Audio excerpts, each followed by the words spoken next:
Alright, hello everybody, welcome aboard another Blazed and Confused aviation flight.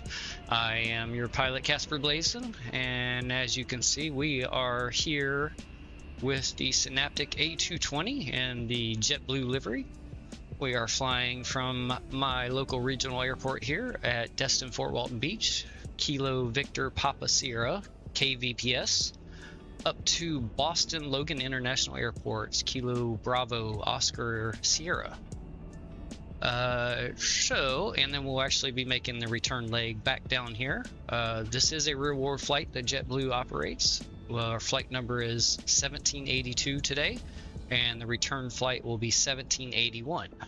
Again, both are real world flights that I looked up on Flight Radar. This is the gate that the flight today is actually taken off from, and it actually leaves at about 2 hours from now, so we're getting a little bit earlier start than the real world flight is. I've only done a couple preliminary things, just got the battery going and the external power connected. That is all I have done so far, so let's jump on into the plane and start getting things set up today. We are using add-on scenery here, so I'm gonna pop that command into chat here real quick. So we're using the Fly Too High Destin Fort Walton Beach here, and then we have FlyTampa Boston.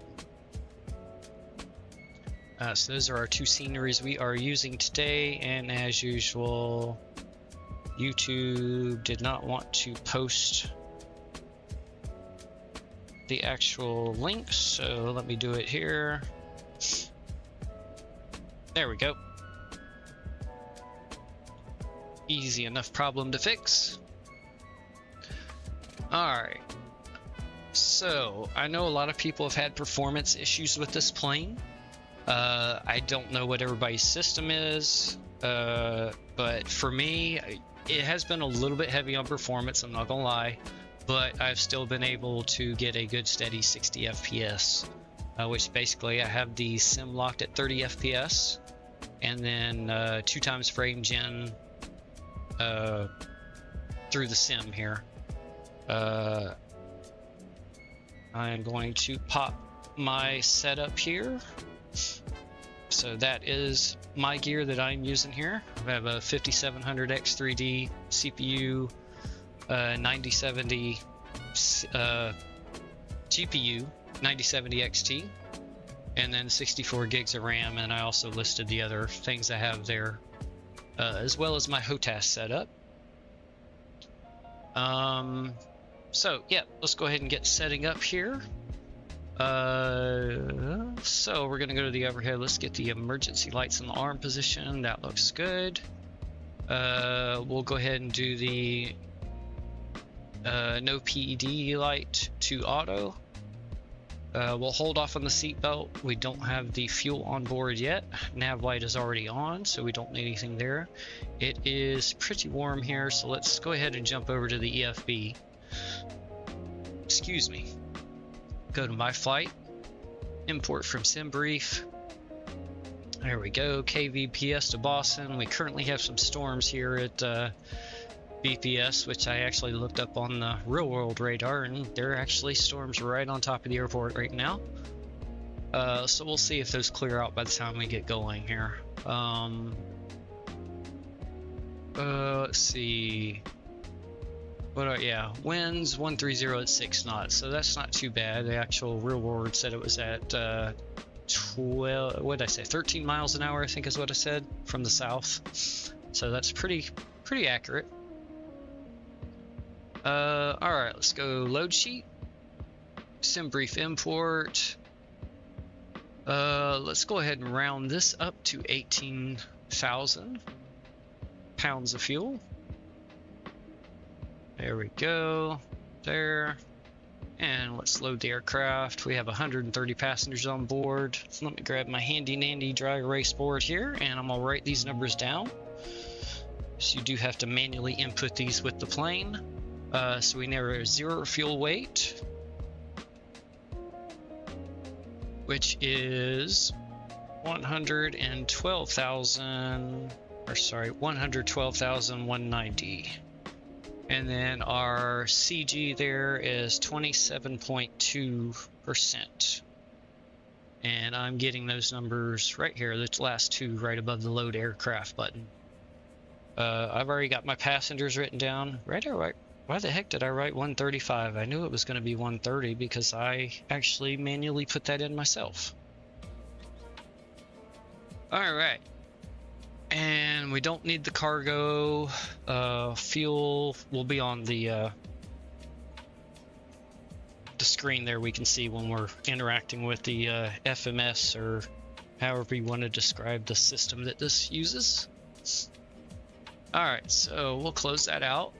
Let's see if I'm gonna have to relog into Simbri or Navigraph, or yep, it does this every time I open the plane. Let's see, settings, third party, log in. Okay, there we go. Now we should be good. Charts. There we go, beautiful. Again, this is my home airport. I know it very well. We're parked right here. SimBrief gave us runway 30, which is this direction, which is a decently long taxi right down this way. What is that here? Yeah, hotel is the main taxiway there, and then Victor is the little short taxiway to get to the holding point for runway 30. And then we'll probably be taking Delta 1 here. So Delta 1 to hotel, hotel down to Victor, and then Victor to the hold short point, which is Gulf, looks like. So that will be our taxi route. Let's go ahead. Like I said, I don't really need it. I've done this taxi lots of times. Let's see. What we do need. There is no SIDS out of this airport, so it's all going to be radar vectors. So we do not have a departure chart, but let's go ahead and go to Boston. Let's get our parking chart. And we will be parking at Charlie 19, which is right here up at the top of the chart. Our landing runway is this one here. You can't see the whole thing in this. So I picked Charlie 19 as we should be able to, well, depending on how I do with the landing, maybe we'll be able to vacate here at Charlie. If not, we'll have to vacate down here at the end and come back. Or sorry, we're landing this direction. This is runway 04. I don't know what I was thinking. Yeah, so we'll vacate somewhere down this end and then come back to Charlie 19.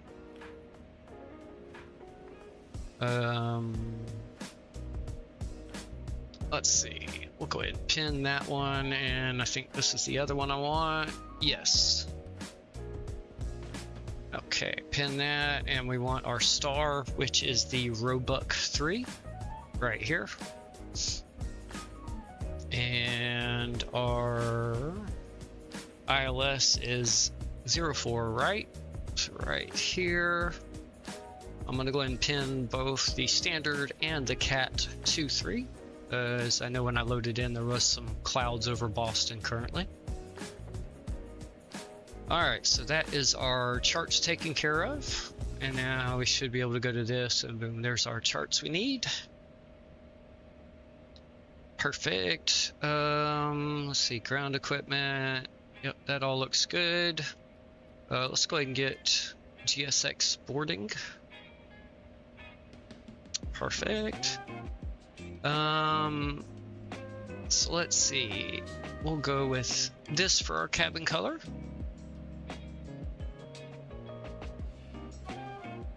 And then now, let's see, jump.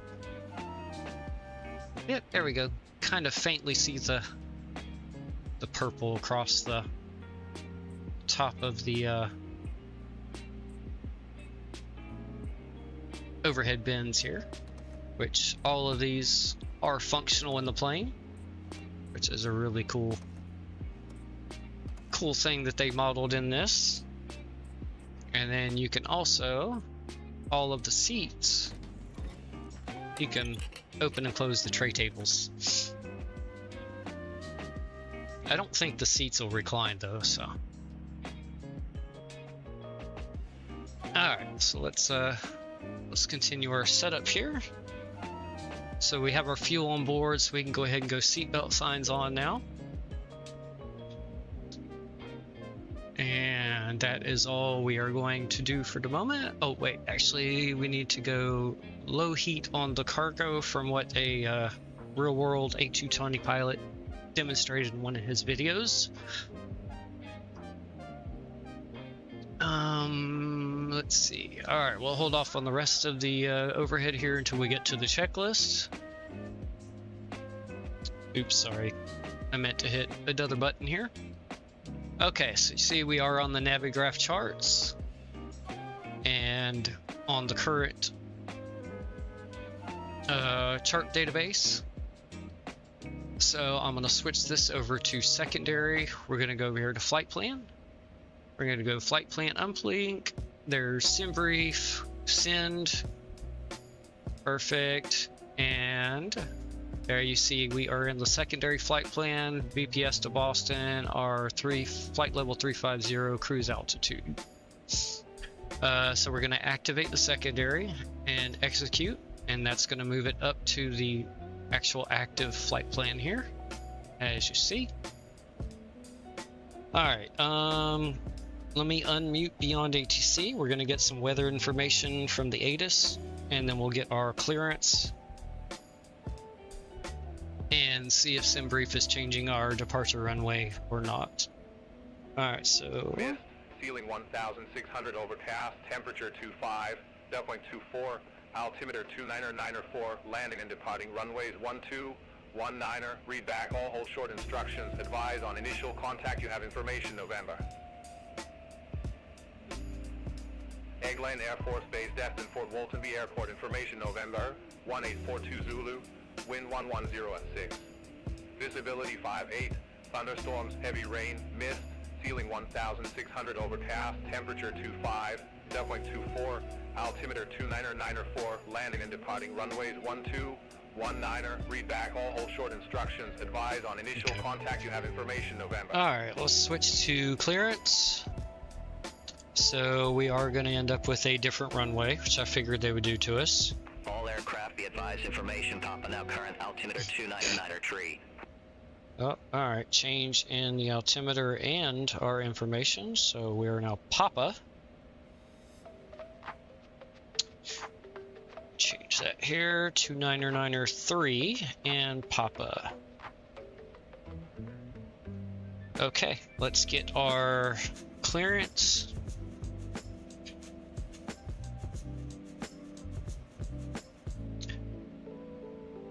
Eglin clearance, JetBlue 1782 with information Papa, Airbus A220.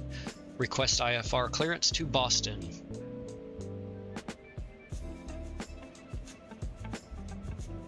JetBlue 1782, clearance cleared to Logan Airport.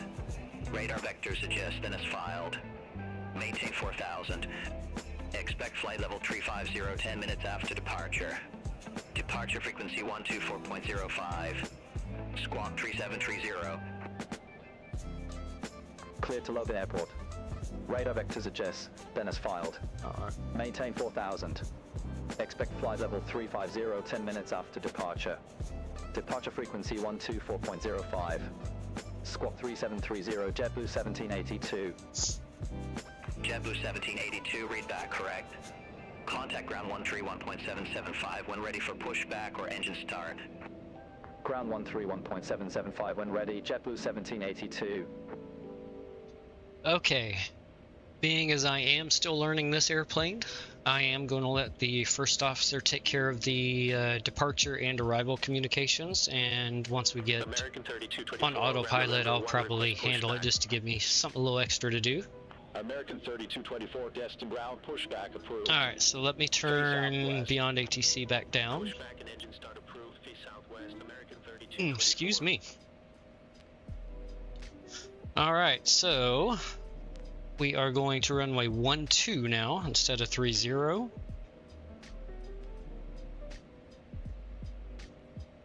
Forgot to change that here. There we go. Alright. so let's go to departures. And we're gonna pick runway 12, and we will execute that. Again, no SID, no transition, it's just radar vectors out of here. Our arrival is runway 04, so we'll go ahead and pick the ILS. I do not think I had Goshi. No, I did not, I remember. And we're coming in the Roebuck 3. JFK, I do remember that. I had that written down as my transition, and then it's going to be radar vectors. Because again, let me just double check. I don't believe Goshi was in. No Goshi. Alright, so it will be radar vectors. Alright, so done, execute. There we go, that is all entered there. Let's see here, there's that information. Our alternate, let's see, is Kilo Bravo Delta Lima. Kilo Bravo Delta Lima. There we go. Alternate cruise. Let's see, got to get that from the PDF. Scroll should be right in here. Flight level 120.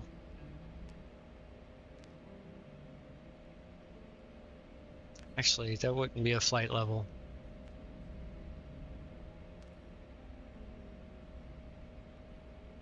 There we go. It's actually 12,000. Oh, dang it. There we go. Alright, 12,000 entered.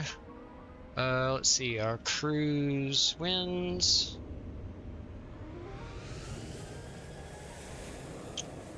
Uh, 315 at 25. Perfect, and our ISA deviation is positive 11. There we go.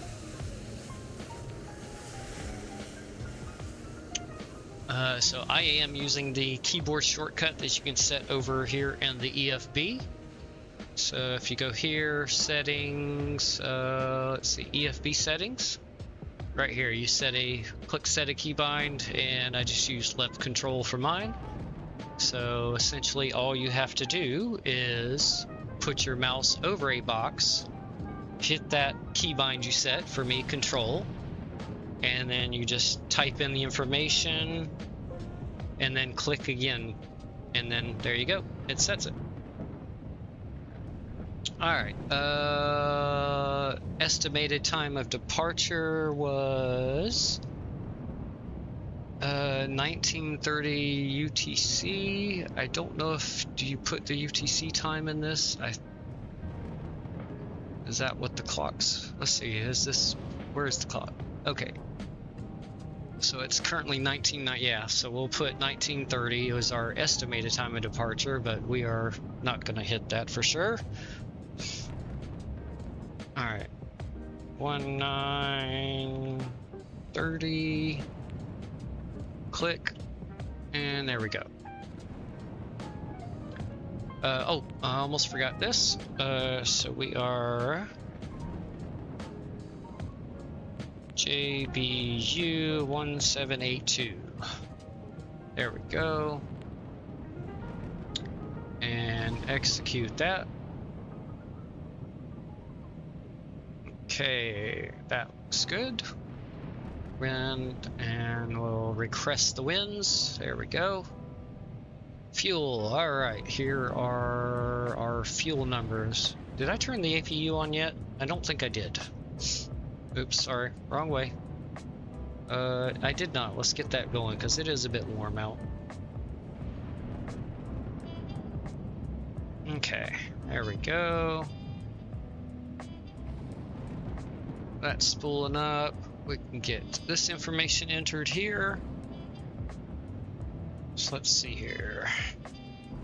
Zero fuel was 112190.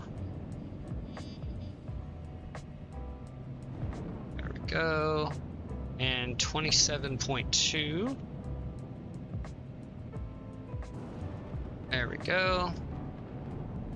Our block fuel is 17,307.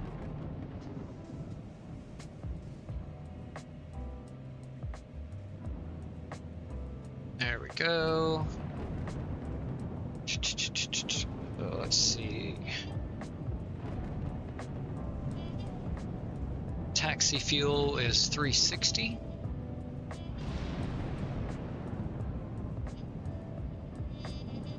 Which, if you're wondering where I'm getting that information, it is right here on the SimBrief PDF. So, taxi right here, 360 pounds. Like I said, it's a pretty long taxi, and it's actually probably going to be more than that. Oh, cool. Passengers are done boarding. Now they have to wait on me. So it's actually going to be more than that because we're going to have a longer taxi than what originally estimated here. So I may actually bump that up to 500. So let me bring this over here.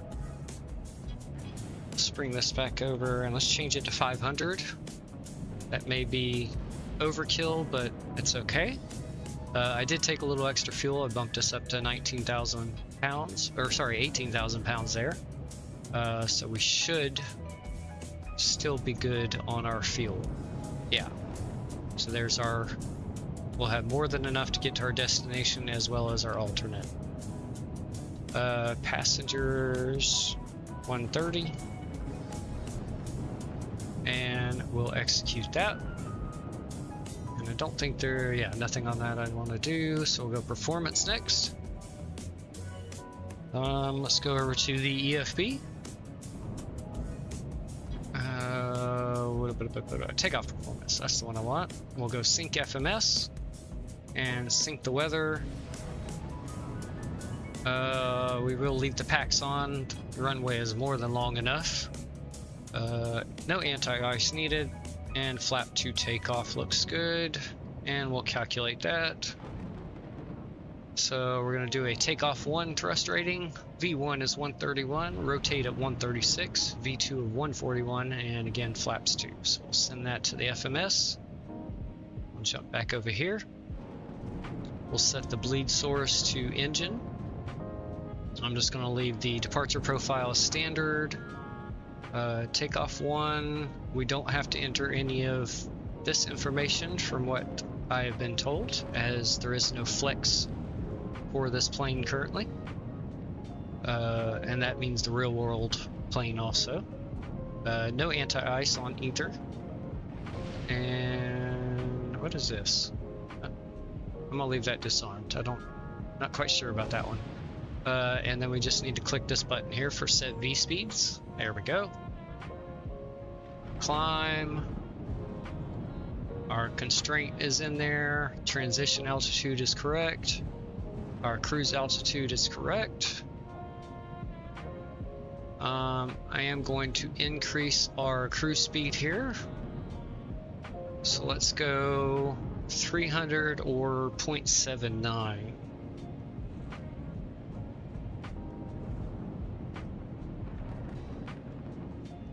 There we go, and we'll execute that. We're not going to do any step climbs, we're just going to stay right at 350. See descent. Our restrictions are in there again. Looks good. And the approach page will fill out once we get closer to our destination. Alright, let's look at our route, and this discontinuity is fine. That's our manual vectors on departure. Scroll down. We got one discontinuity here. So if we click JFK and bring that here, there we go. That takes care of that one. Okay. And there's Roback. That, well, actually, JFK here is actually our transition into our arrival here. And then That looks good. Okay. We shouldn't have two discontinuities here. So I'm gonna hit delete and let's get rid of that one. And we'll keep that. There we go. And then discontinuity is our radar vectors into the approach. So let's execute.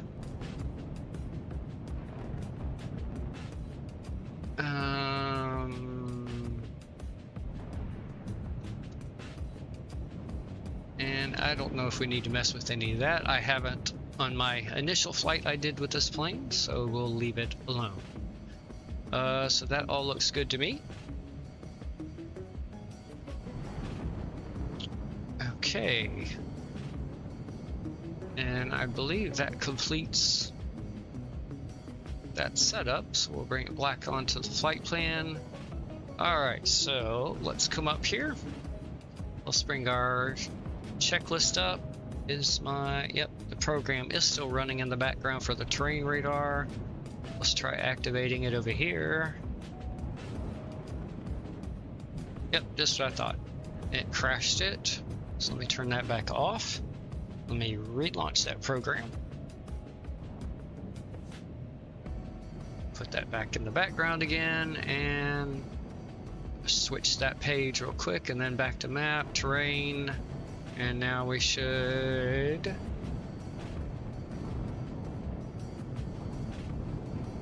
did it not? No. Oh, hold on. That's why it didn't. There we go. And then now, let's see. Let's put that one back on that. Yeah, and then. Oh, you're gonna be a pain in the butt, aren't you? Okay. There we go. Now our terrain radar is working. Beautiful. Let's go ahead and scroll his range out more. Good. Let's go, yeah, right there like that. I can actually do that. Which actually, we'll leave it on terrain.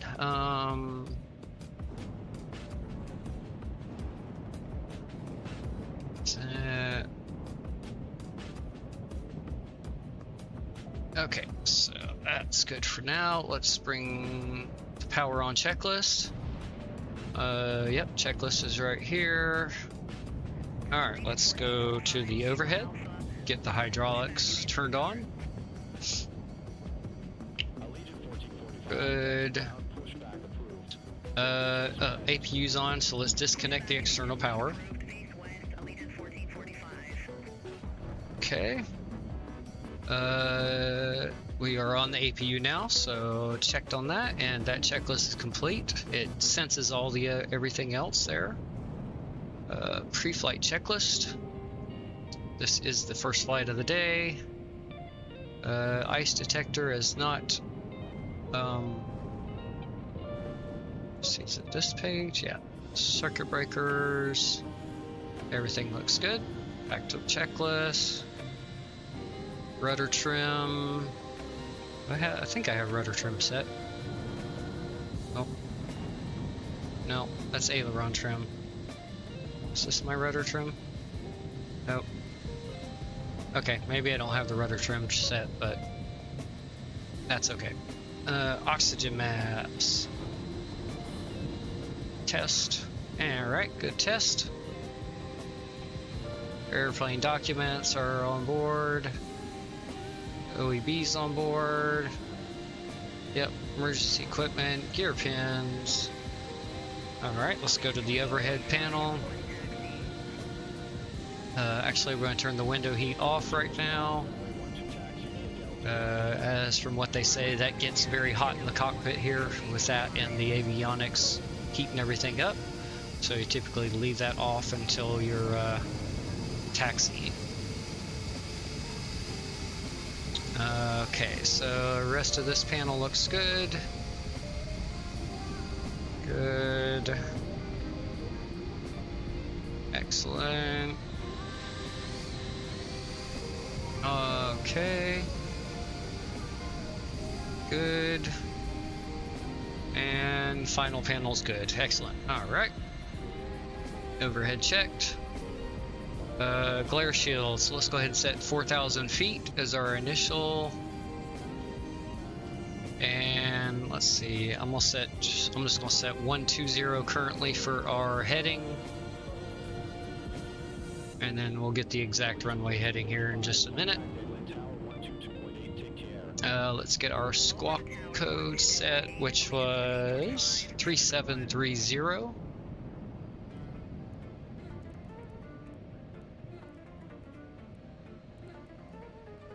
And 37, what did I say, 30? Yep. Scroll, scroll, scroll. Oh, too far. There we go. 3730 set. Just click that there, return. Alright, perfect. Let's see, is it...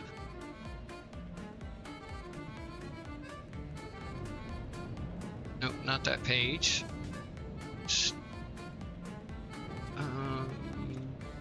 Nope, not that. Bear with me, trying to find one thing I saw last night. Ooh, get back here. Actually, let me put that back over here. I don't need it right now.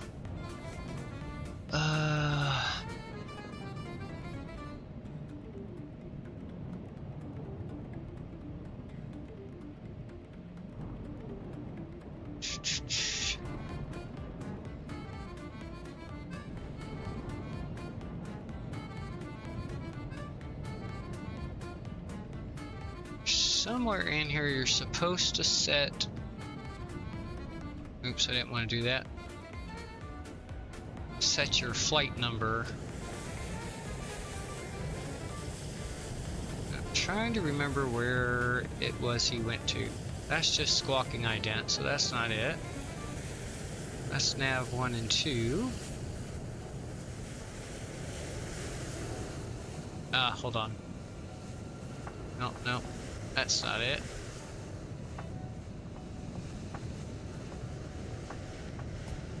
Same thing.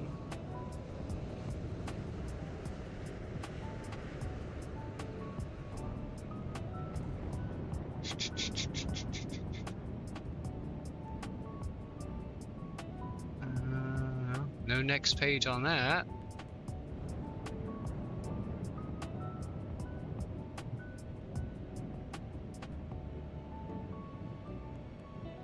That's just the regular clock.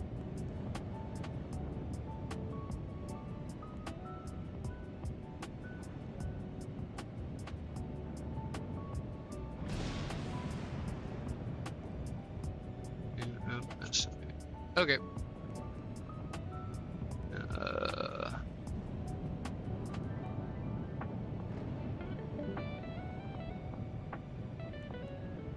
Alright, well, we won't worry about that then. All that does is put the flight ID down here on the PFD, so... The real pilots do it, but I can't remember. I saw where last night where he went to, but of course, you know, stoner memory isn't all that great, so I know it was somewhere on this, I just can't remember where he went to. Unless... Is there a click button on this? No.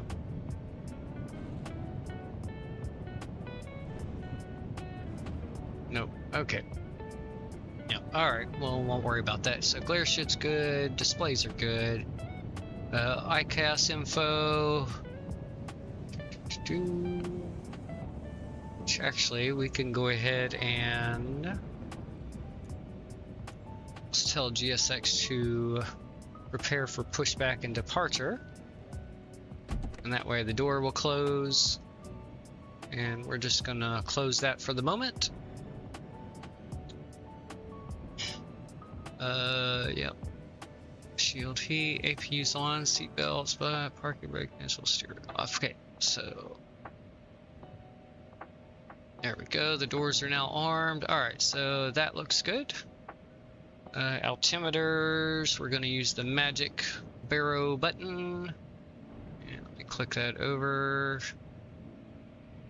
There we go. 29904 is correct.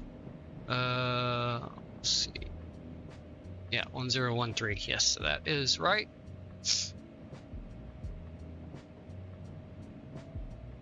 Okie dokie. Altimeter set. Center panel. Oh, okay. Yeah. So I want flight plan here, and let's put. Let's see here. Bum, bum, bum. Data. Nope, that's not what I wanted. Sorry. Oh, wait a minute. This is what I want. And then we'll put.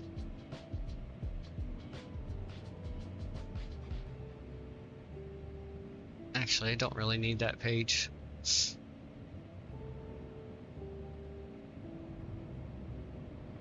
We'll just leave that alone for right now. Alright, center. Pedestal. Parking brakes on. The only other thing I'm going to do is this, but I'll do that once I'm done with the main checklist here. The rest of that. 501 taxi to gate 1 Alpha via Foxtrot Hotel Delta 2. Taxi to gate 1 Alpha via Foxtrot Hotel Delta 2, American 2501. Get a few of these set. Let's see.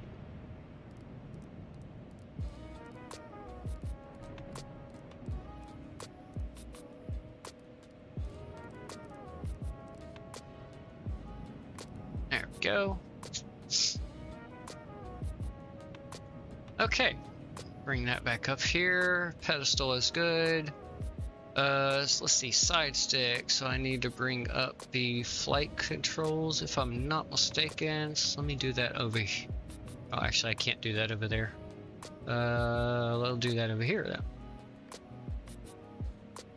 I think that's, yeah, there we go. Flight control, and there's our side stick there. So we're just gonna check that real quick.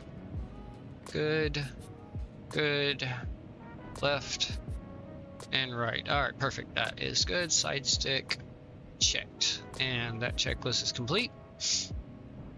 Before start, okay, departure briefing. We've pretty much gone over it. We know we're taxiing to runway 12, radar departure, or vectors off the departure, and then we'll get direct edges. Something along those lines. We do have the APU running. Let's go to the overhead and let's get our beacon light on. Oops, wrong button. And parking brake is currently set. Perfect, checklist complete. So our next is before taxi, so we are ready for our push and start. Let's see. Ah, perfect. Runway heading is 123. That's nice to see. Perfect, that is set. Alright, we're gonna go heading VNAV.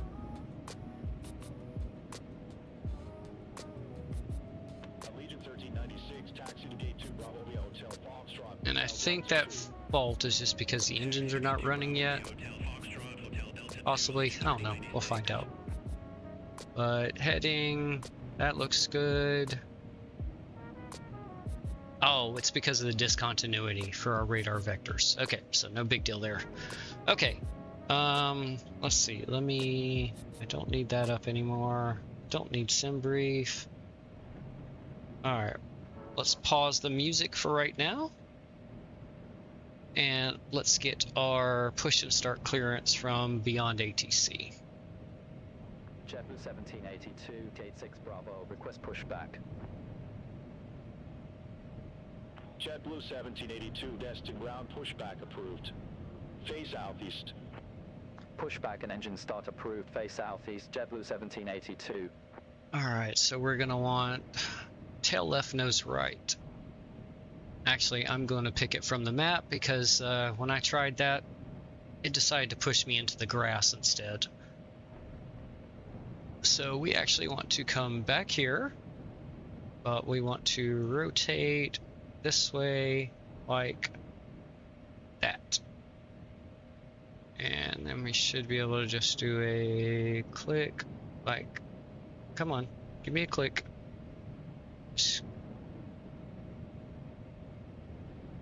There we go, and save route. All right, parking brake released.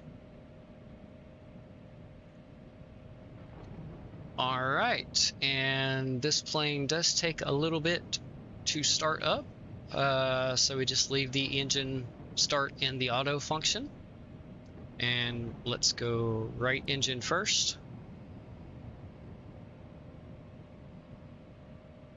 And see the start cue right there, and let's turn the sim sounds up here, and we'll go listen to these beautiful engines start up here.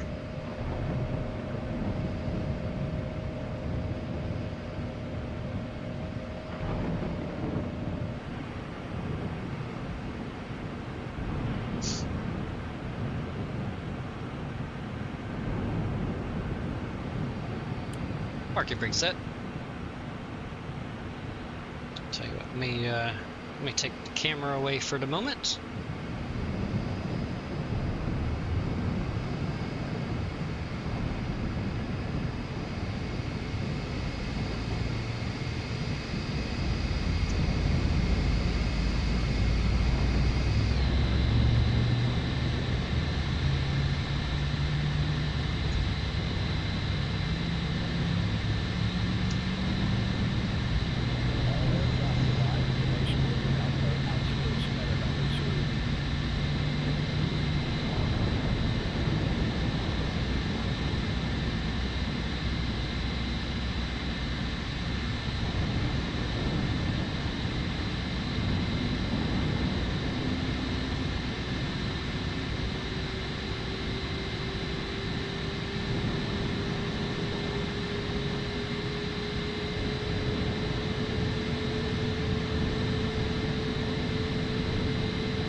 Engine 1 looks good. Let's go start engine 2. Why does it say external power still available?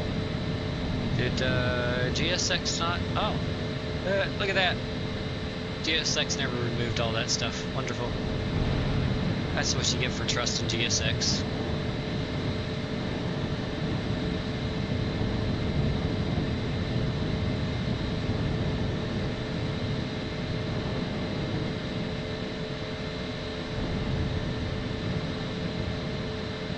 Oh, actually, we have a very short taxi. I mixed up my runways here, so runway 12's right here. So, very short taxi to get to our runway. Not the long taxi I input. Oops. That's alright. That's not a big deal. I'm not going to worry about changing it. So again, we're just going to Delta 1, Delta, holding point, and then boom, we're right there at our runway. Beautiful. Alright, we have one good engine. Number 2 sounds like it's starting to spool up right now. Let's tell GSX to piss off. Oh, damn it! It changed the...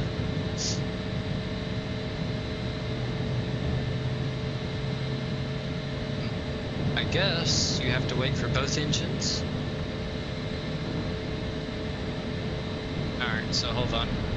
We'll give that a second. We'll see if after we start the second one it pops up. That was loud. Sorry about that.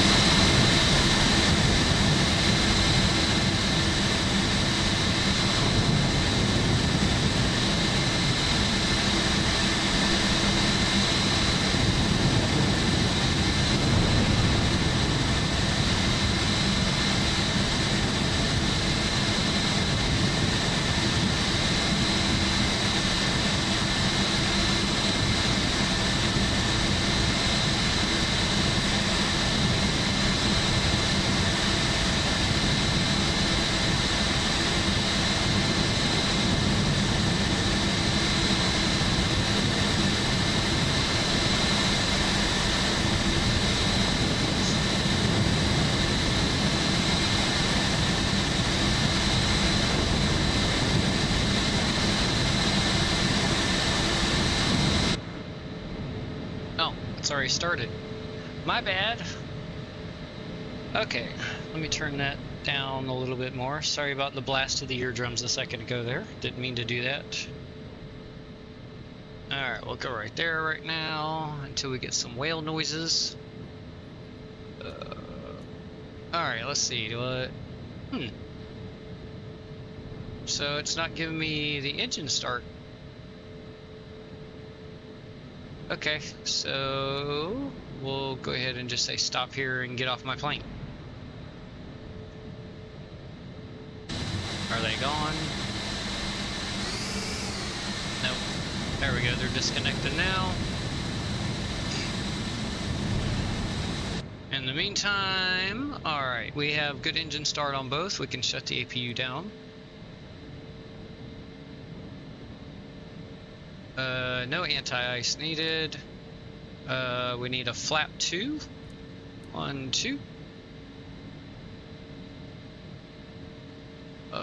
Flight control. Let's give those a check here. Oh, we still got the page up. Alright. Nose up. Nose down. Roll left. Roll right. Rudder left. Rudder right. And everything's returned to neutral. Perfect. Alright, flight controls are good. Nose steering on. ICAS. We're gonna not worry about that auto flight. I said that's because of the discontinuity. So as soon as we go to direct Aegis, that should go away. Parking brake's good.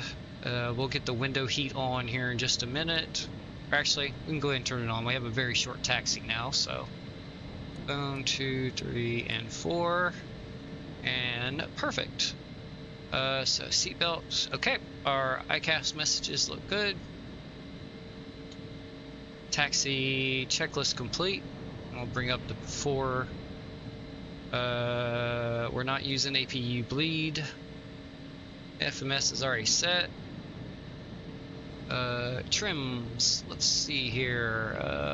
I need to bring this back up here. Trim is 4.2. Oh, wrong way. Back down this way. 7, 6, 5, 4, 3, and oops, too far. 2. Oh, I went too far again. There we go, 4.2. Okay, so trims are set. Flaps are set. No anti-ice. Auto brake to RTO. Our ICAS messages are good. Alright. Let me turn the sounds up again just a little bit. Enjoy the whale noises as I check our thrust.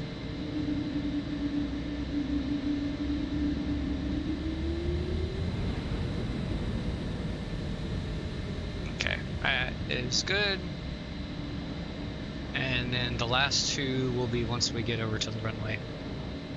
Okay, let's get our taxi clearance. JetBlue 1782, taxi for departure. JetBlue 1782, runway 12, taxi via Delta 1. Runway 12, taxi via Delta 1, JetBlue 1782. Okay, let's go taxi light to narrow. We'll go ahead and turn the logo light on since it's yucky outside, just for the heck of it. Everything else is good there. Alright. Oops, I did forget. Chrono on that side for our block time. Alright, parking brake off. And let's head on over here to the runway.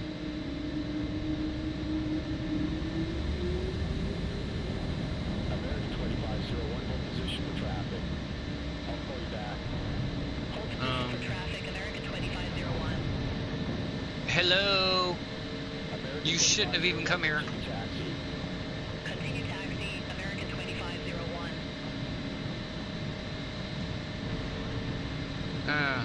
Lovely. Alright, we're just going to ignore him because, again, Beyond ATC should never have let him come over here with our pushback clearance given. American 2501, hold position for traffic. Outlook back. Hold position, American 2501. So we will pretend he's not here. American 2501, continue taxi. Continue taxi, American 2501.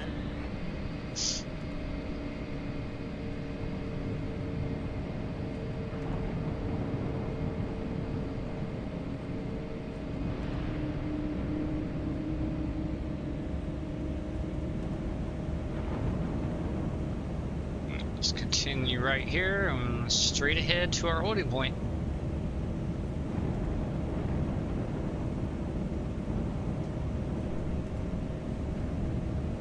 JetBlue 1782, contact at Wind Tower 122.8. Over to Tower 122.8, JetBlue 1782.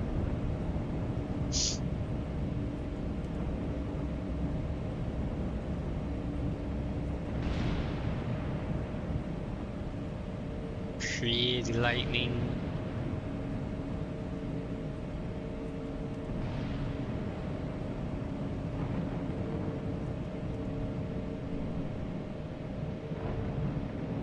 Okay, I'll set the parking brake. Alright. Let's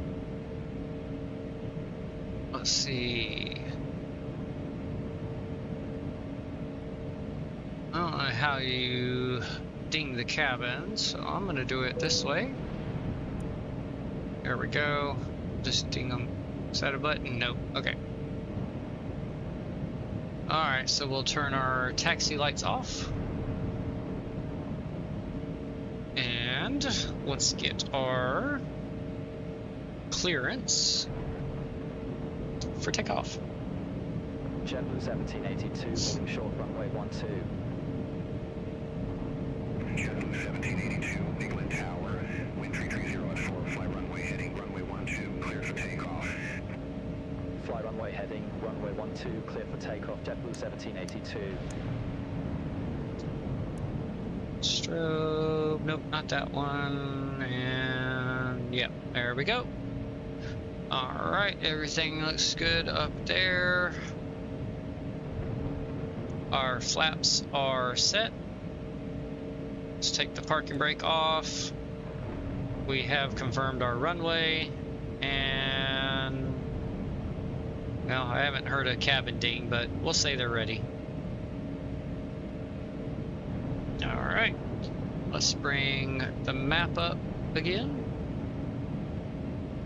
Let's go terrain on this side, and then let's do that.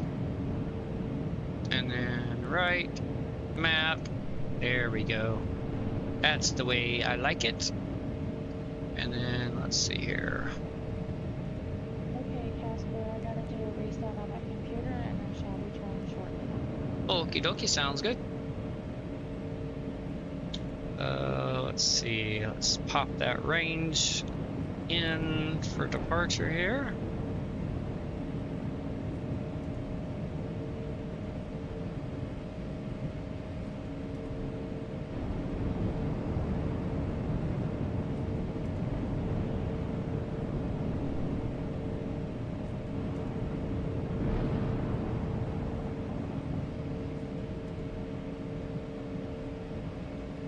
Okay, we'll stop right here.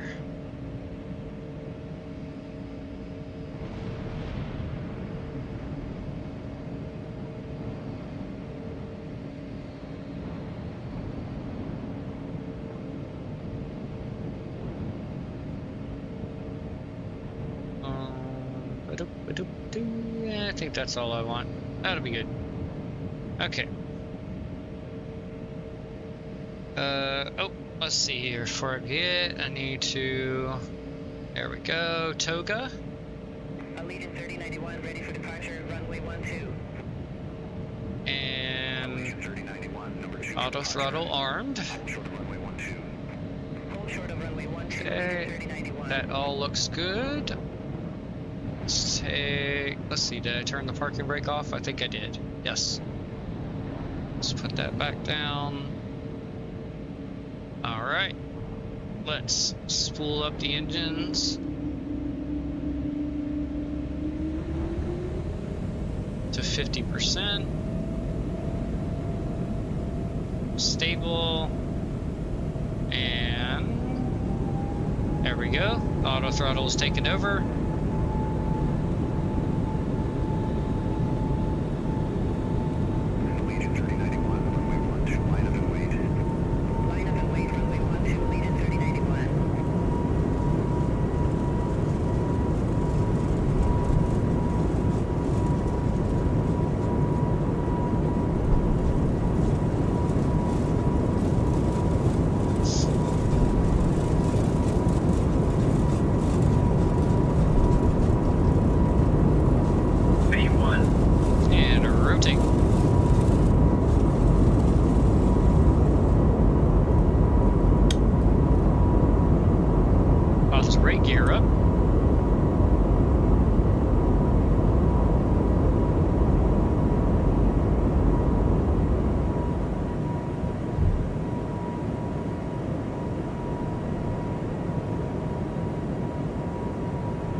Flaps 1. Contact exit departure JetBlue 1782. Egg lane JetBlue 1782. Good afternoon, moving 1,500 feet, 4,000 feet. JetBlue 1782, egg lane departure. Good afternoon, radar contact. Climb and maintain 17,000, altimeter 29902. Oops, I forgot to set that. 17,000, altimeter 29902, JetBlue 1782. Okay, 17,000 set. Oops. JetBlue 1782. Wind caught me there. Heading 000. Alright, flap 0. Turn left, heading 000, JetBlue 1782. Alright, left 000.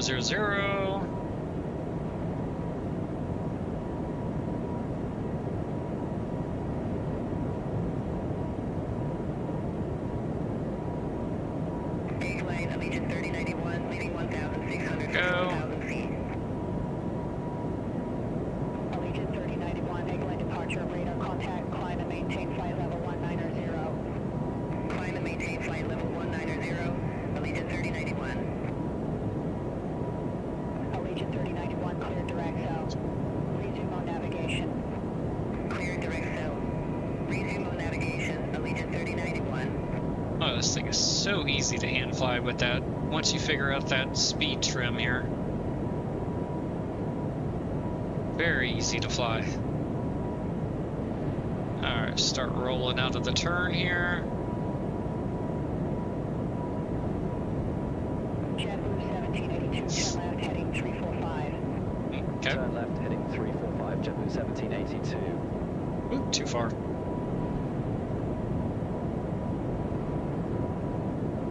Hello, lightning. Alright, let's take us up to 250 knots. Resume on navigation. There we go. Roger, heading direct to Destin, resume on navigation, JetBlue 1782, thanks. JetBlue 1782, you're welcome. Oops. Oopsie, I overturned that. My bad. Just trying to look.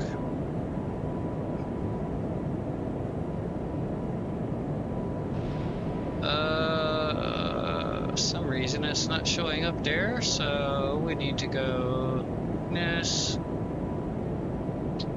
Oh, let's see.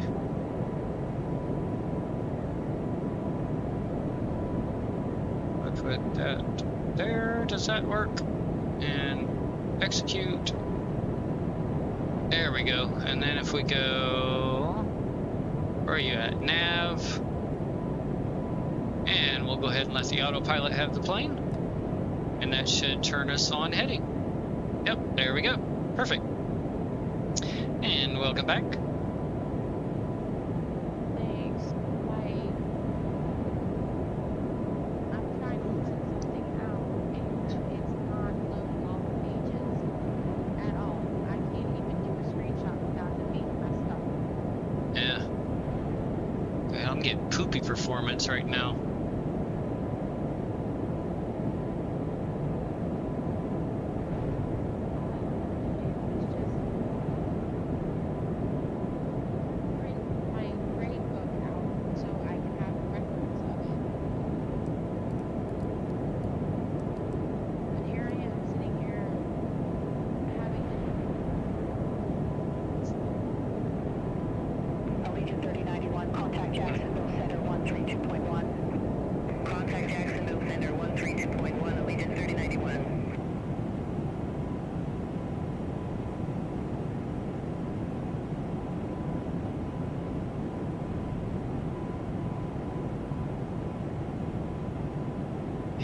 Not getting good performance right now.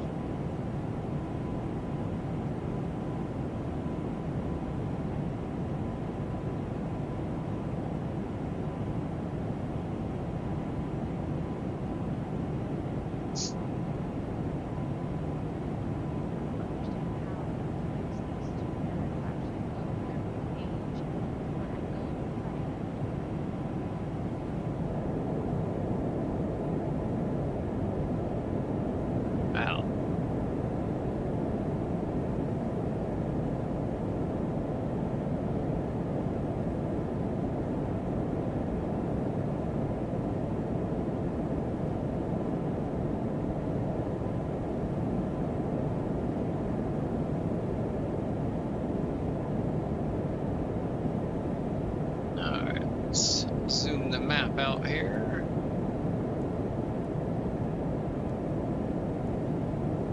There we go.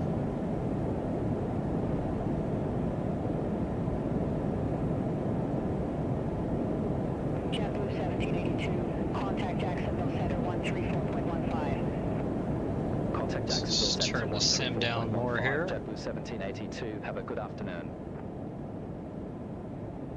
Jacksonville Center, No, it's not getting this bad 1782, performance 4,400 feet for 17,000 feet. when I flew this the other night. But of course I wasn't streaming then either, so... Jacksonville Center, climb maintain flight level 350. Climb maintain flight level 350, JetBlue 1782. Alright, 350 set.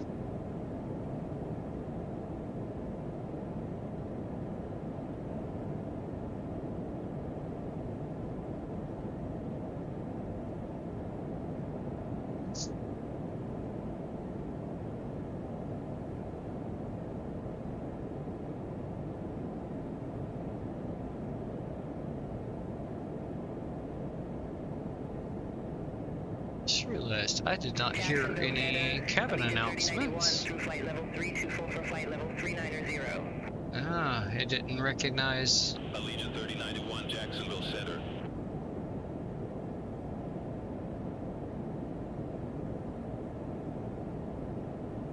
Okay, that's where it should be. There we go.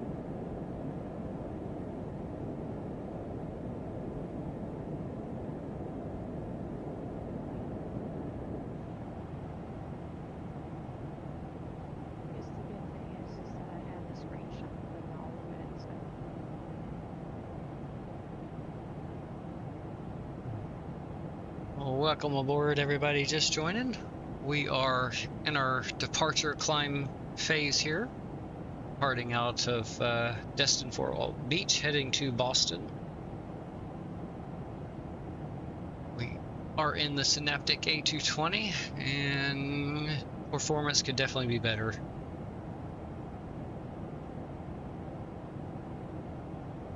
But they did say that a performance patch, as well as a couple other bug fixes, will be coming on Tuesday.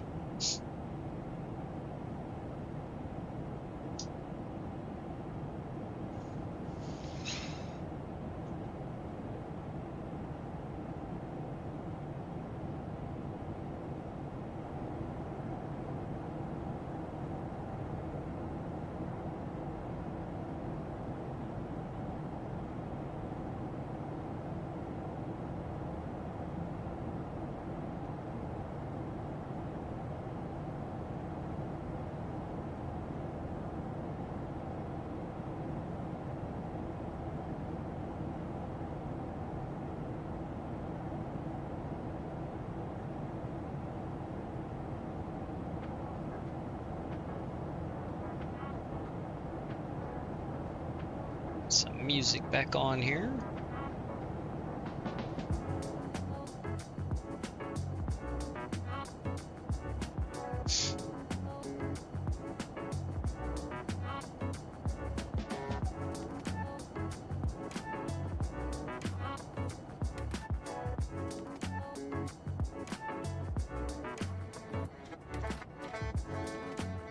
Alright, let's see what happens if we go out to some cinematic views here.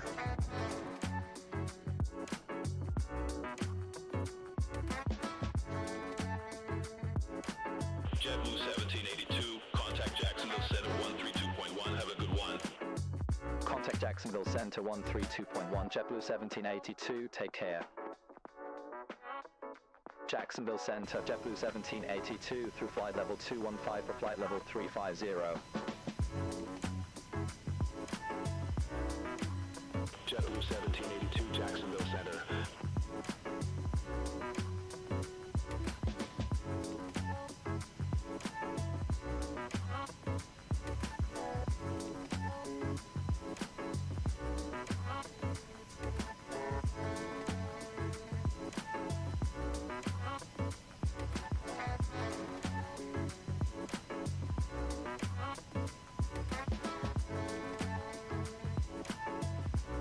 Oops.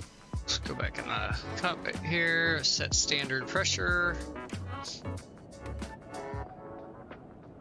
Let's see.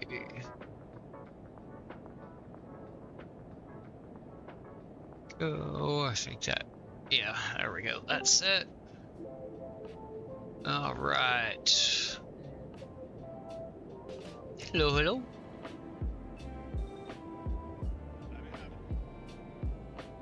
Alright, everything's looking good in here, right on our flight path, climbing on up to our cruise altitude. Go ahead and turn the seatbelt sign back to auto. And we'll turn off the logo light now. And, oh, we're way above 10,000 feet. Oops. There we go, landing lights off. Alright, there we go.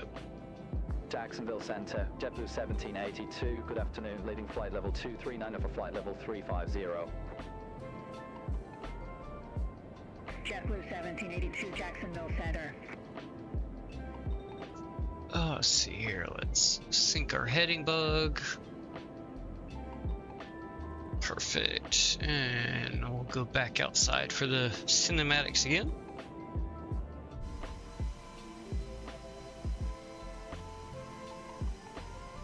Yeah, hopefully the Tuesday patch will definitely help performance, but like I said, it was not this bad when I was flying it without the stream, so.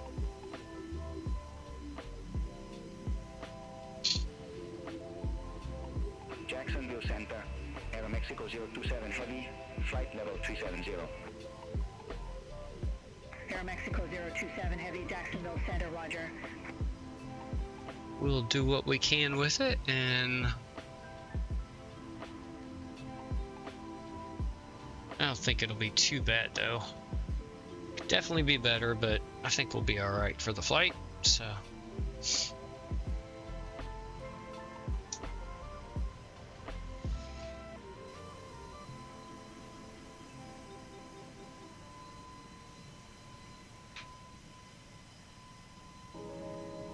Alright, definitely done with that coffee. Switch over to the water.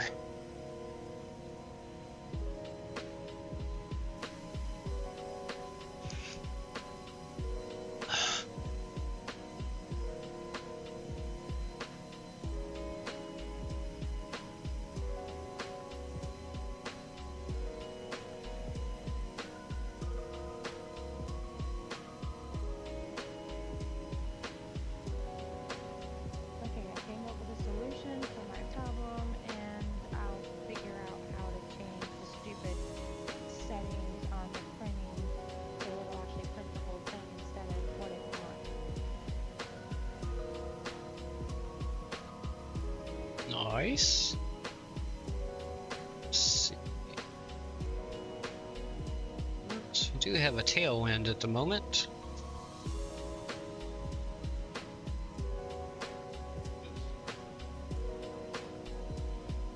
What's that?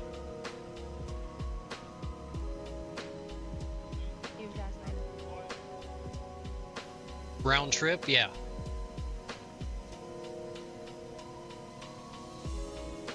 Yeah, we're gonna make the flight back to.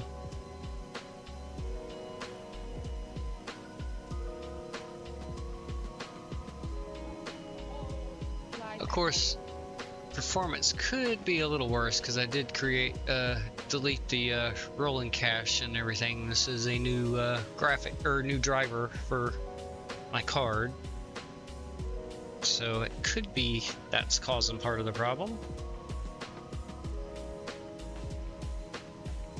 Let's see. Yeah, there we go. Get you out of the way for now, coffee cup. I'll get rid of you when I have to go to the bathroom for the first time.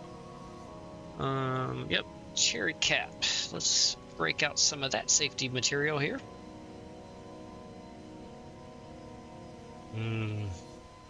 Smells good. There we go. Got our nice jazzy beats playlist going here from Upbeat.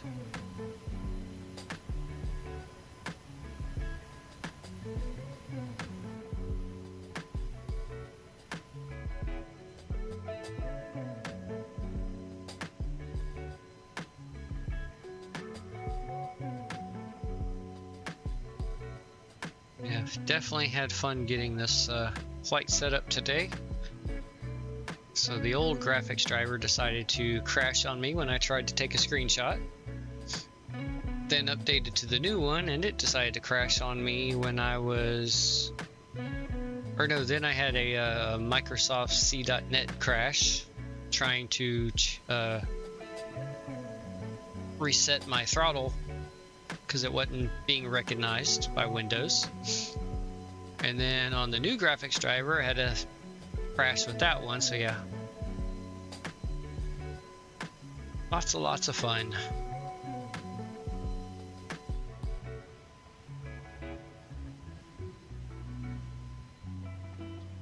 Got to love Windows and software updates.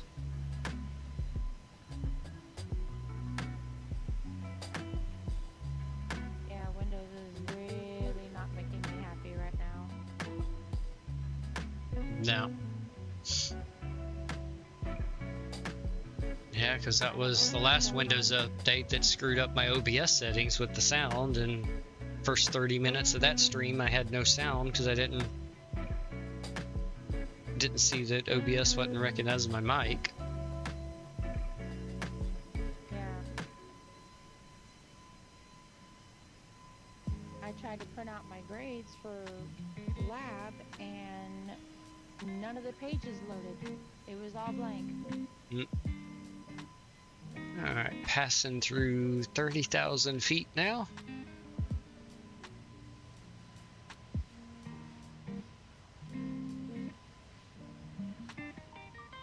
So I ended up screenshotting it and putting it in a folder on my computer. Alright, don't need that anymore. Turn that off.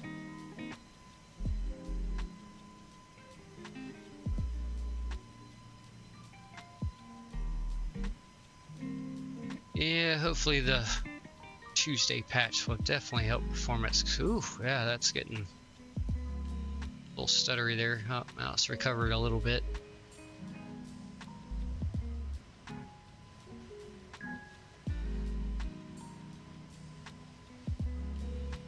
JetBlue 1782, contact Jacksonville Center 135.325, good day. Contact Jacksonville Center 135.325, JetBlue 1782, take care. Jacksonville Center, JetBlue 1782 through flight level 306 for flight level 350. Very slow climb rate at the moment.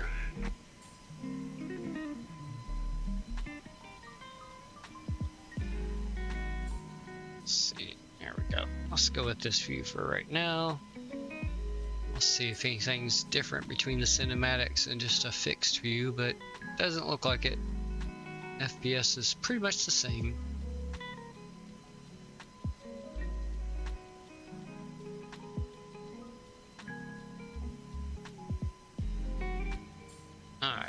I'll go back to the cinematics then.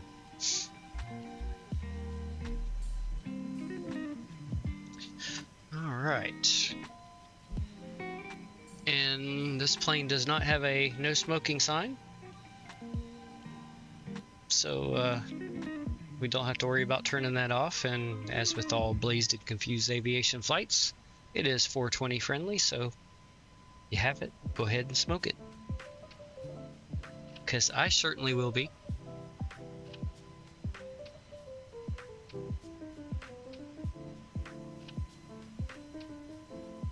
Yep, in 3 minutes.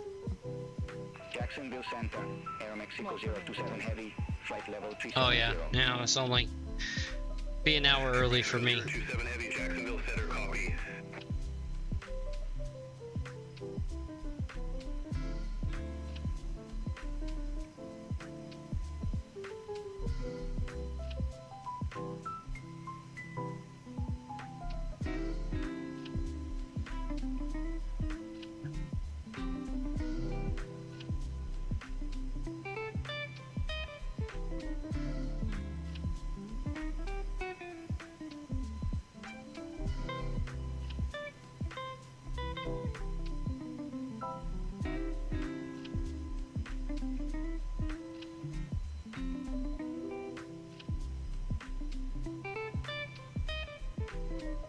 Jump back in the cockpit real quick, just take a quick look, make sure everything's still looking good.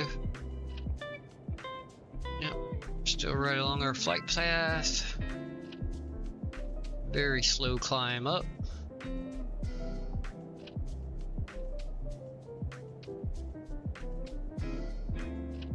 Go, it's just gaining some airspeed back, and now nose is coming up a little bit.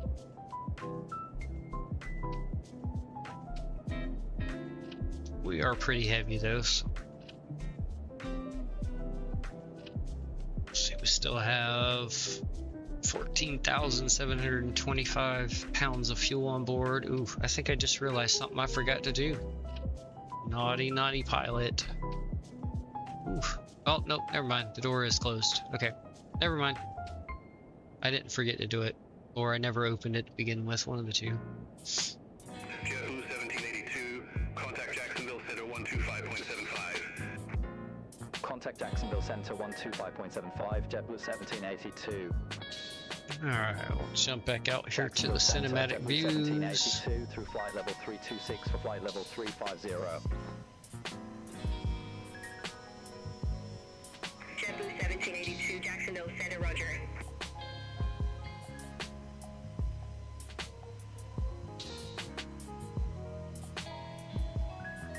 I think after today, I think, I'm not sure what time they close, but I need to go to the vape store because I want to try to get another cartridge and stuff.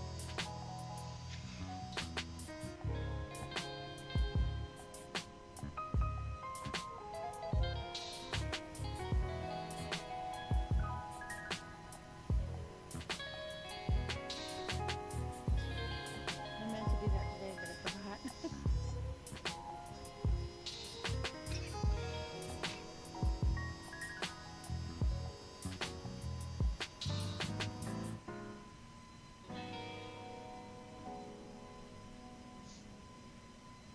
Yep, that was a good one.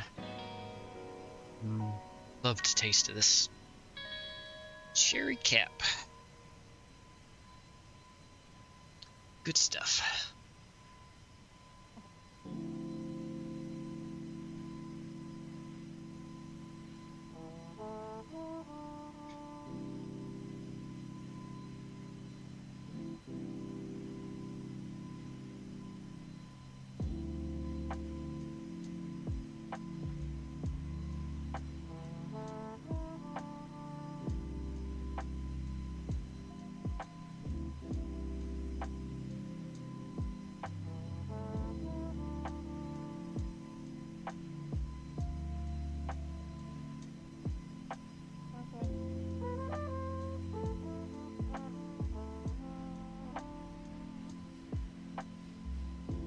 Alright, I am going to do one adjustment here. First, I got to close you out real quick. Alright, let me go into the settings here real quick. Let's try. Just bump the clouds down to high. Let's see if that'll help any. And let's reopen AutoFPS now. Black screen real quick, sorry.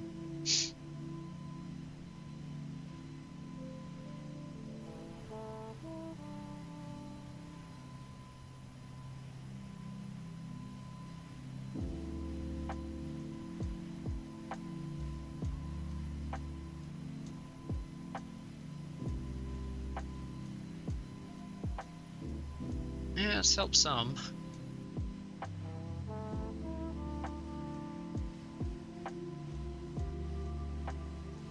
that's pretty. Mm-hmm.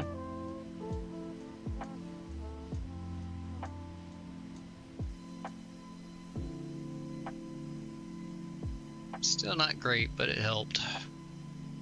And the clouds still look decent too, so we'll take it.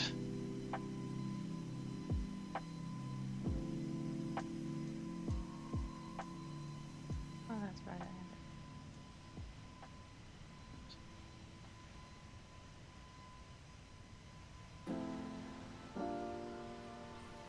JetBlue 1782, contact Jacksonville Center 132.3. Center on 132.3, JetBlue 1782. Jacksonville Center, JetBlue 1782, flight level 347. Right, here we go. Jacksonville Center, copy. Right. Alright, I will take over the communications and let the first officer continue to tune the radio for me. And we made it to, oh, we're almost at our cruise altitude. Just about there.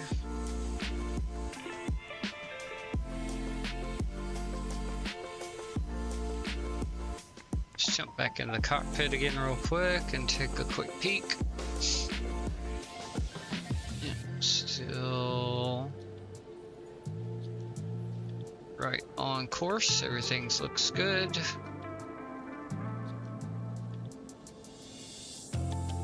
And there we go, 35,000 feet reached.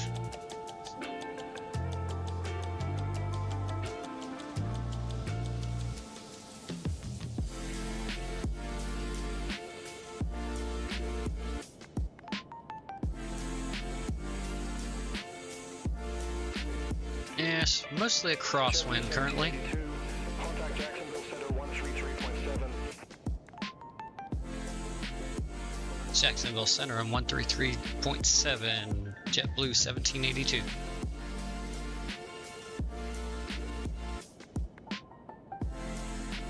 Jacksonville Center, JetBlue 1782, flight level 350. JetBlue 1782, Jacksonville Center. Alright, and Mach 0.79 is our cruise speed we have set for today.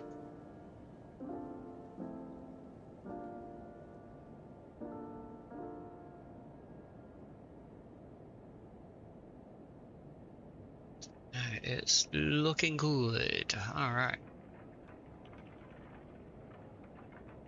Just jump back here in the cabin and cycle through a few of the views I have set up here.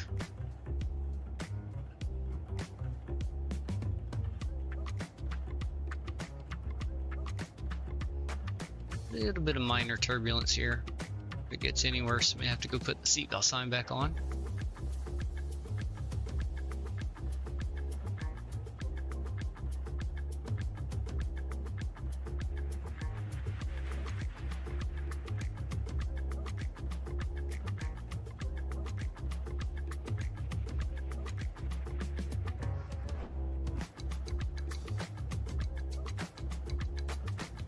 Anybody who has not seen the cabin in this plane, we'll do a quick little tour. Currently, there's just a all economy cabin configuration. Supposed to be future update that will include different cabin layouts. So currently we just have the one cabin layout here. I believe it's 140 seats. And then you've got your galley. Little galley here for the flight attendants. There's the cockpit door and the bathroom. Which if you, here, I'm gonna pause the music really quick. Listen here, let me turn the sim up a little bit. Be able to hear.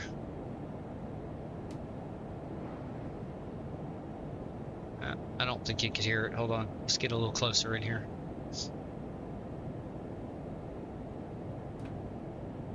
Here, let's turn it up a little more. Let's see if we can hear it this time. Not sure if it picked it up, but the toilet does flush when you lower the lid.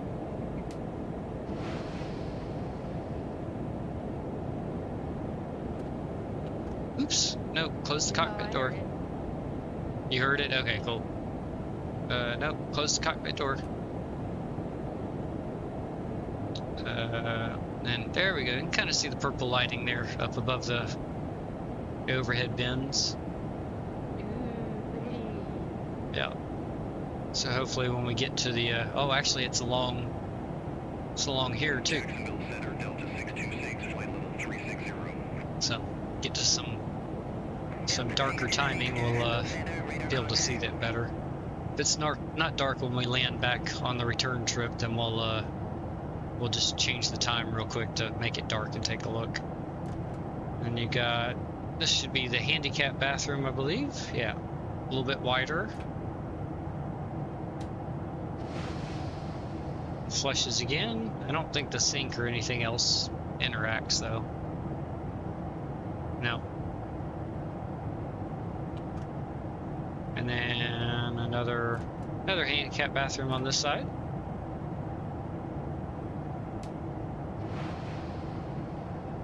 Fleshy. Got our own little window, and the shade does operate in the windows. Same thing with this one.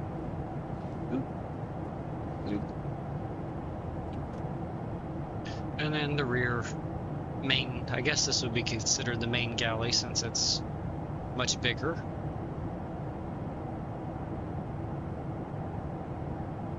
Remove before flight, except I can't remove it, so yeah. Synaptic, little detail there, we need to be able to remove that. Might be a known bug, or maybe something come in the future or something, who knows. But again, like I said, you can't operate all the tray tables, every seat. And then all the overhead bins as well will open up for you. Just watch your head. Low bridge.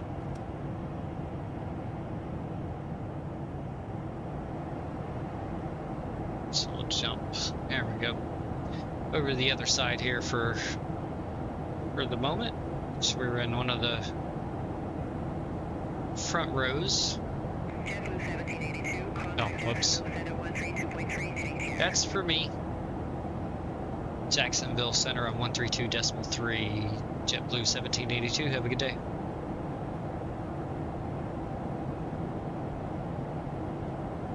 Jacksonville Center, JetBlue 1782, flight level 350. Now, turn the sim back down again. There we go. Alright, we'll get our music back on.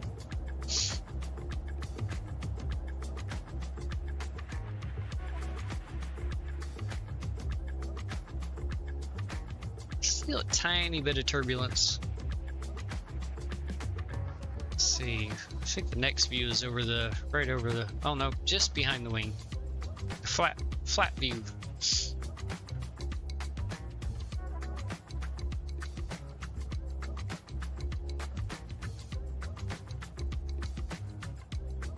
Oh, there we go.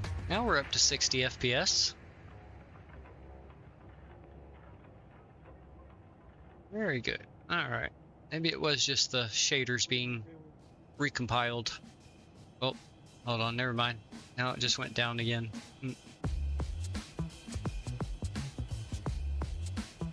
Touchy, just from a turn. See what happens when we level out. We're making our northeasterly turn. Head up the eastern coast. Well, just a bit in from the coast. It's as close as the SimBrief real world flight routing went.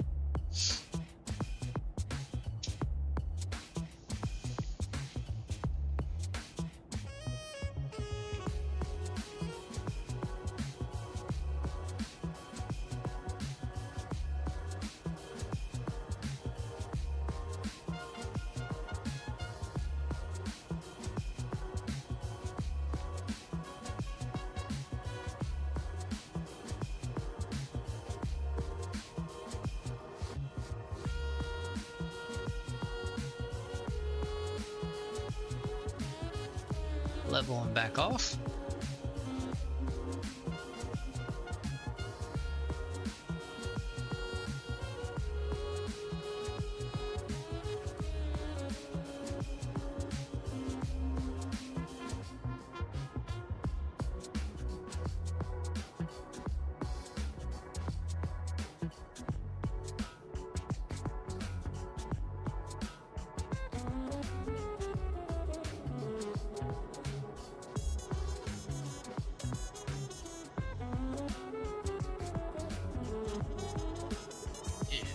I have 2 more interior cabin views. Well, on this sequence of buttons. Or sequence on this one button, I should say. Just the beauty of Chase Plane, you can set multiple views to one keybind and it'll just cycle through them in the order you have them in the list there when you open the main window.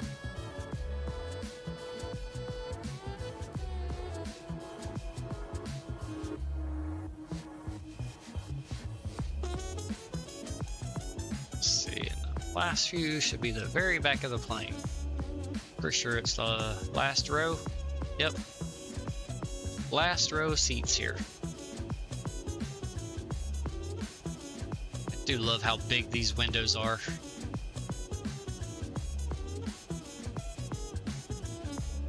And I think yep, you can actually open and close all the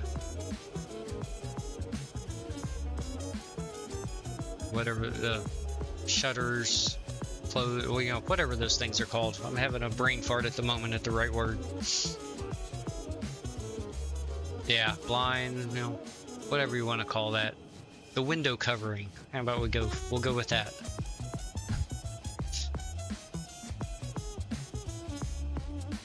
Your window shade. Yeah, window shade. There we go. That works.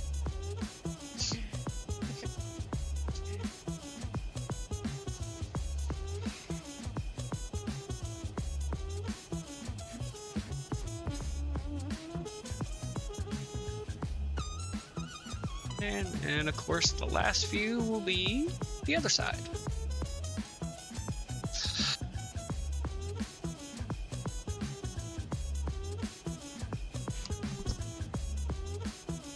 Just a little bumpy out.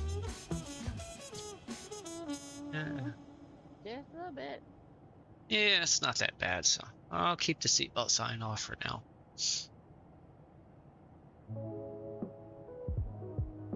Jacksonville Center, Delta 626, good afternoon, flight level 360. Delta 626, Jacksonville Center. Okay. So that's that set of views. So then my next grouping I have on the next bind is basically, it's still a cabin view class, technically, so you have the reduced noise, but there is no cabin framing in the way, so essentially, boop, it's basically an outside view, but you have the cabin level of noises.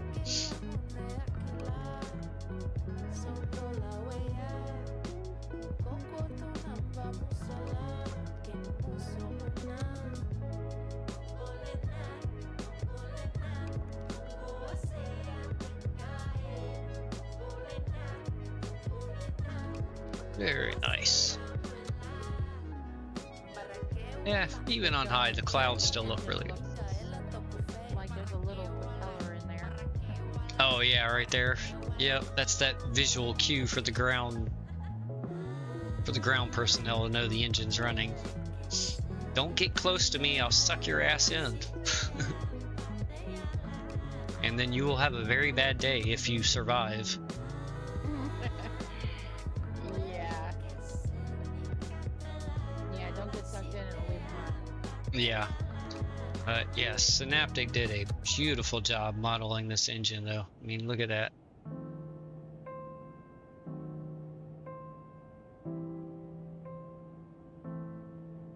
Basically how it would look in the real world if the engine's running and that turbo fan or the fan blades there spinning as fast as it is, you'd actually be able to see right through it like that. It's very cool.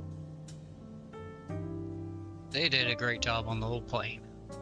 Looks amazing.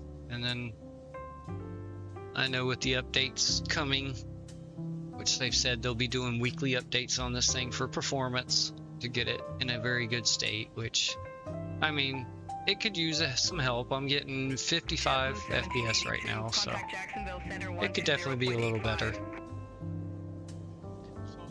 120.85 for JetBlue 1782. Have a good day. Yep, exactly, yeah. And I mean, there's some fluctuations, like right now I'm down to 50, but it's still fairly smooth over and all. Jacksonville Center, JetBlue 1782, flight level 350. Right, yeah. Yeah, which, I mean, it did that a little bit there on the departure, just because I think a lot of it was the weather, and I had it on ultra, so I think just right now, till it gets the performance tuned a little better, it'll just fly in this plane. I'll have to keep the clouds on high, but, and like I said, they don't look horrible. They still look decent. Let's see. Yeah, here we go. Go to this side now.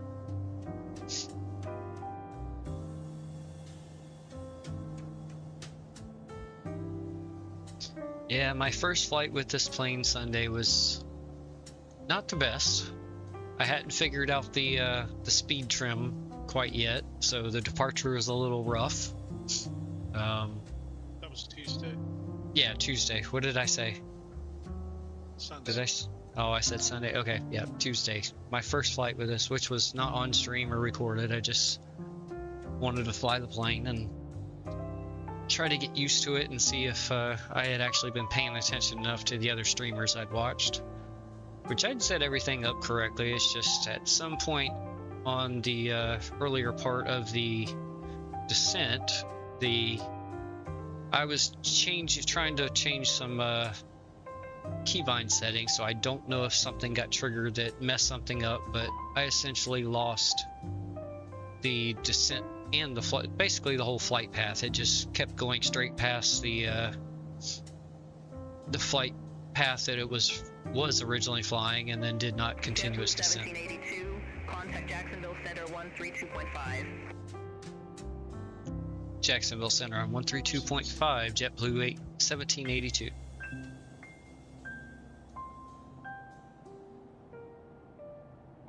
Jacksonville Center, JetBlue 1782, flight level 350. Yeah, so ended up pretty high and wasn't able to, even though I had everything configured properly to capture the ILS, I was a couple thousand feet too high, so it wasn't able to. So I essentially did the same thing I did from the previous stream in Las Vegas, where I dive bombed the runway and landed halfway down. Still stopped it before the end of the runway, but yeah, it would have been a go around in real life. But it was getting late and it was time to get the plane on the ground, and I had gotten my initial lesson with it there. She's definitely something you got to watch during the descent phase, because she is slippery. The speed will get away from you. Even the real world A220 pilot I was watching last night said that you're using the speed brakes on the descent quite a bit. It's a very slippery, efficient airplane, which is why From what I heard, their target was a 20% fuel efficiency gain over previous, like the A220 and other regional, like the Bombardier CRJs, those such planes. And they essentially exceeded that. I don't know, I didn't hear by how much, but they exceeded that 20% by a good margin. So I imagine they may have gotten somewhere in like the 25 to maybe even 30% range.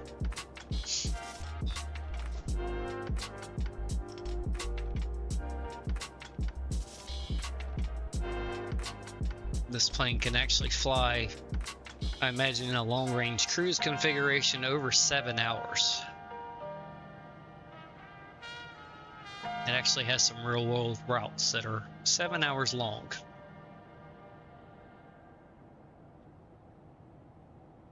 So she can do some mini long hauls. I haven't flown on one, but other people said it's also a very comfortable airplane to fly on.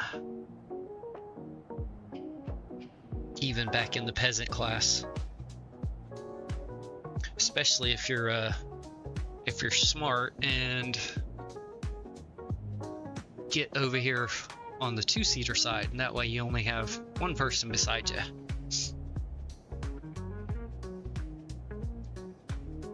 Right. Oh yeah, I just noticed this. They even have watch your head warnings on these, because yeah, as you see, if you get, actually it'd probably be better. That's funny. Yeah, better if you bring one of these. Oops, not that one. Further down, please. Here, let's go down this way. There we go. Yeah, you see, if you're walking a little close to this side for some reason, yeah, boop. Pilots have said that the flight attendants have gone home with some headaches a few times from serving on this plane. Let's see, what view are we on? I think we were on this one, weren't we? Yeah. All right. So, here we go. We'll hang out right here for a little bit. That's a nice view. Beautiful wing view. I'm gonna leave it right here, and I'm gonna step away, use the restroom, and rinse out my coffee cup here. So I will be back in just a few minutes. Make sure everything. Oh, that's already sitting here in front of me. All right, is everything still? Yep, everything still looks good. All right.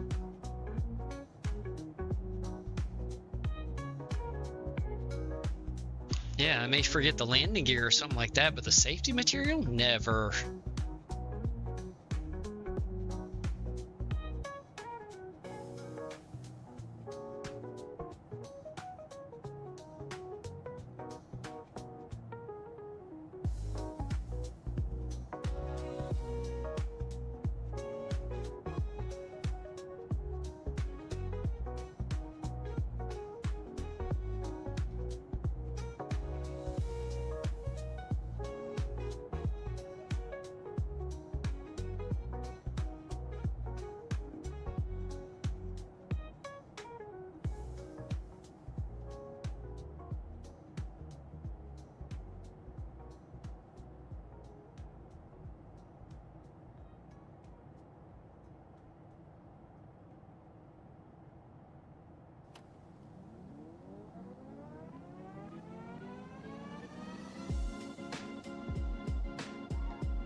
626, Jacksonville Center, roger.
Okie dokie, I have returned. Welcome back. Thank you. Let's jump over to the other wing.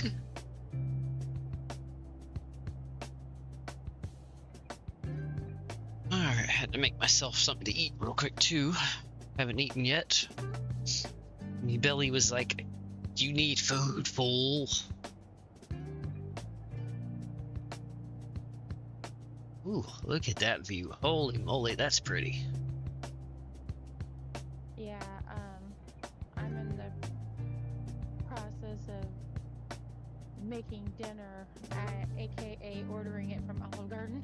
Well, there you go. It's a lazy night. Mm-hmm. It really is. I'm not in the mood to do anything.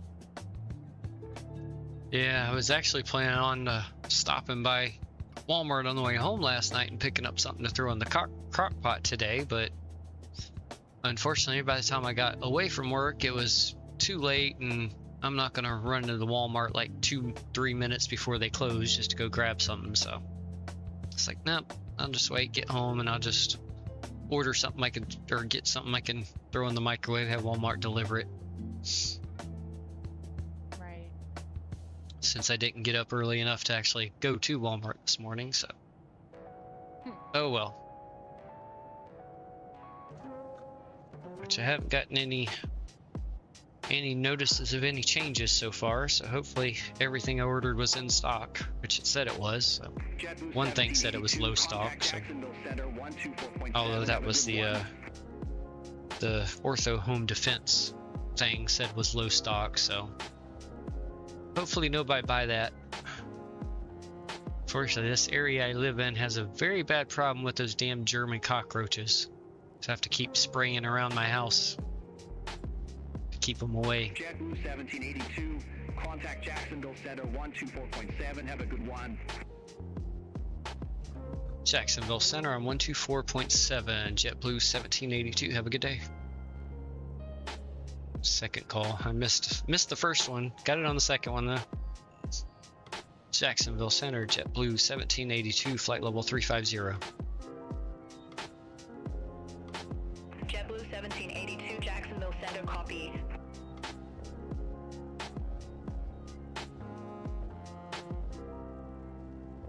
Let's see, I don't think I have any other views on this keybind. Nope, back to the first one.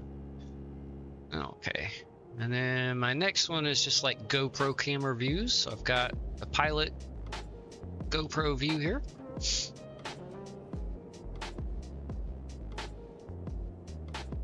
What city is this? Where are we at? Is this... might be Savannah? Let's zoom in here. Let's see. Well, let me see. Put airports in. How bad is that gonna make it?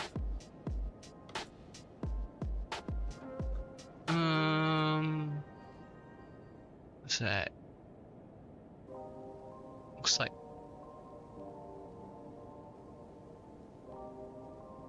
I can't make out the names. They're too. Looks like maybe a Kilo Charlie Alpha Echo. Kilo Charlie Alpha Echo. Let's see what airport that may be. Kilo Charlie Alpha Echo. That is... oh. That is Lexington, South Carolina. Okay. That's the city we're flying past. Which actually will be... there we go. Right over there.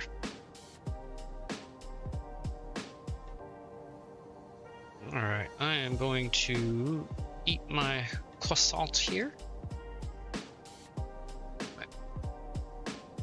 Go back up to the GoPro view here. So I'll tell you what, let's go to the cinematic views here while I mute myself and eat.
I am going to be switching to mobile. Gotta go pick up the food. Okie dokie.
No, if you're on the YouTube route, side, that route is incorrect, even though I did update it. Unless I forgot to hit save. Which is very possible.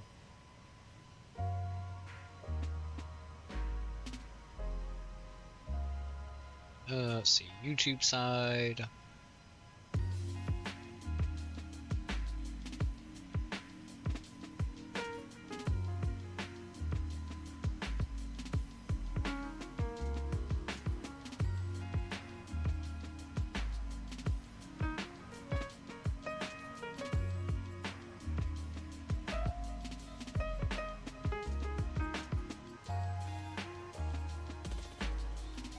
Jacksonville Center, Delta 626, good afternoon, flight level 360.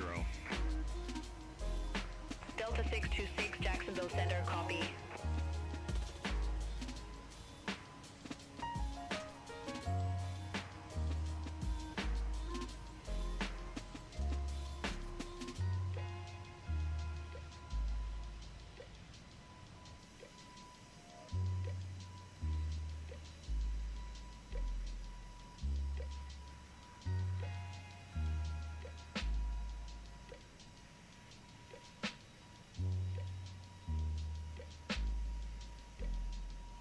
Okay, let's try that one more time there.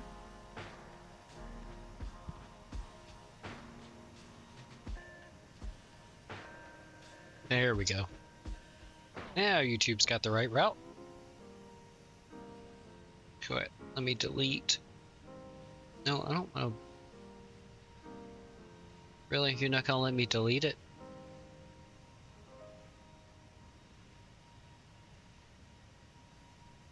Oh well. Alright, well, ignore the Toman 5B route. That one is the wrong one.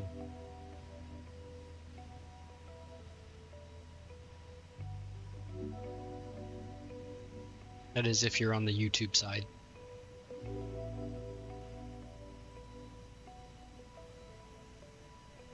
I'm on my own sides. Yeah, you're just special, that's all.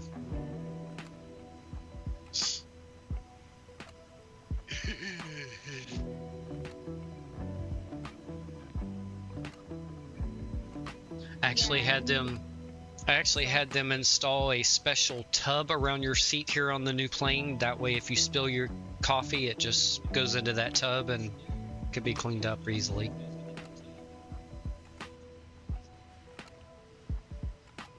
No fabric on your seat to be stained or anything, so you're in a hard shell just because you always make a mess. Right? With the pilot would land better. Hey, you should learn to give your coffee cup back over to the flight attendants, or make sure you keep your sippy cup lid on there. I'm the good passenger. I don't spill my margaritas. Exactly. She finishes them off before the pilot lands because she knows that I'm not a real pilot. Maybe it might not be a good landing. Exactly. See how this works? Let's not have anything cold or hot that may fall on me while the pilot is attempting to, well, the wannabe pilot is attempting to land.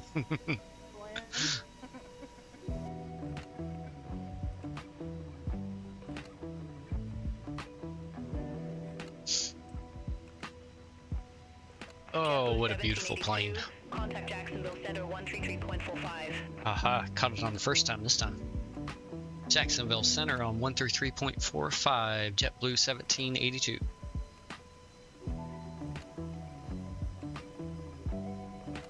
Jacksonville Center, JetBlue 1782, flight level 350. JetBlue 1782, Jacksonville Center, roger.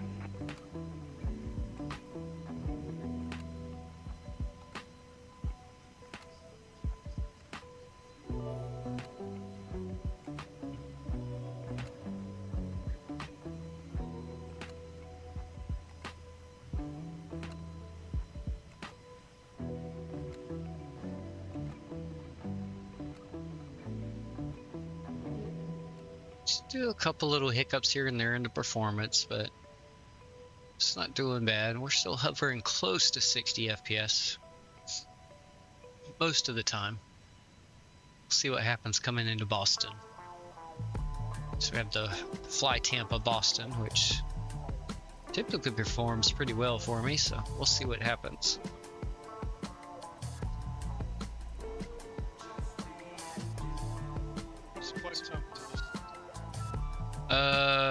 From takeoff it was 2 hours, just shy of 2.5 hours. Hold on, let me jump in the cockpit here and see if this thing gives a arrival time or anything. Don't think it'll be on that page.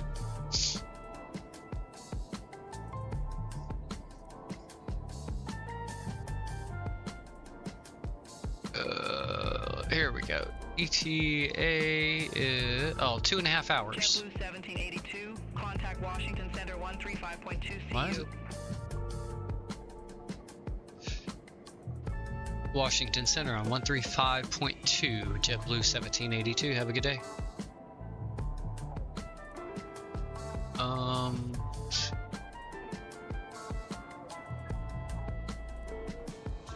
Washington Center, JetBlue 1782, flight level 350, direct DADS. JetBlue 1782, Washington Center, copy. So 22:35. So we have like an hour and a half left. Hour and 31 minutes left. So yeah, 2 hours and 31 minutes was the total flight time, it looks like, from takeoff.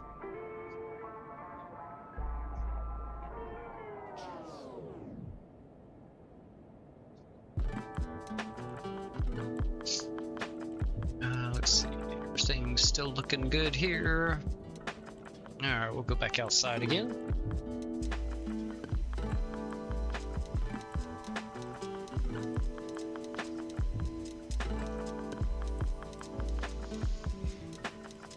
Continue enjoying our cherry cap safety material.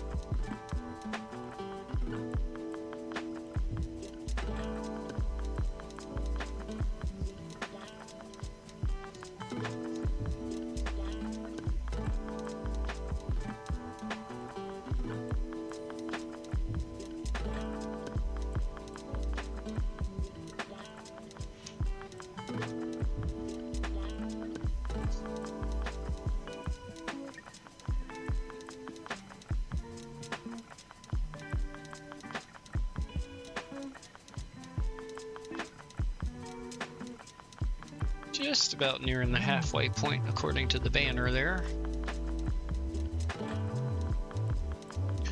So it looks like it's about 15 minutes off roughly on the arrival time.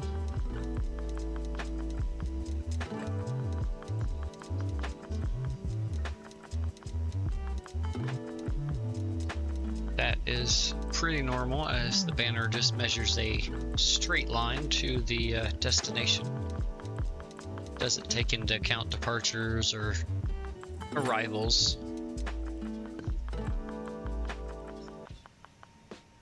And speaking of the banner, if you are interested in it, there is the link. And is the YouTube one going to post? No, it's not.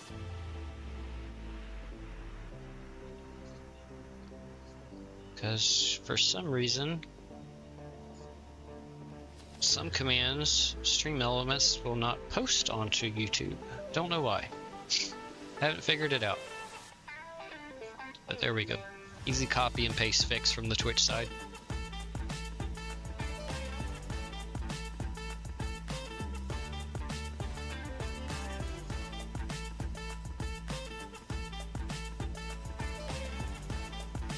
Oops, wrong buttons. Sorry about that. Didn't mean to do that.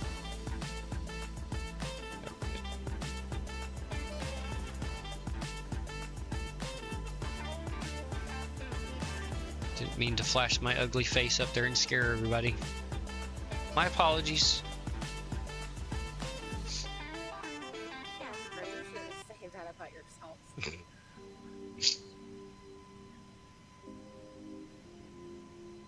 Just Yeah, we're all kidding. used to it at this point. Yeah, I know.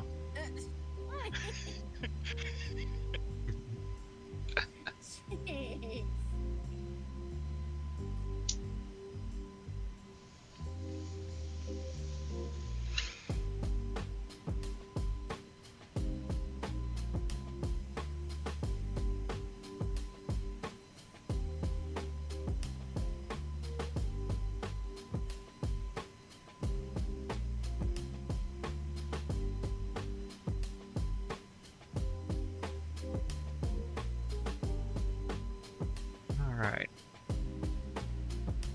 Well, hopefully the arrival into Boston with this plane will go better than my arrival I tried into Dallas-Fort Worth on Tuesday. There we go. Got the right day this time. Because unfortunately the probably over my own error. It's not the plane's fault, but I think I may have accidentally hit something I shouldn't have, and it stopped flying the descent that I had, and just continued on straight. So I got a call from beyond ATC that I was off course and needed to correct that, and by that time I'd already ended up too high on the approach, so when I came in to capture the ILS I was a couple thousand feet too high, so it wouldn't do it. So I had to do a nosedive steep approach onto the runway. Should have gone around and reset it up, but it was getting late and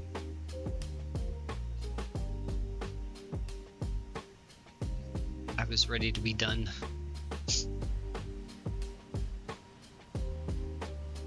It's alright, we'll just keep a close eye on it on the descent this time and make sure it's following everything.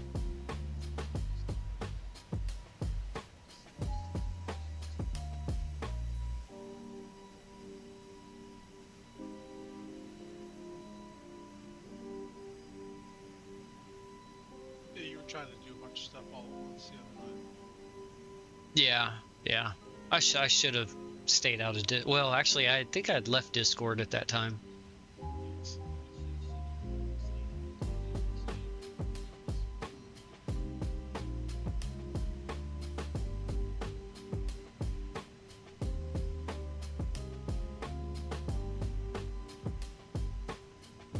Or it may have been after it stopped following the course that I may have jumped out of Discord. I was like, okay, I need to try to get control of this thing. So.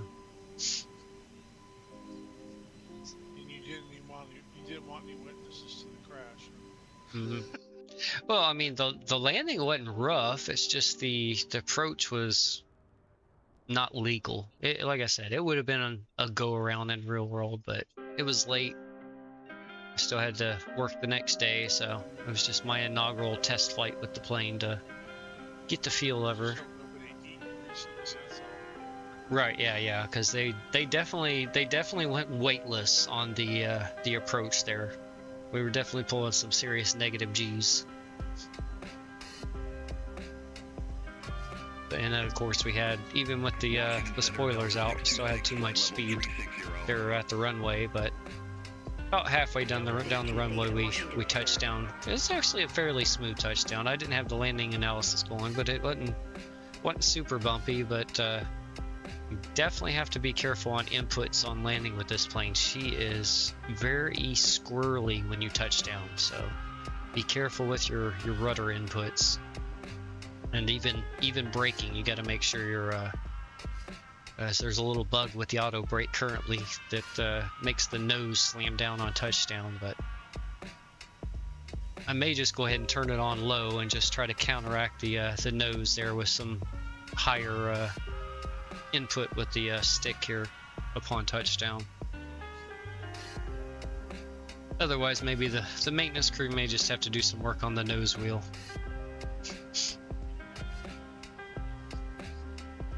But they are aware of the bug, and I can't remember if they said they had it fixed for the next build or if they're still working on it. I can't remember what they said.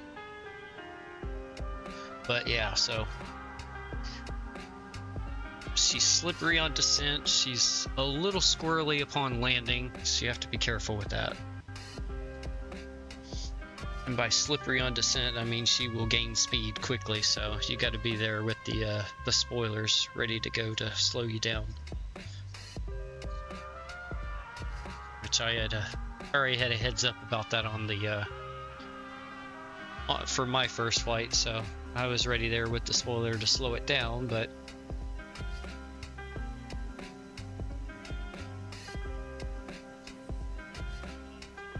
it was a learning flight.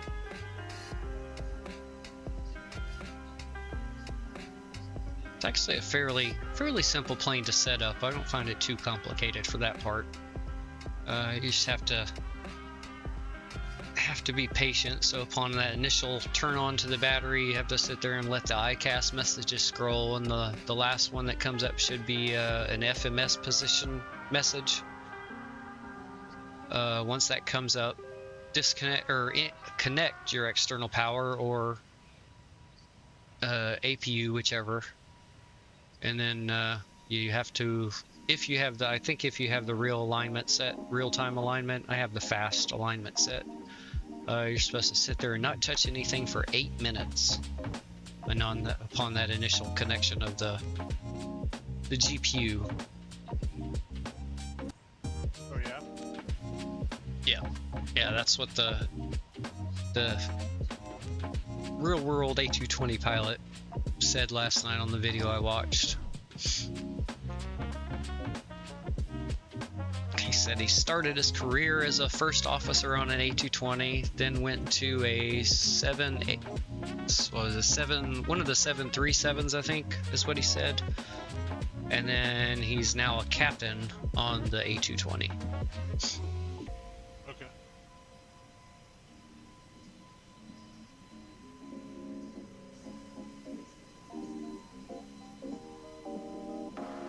And once that time expires, then you can start setting up the plane for everything. Which I imagine typically they'll get that connected, and they'll probably go out and do their walk around of the plane during that time, so that they don't mess with anything.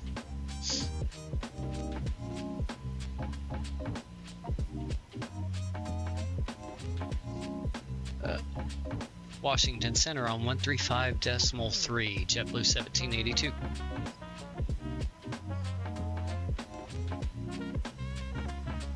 Washington Center, JetBlue 1782 at flight level 350. JetBlue 1782, Washington Center, roger. JetBlue 1782, contact Washington Center 118.75, see you. I just came over to your frequency and you're sending me away already? Fine, I don't like you either. 118.75, JetBlue 1782.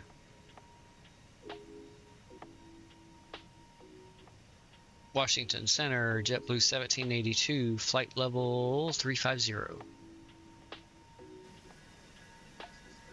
JetBlue 1782, Washington Center. Let's see if the guy likes me any better.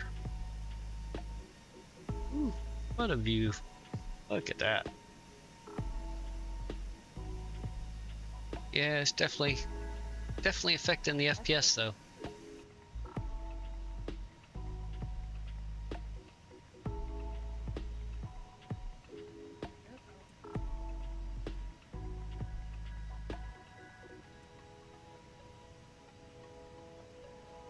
Knock on wood, haven't had any frames dropped yet in OBS.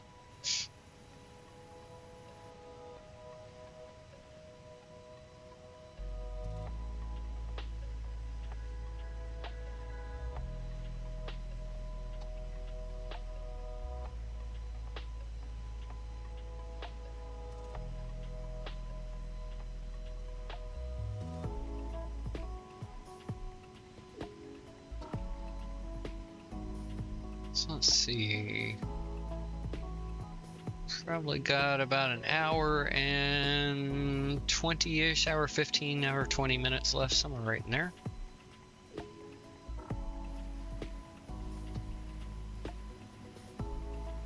The FMS computer said our arrival time would be 22:31.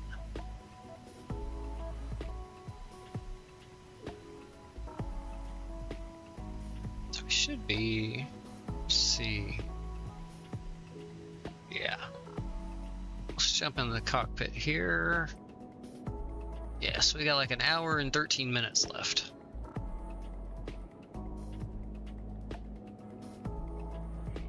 Oh, that's right. I forgot to zoom this in. Let's zoom it back out here. I'll get a better view of where we're at. There we go. Oh man, that's a cluster mess. Let's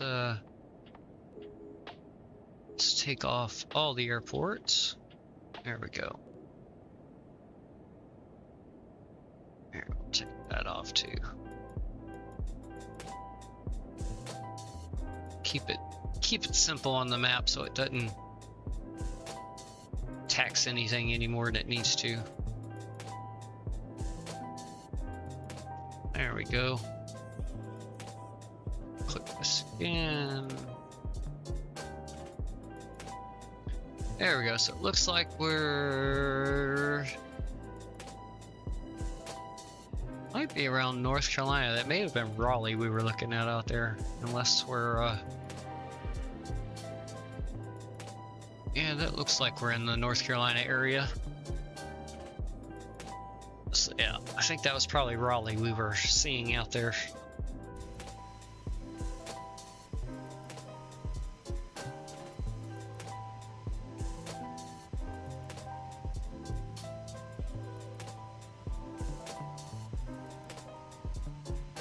Oh, can't see it now. We've already flown past it.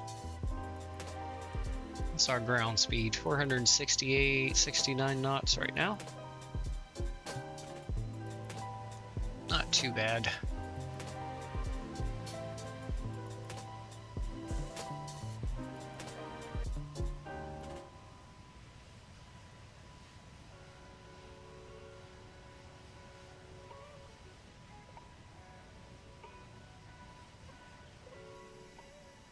Hang out here for a little bit and then we'll jump back inside and pull up some charts and go ahead and take an initial look at everything. And then when we get closer to the top of descent, we'll do a refresher look, because you know how stoners are, they can't remember shit. At least, well, we remember some things, just not everything.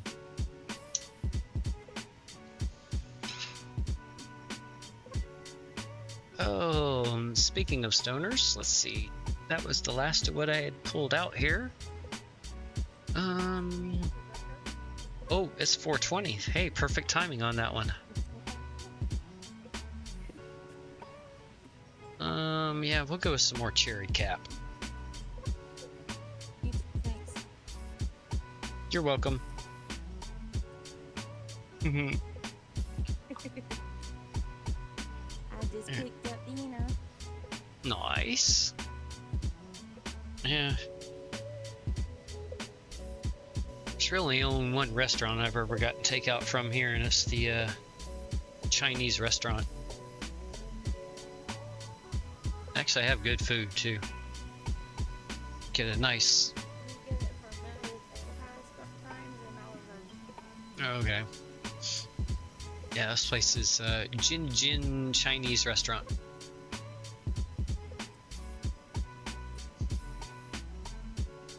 I don't know if they're all Chinese that are in there, but they're all Asian.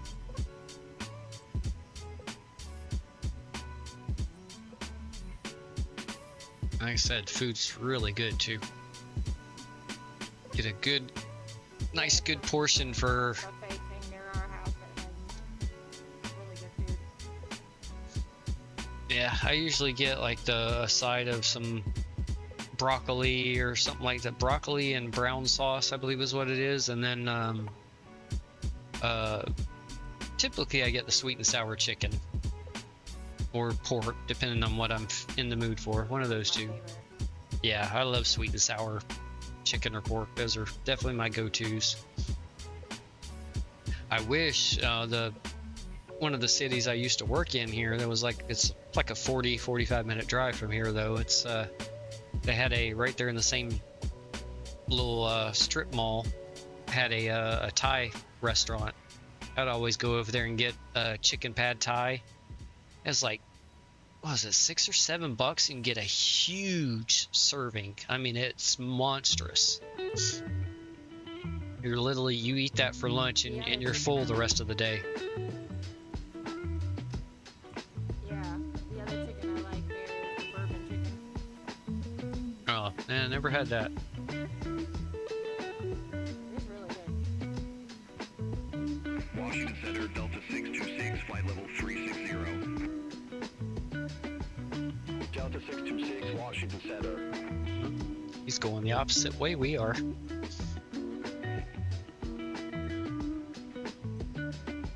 Mr. Delta is going the opposite direction. Yeah, that was a nice one. I'm just not gonna chance taking any screenshots, because that was one of the crashes I had earlier, was trying to take a screenshot for a thumbnail.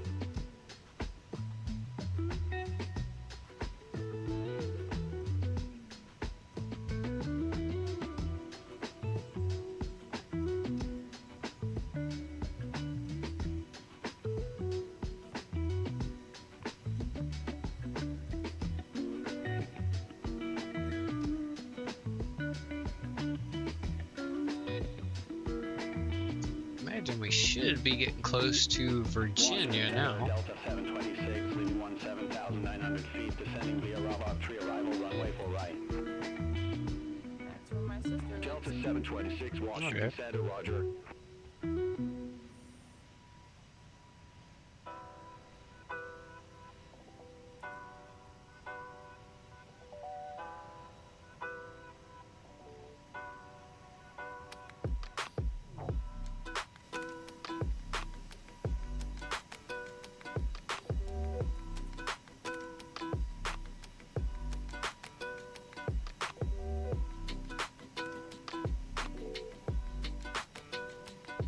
Yeah, I'm definitely enjoying the plane. So just gotta fly her some more, get used to it, and they'll improve it with the patches.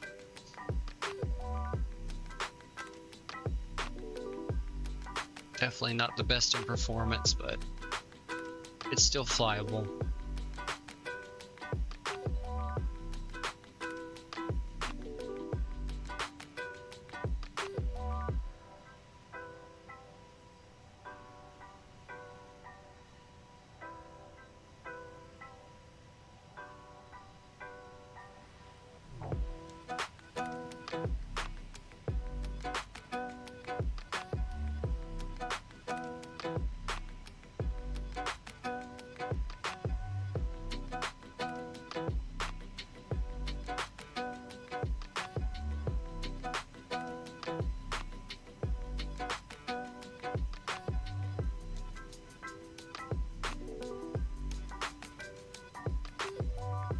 Yeah, my radio panel is in Georgia right now, or at least it was when I checked the tracking information this morning. So hopefully, if not by Saturday, maybe it'll be here Monday or Tuesday next week. Usually once it hits Georgia, it's not too long to get down here. So fingers crossed, maybe. Shouldn't take that long. Yeah. It still has to be transferred over to the U.S. Postal Service. It's still being handled by somebody else right now, but I forgot. Let's see, where in Georgia did it say it was? I forgot.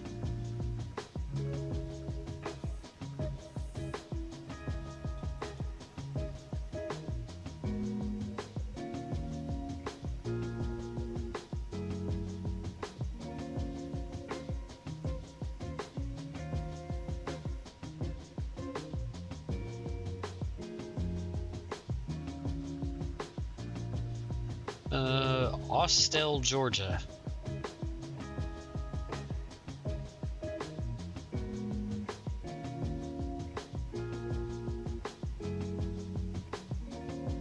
Yeah, a delivery date will be provided when USPS receives the package.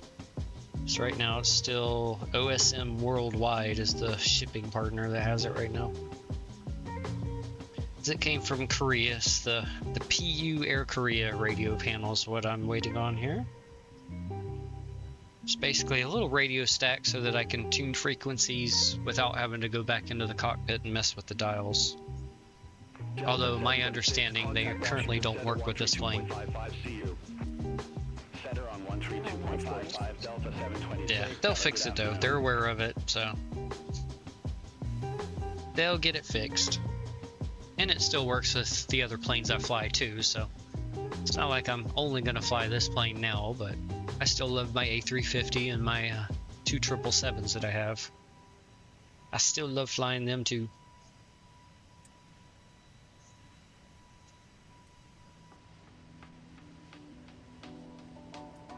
Yeah, so that was 6:41 a.m. was the last update. Is today the 30th? Yeah, today's the 30th.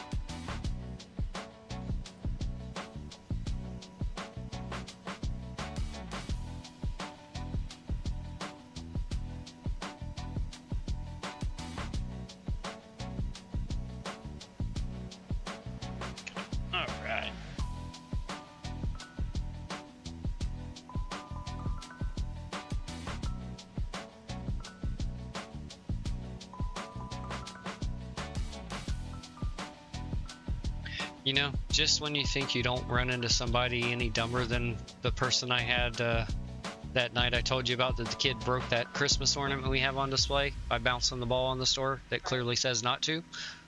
Yeah, so last night, girl comes up to me as I'm dealing with another customer asking how much something is, which had a price tag on the box. So, you know, price tag's over on the box, you got it out of there, sweetie. Exactly how I said it. So she go over there, checks it, and then comes back up with those same two items as well as something else and said, I didn't see a price for this one. And I turned it up, looked at it, and it had a price tag on the bottom of the actual container. So I held it up and showed her. I didn't realize I held it upside down. So I guess she took offense to that and went and told her daddy that I was rude to her. So he comes in, first thing he says, I think you owe my daughter an apology. I was like, pardon me? What are you talking about, sir? So he goes to say, and I was like, sir, I had other customers in here. She asked me how much something was. I let her know there was a price tag over the box. I wasn't rude about it. I actually said to her, the price is over on the box. You got it out of there, sweetie. That's exactly how I said it. And, you know, I was like, I apologize if you felt offended. I even said it to him as well as the kid that was there with him. And just both of them complete kin Karen. You could tell the girl has never had to figure anything out for herself in her life. She's been spoon-fed everything. He literally proceeded to say, give me your who's your manager? I was like, well, I'm the assistant manager. My store manager is not here. I'm the only one here right now. This is after 9 p.m. at night. We close at 10. Well, he's like, well, give me her phone number. I was like, well, I'm sorry, sir. I cannot give out private phone numbers. These are our personal cell phones we use. We do not have a store and phone number since I've been working here. They took it away from this store and took it to the owner's new store. And he's like, well, give me the phone number. It's like, I don't know it, sir. And I was like, the name of the store is Palms of 38. Hold on a second. Washington Center on 132.55, JetBlue 1782.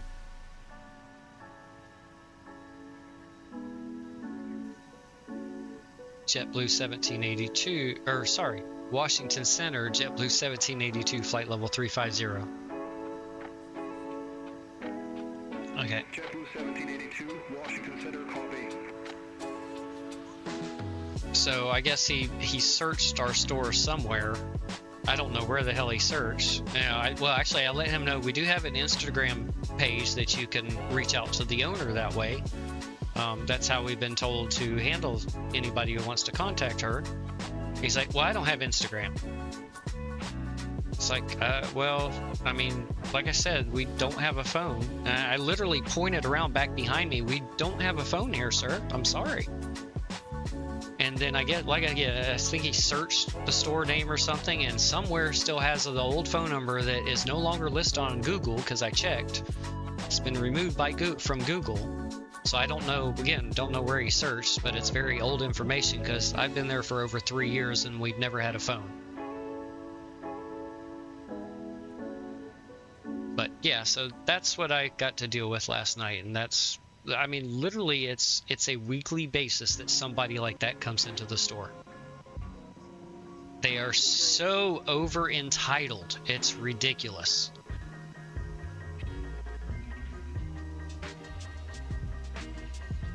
I really wish, if I owned the store, I would have looked at him and said, I'm the owner of the store. I'm the one who said told your daughter that the price was on the thing, and I did it very politely. Now, if you have a problem with that, there's the door. Get the fuck out. Exactly.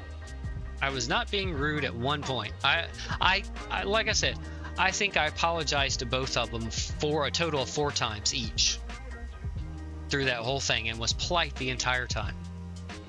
And then of course he stormed out, and there was a little kid that was in the store too, and he was actually at the door. He held the door open, and I found this out later when that particular little kid and his parents came back in the store, that this guy literally shoulder rammed that kid who was holding the door open for him. Rude. I mean, yeah. I mean, this guy was big too. He was a pretty, I mean, not muscular big, but, you know, heavy set, you know, the typical American, that stereotype. But yeah, so like I said, that kid came back in later, and, you know, he'd actually asked, he brought something up, asked me the price of it too, and it had the price tag on the back. I pretty much did the same thing I did with the girl. I flipped it over, and it's $3.95 there, buddy. He's like, oh, okay, thank you. And then, like I said, his parents came back in with him a little bit later, and they actually apologized to me for that guy's behavior. I was like, oh, it's not your fault. I do appreciate it, but yeah, no, definitely not your fault. And that's when they told me about him shoulder ramming their kid on their way out. And I said, oh my God, I'm so sorry about that. And they were like, it's not your fault either. So just some people. Those are the type of people that need to learn to stay their asses at home and just not go out in public because they don't have the manners or respect to be out in public. Exactly. When you develop common sense, then you can go out in public. Exactly.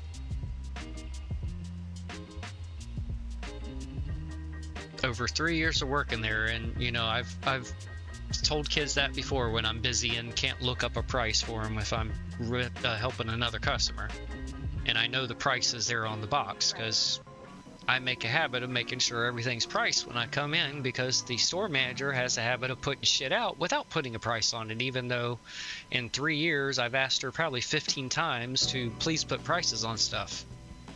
Gotten upset about it, tried to get the store manager involved. She wouldn't do anything about it. Oh, it's not a big deal. Oh, so okay, if I don't do something you asked me to do for over 3 years and 15 times, it's not a big deal. Okay, I'll remember that.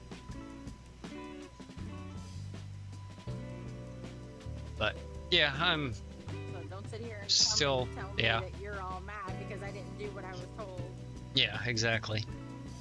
But still looking for another job, and unfortunately the job market is not very good in this area right now, and a lot of people don't want to hire somebody my age, especially considering I have back issues that have lifting restrictions.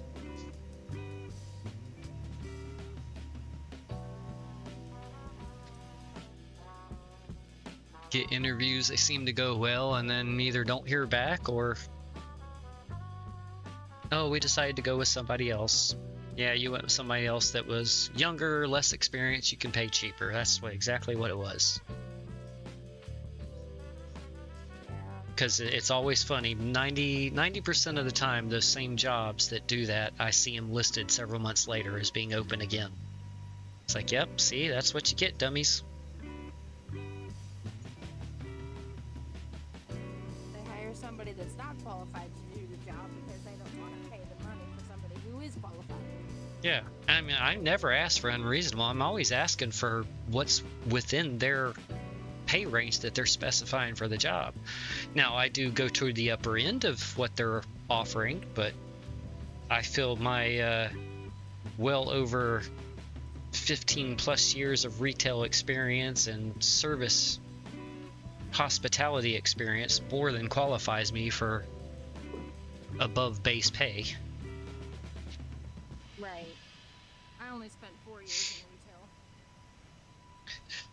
Oh, I wish I could get out of it, that's for sure, because people have just become an absolute nightmare to deal with. It's I mean, not just the Karens and Ken, but just the people that they literally let their kids coming to the store like it's their personal playground and just put stuff wherever they want. It's rare you see a parent making a kid put something back where they got it from. I'll literally go around that store, come back to where I started from 5 minutes later, and everything I just straightened up is right back out. And there's a lot of times it gets so busy I can't even walk around the store. That's how many people are in there. And it's not a big store.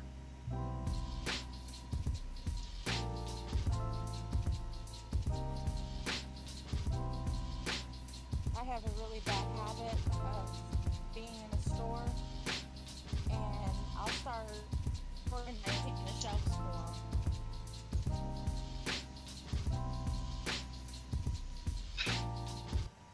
If I see something that belongs somewhere else, I'll actually put it where it belongs.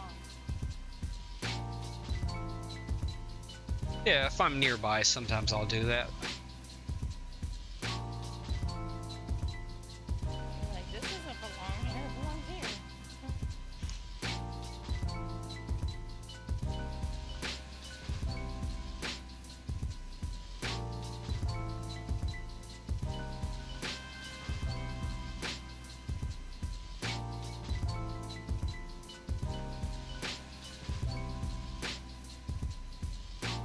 Let's see.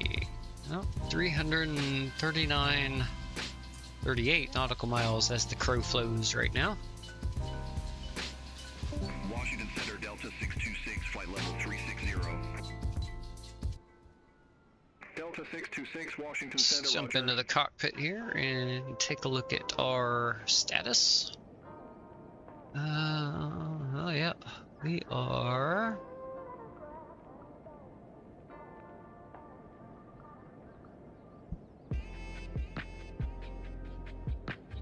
Let's see, let's zoom in a notch here.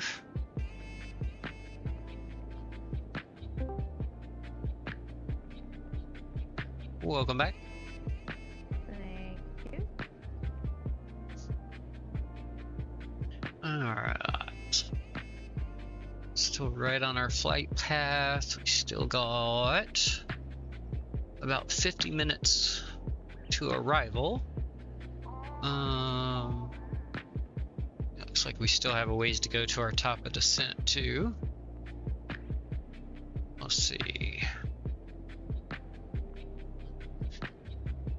Route page. Let's see, how far away is it? Oh, there it is. Yeah, we still got a little ways to go. 2257 to our top of descent. Or, sorry, 2207.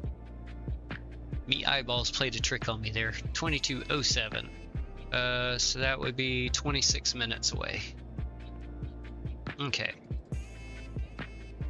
So not too far away from our top of descent. So let's go ahead and start looking at our charts we have, at least for what SimBrief gave us. Let's see. We need the Roebuck 3. Come on.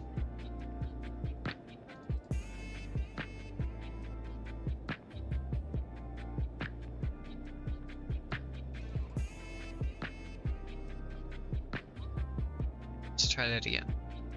No, really? You're gonna be...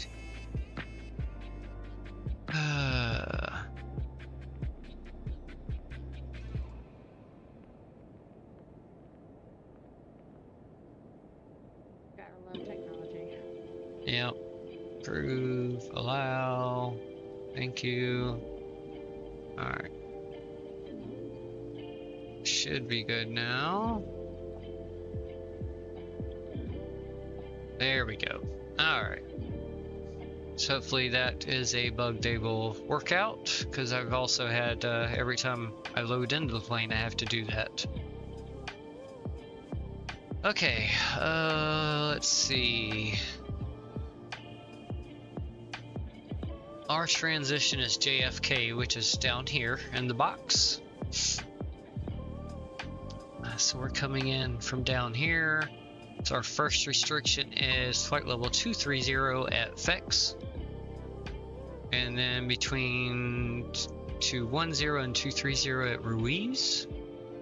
Then above 17,000 at Olin. Above 16 at Benki.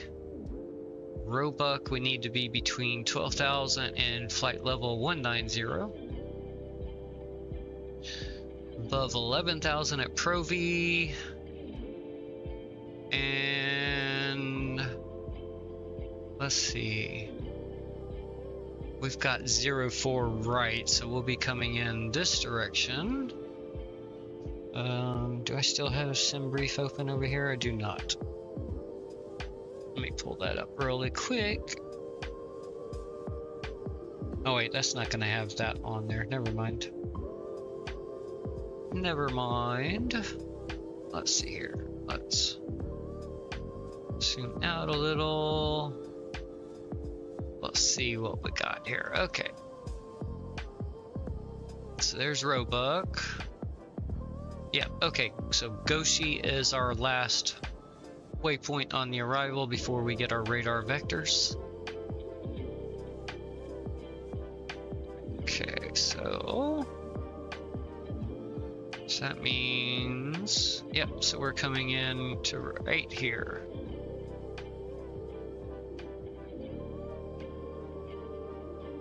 Which will pretty much almost be on the runway heading right there, but so we'll see how they vector us. But we need to be at 6,000 feet at Goshi and 210 knots. What's the other restriction? Sophie, we've got between 9 and 10,000 feet and 220 knots there. Which, if we look over here at the FMS, we should see all those restrictions input. Yep, there's all of those from Benki and Roebuck, Provi. Yep, 9, 10,000 Sophie. Yep. There we go. All those restrictions are in. And yep, there's Goshi right there, 6,000 feet, 210 knots. Flight level 390. Moxie 100 Washington Center, copy. Okay. JetBlue 1782, contact Washington Center 132.05. 132.05, JetBlue 1782. Have a good day.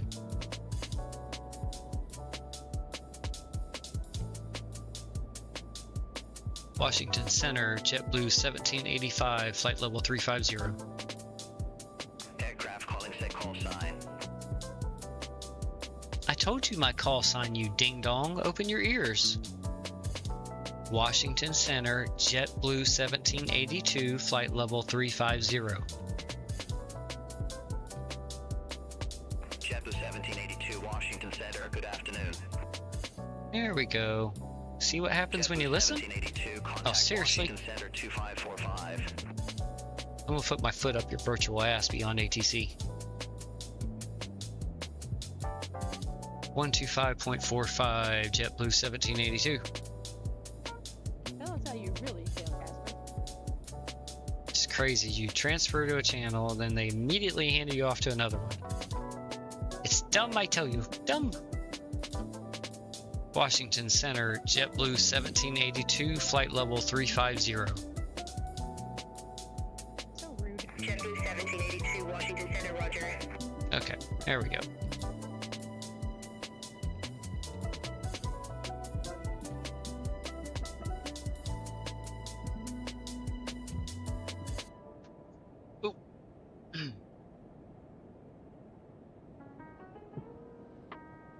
So I did change a keybind that I had before. So I previously just had my spoilers on a toggle button, but now if I put it on a incremental switch, that way I can control how much of the spoilers I'm putting out instead of just a on-off feature. So that should help, especially with this plane on the descent.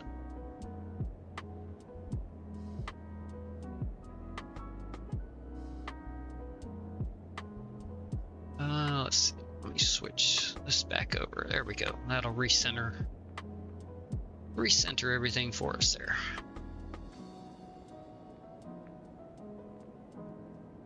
There we go. You can see our top of descent there on the vertical profile indicator.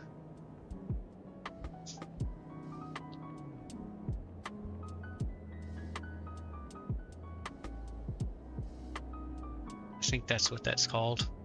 Or is it the VSD?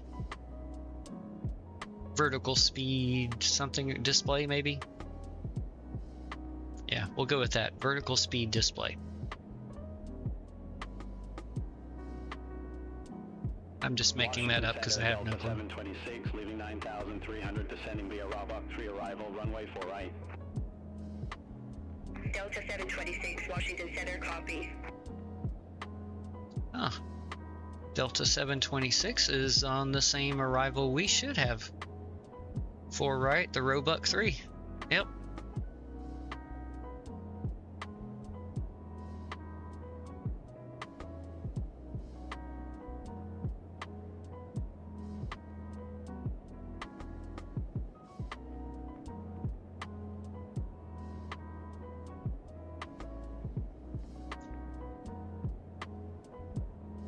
So that's a good sign. That means that we may actually get the same runway. Oh, I know what I didn't look at. Let's go back over here to the EFB real quick.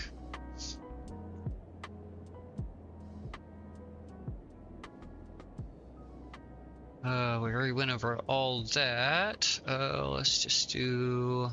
Or actually, let's look at the weather real quick again. Refresh. Winds. Let me go ahead and write this down. Let's see. Come here, pen. Alright, so we got winds are 070 at 7 knots.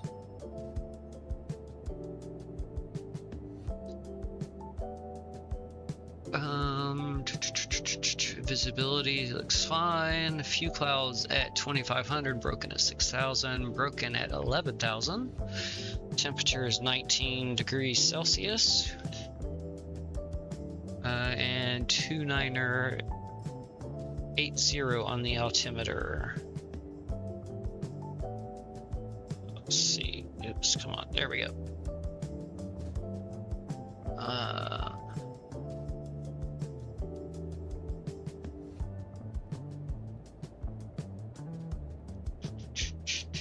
Okay.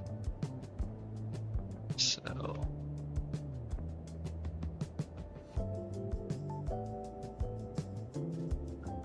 JetBlue 1782, contact Washington Center 124.775. Washington Center on 124.775, JetBlue 1782.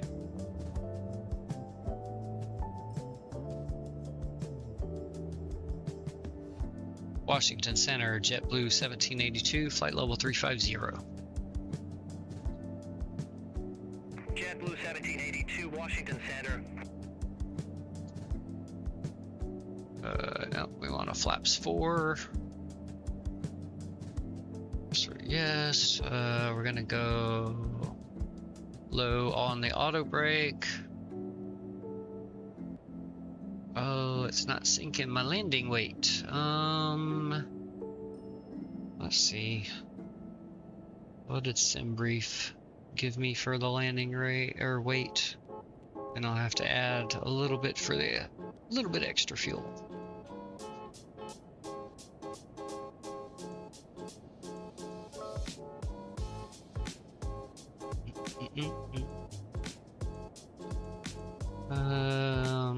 see. Estimated landing weight 117. Tell you what, we'll call it 118.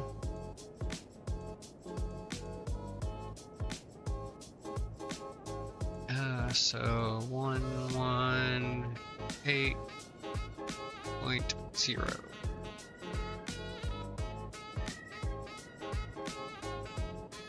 Right. Draw, as far as I know, that is all good, and let's see what happens here.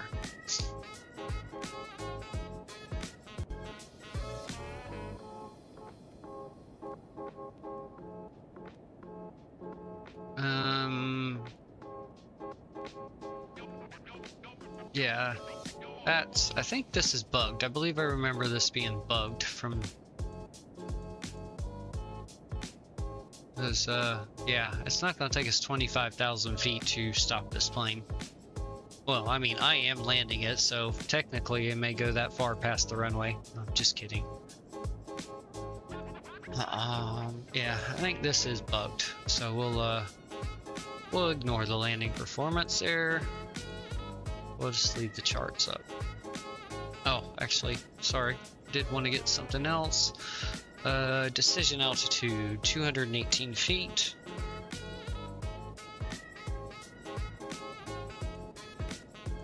And final approach course is 035 degrees.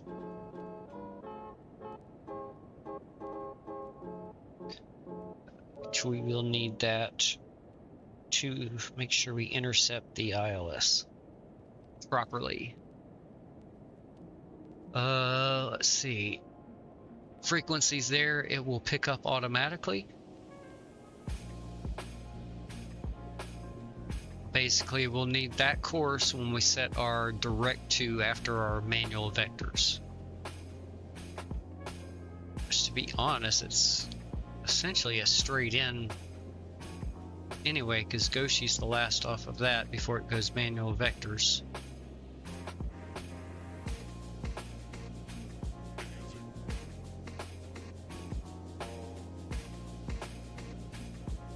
Okay.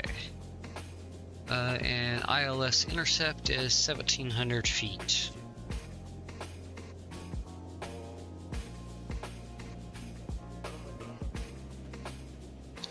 Okay.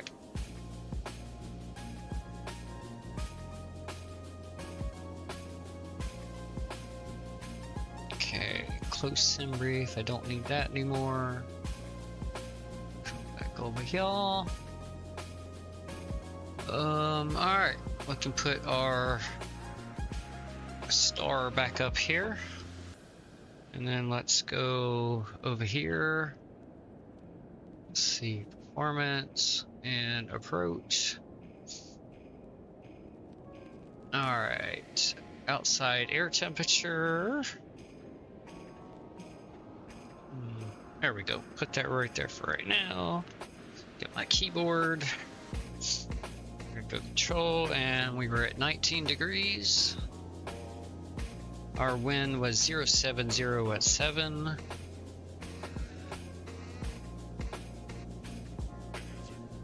There we go. Let's see. 29.80 for the QNH. And we're doing a 4. JetBlue 1782, expect rub up tree with the Kennedy transition, runway 33 left. Oh, 33 left. Okay, you're changing the runway on me. Expect Roebuck 3 with the Kennedy transition, runway 33 left for JetBlue 1782. So we need to go change our arrival runway. Washington Center, Delta 726, leaving 6,900, descending Bay Roebuck, runway 4 right. 33 left. Delta 726, Washington Center, roger. Roebuck there, done, and execute.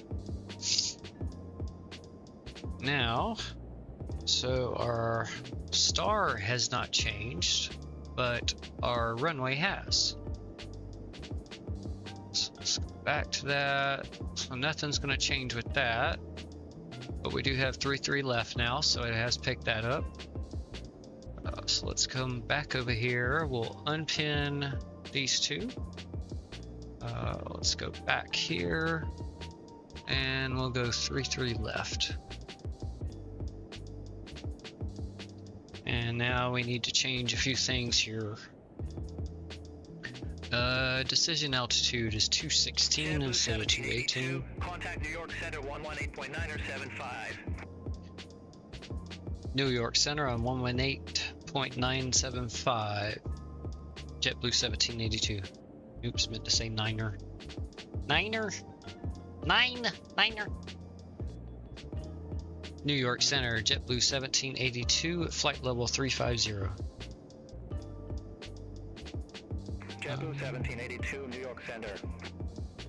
ILS intercept is now 1,500 feet. And our final approach course is 330 now. That I say 216 on that. ILS is 1,500 feet now.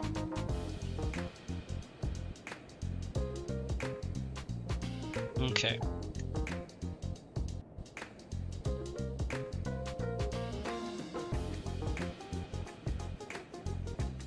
Actually, we don't need.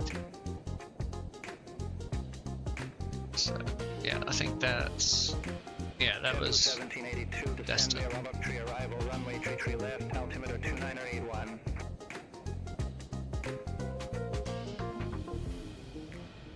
We're almost there. Okay. Descend via Roebuck 3 arrival, runway 33 left, altimeter 2981 for JetBlue 1782. All right, 2981 now.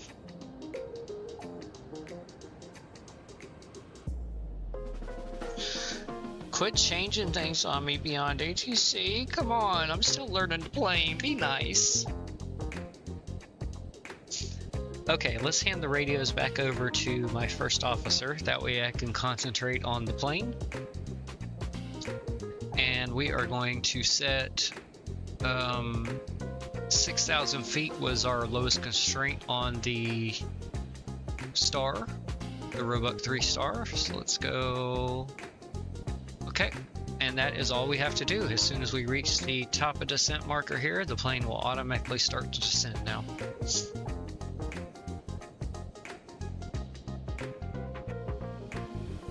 Just make sure you're on nav and VNav here, and then that is all you need to do. Oh, I just realized I never started the flight time. I only started the block time. Oh well. Our taxi was real short. It was only like maybe 5 minutes, if that.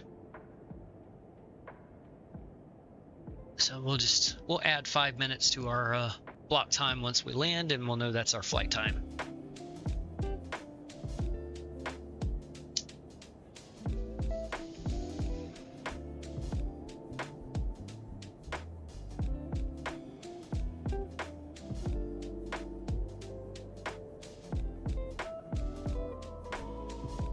Alright, so Kennedy or JFK is our next waypoint, which is our transition to the star.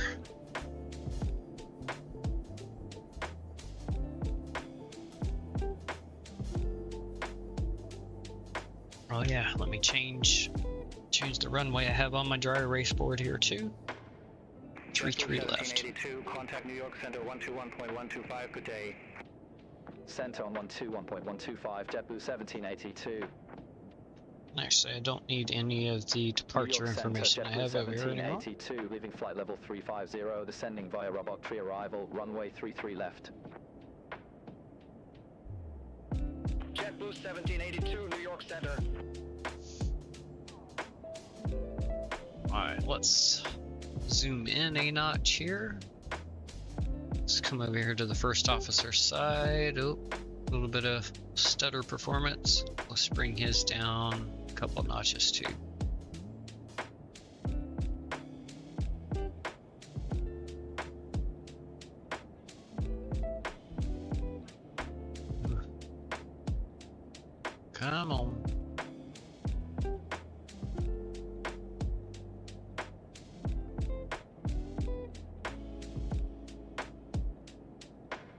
Yeah, the clouds along with the plane are definitely having a drastic effect on the performance here.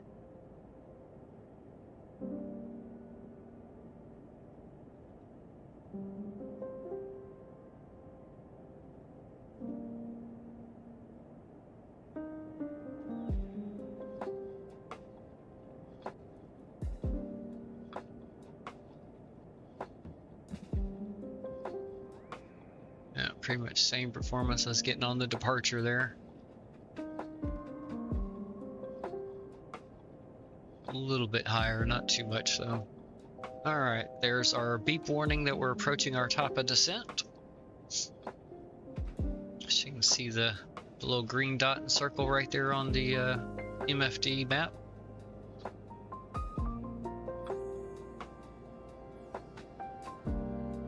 Just go ahead and turn the volume down on the music just a little here.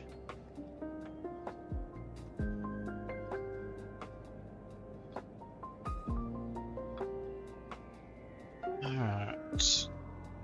Ready with the speed brakes, because we're definitely going to need it.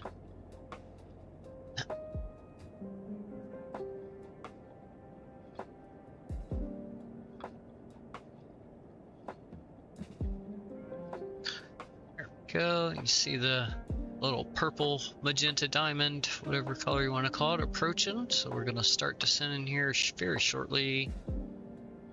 And boom, there we go. Down we go. Oh, yeah, and there's that warning. Yeah, go away.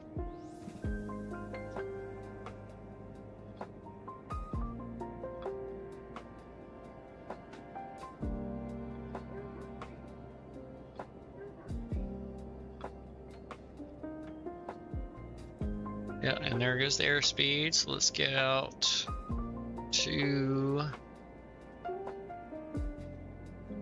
Alright, let's go 3 notches on the speed brake. Yeah, see, she is very slippery. JetBlue 1782, contact Boston Center 132.3. Alright, let's go ahead and go full speed brake, which is 4 notches. Let's see, is it actually... Oh, wait a minute. My keybind... Oh, okay, there we go. Runway 33 left. I was pushing the wrong way. I thought it was the other direction.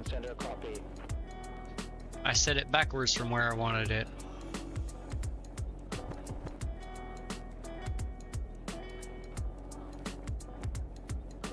There we go, our airspeed's coming back down to where it needs to be.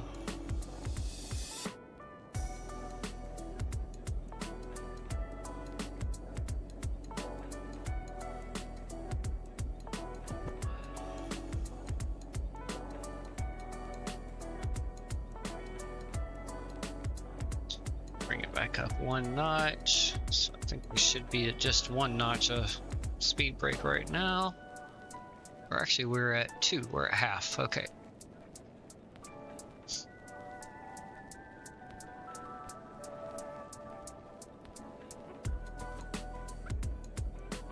Let's bring it to 1 or 1/4.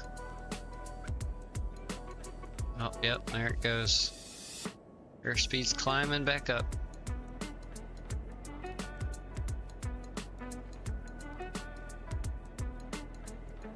Alright, let's take it back to half then. Let's make sure we stay right here at the right speed to hold this descent profile.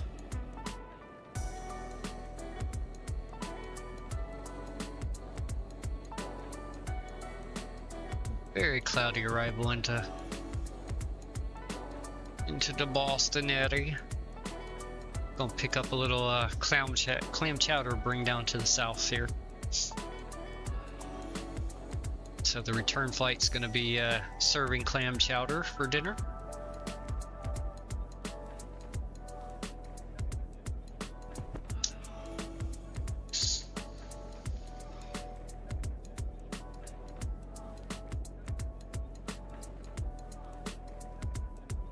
I know that was a very horrible Boston accent I did.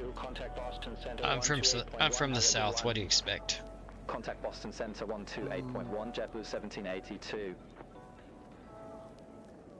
Boston Center, JetBlue 1782, good evening, leaving flight level 268, descending via Roebuck Tree arrival, runway 33 left.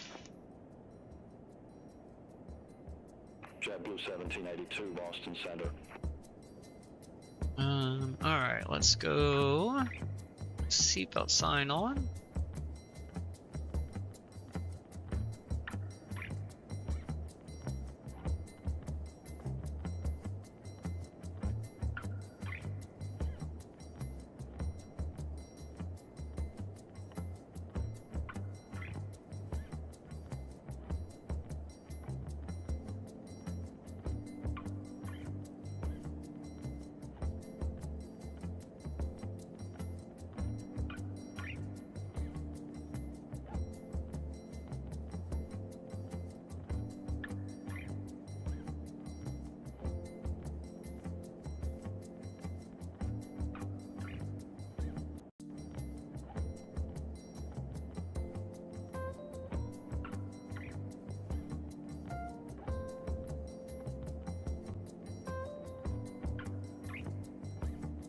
Looks like we're about to level off here. Let's go ahead and bring the spoilers up another notch here.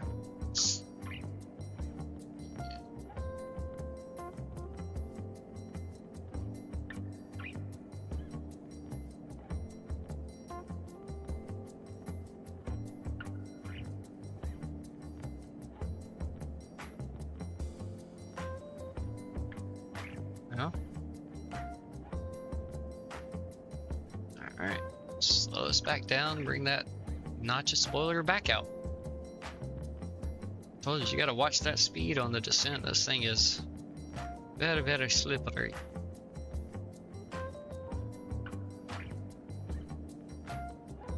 Looks like the restriction is 2,100 feet here.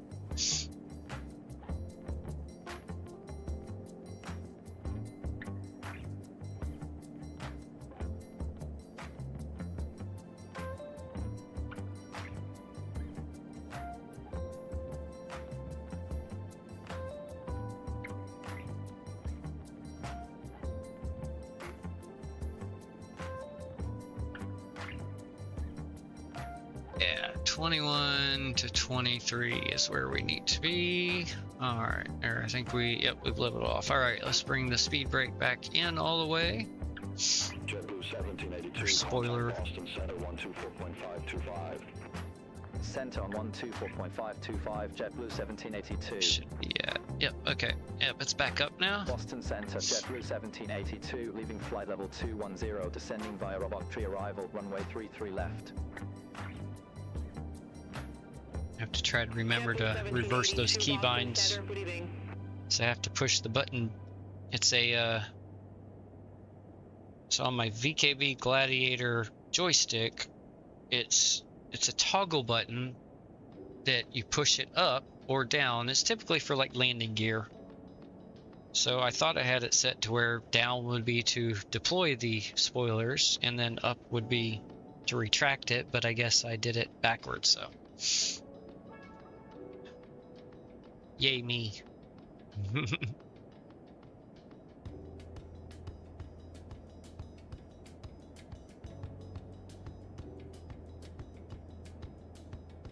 You just I guess the lucky one today. Well, I mean, it actually, if you think about it, the way the spoilers deploy, they do actually lift up technically, so putting the button up kind of does make sense for deploying them, and then down to retract them. Right. Oh, let's see. Walmart.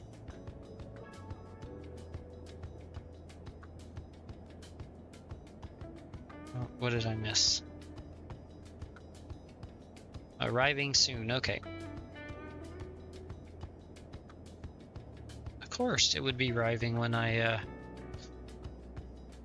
am on the descent. Hopefully, it's supposed to be any minute, so Dang it, that's not what I wanted you to do, please. Thank you. JetBlue 1782, contact Boston Center 124.85. Contact Boston Center 124.85, JetBlue 1782. Boston Center, JetBlue 1782, good evening, leaving flight level 210, descending via WINCTRL arrival, runway 33 left. Zoom in another notch here on my map. 1782 Boston Center.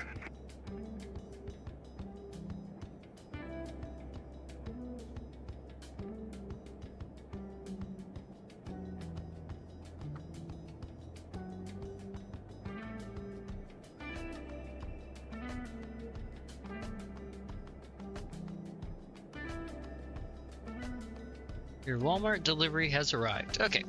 I am going to go grab that off the front porch, and I'm gonna go ahead and use the bathroom again real quick before get into the landings. I will be right back.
Okay, I have returned. Oh, shit, wrong button. Sorry.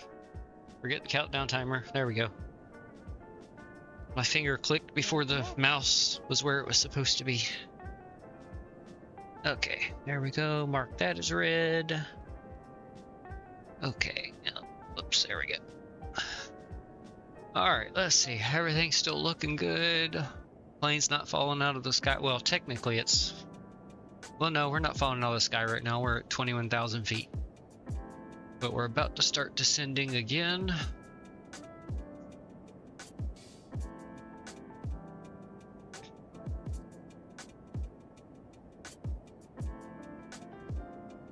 It's amazing how many bags those people waste. they had 1 TV dinner in one bag, 1 jar of mayonnaise in another bag, and 1 package of cheese in another bag. Right. It's like all 3 of those things could have been put into one bag together.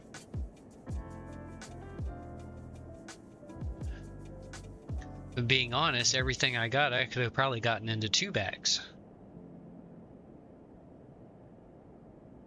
All it was a thing of Ortho Home Defense, which, yeah, I would have put that in its own separate bag because it's chemicals.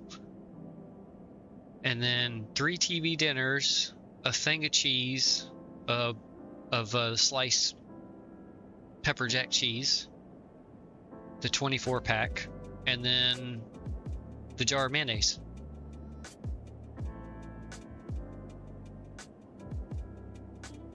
Yeah, should have come close to fitting in a bag by itself. Yeah. Mm-hmm. But oh well. I mean, they're young, mostly young people that work there. They don't care about saving plastic bags and shit like that. And I usually keep them for, like, when I go visit my mom, I'll use it for dirty laundry or putting my shoes, extra shoes that I'm not wearing while I'm driving down there or something like that.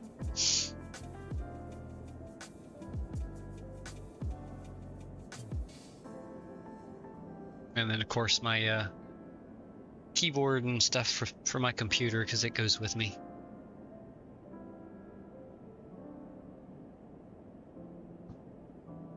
Right. They make good small trash can liners. Yeah, yep. That too. That's what we use them for. Alright, perfect. We are on the descent path again. So actually, since our runway... Oh, we're going fast again. Let's get 2 notches of speed brakes out. Actually, let's make it 3 because we need to get down to 260 knots.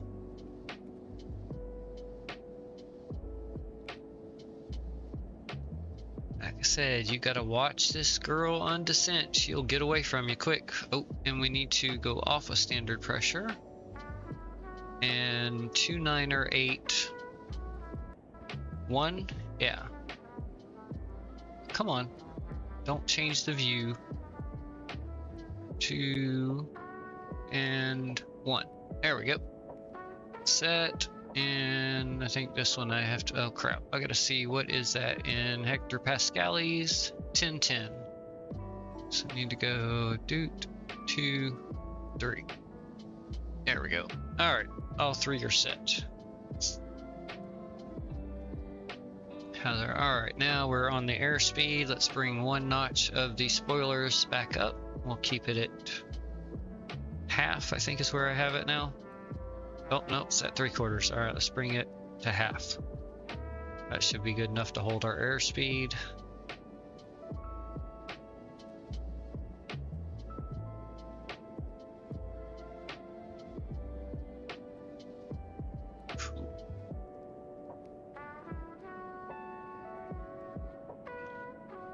I'll be back in a minute. Okay.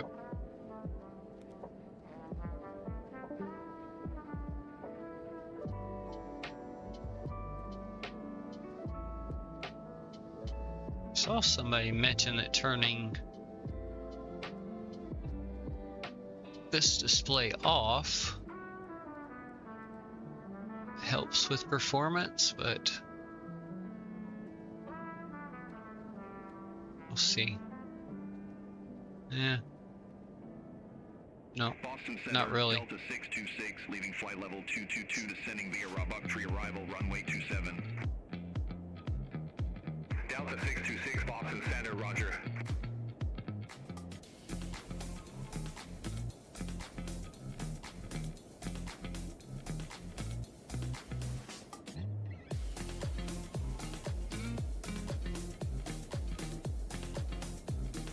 Alright.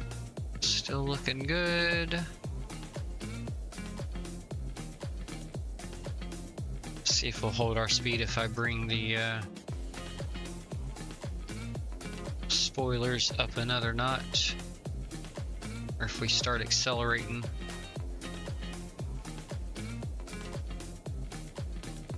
Yep, we're accelerating a little bit.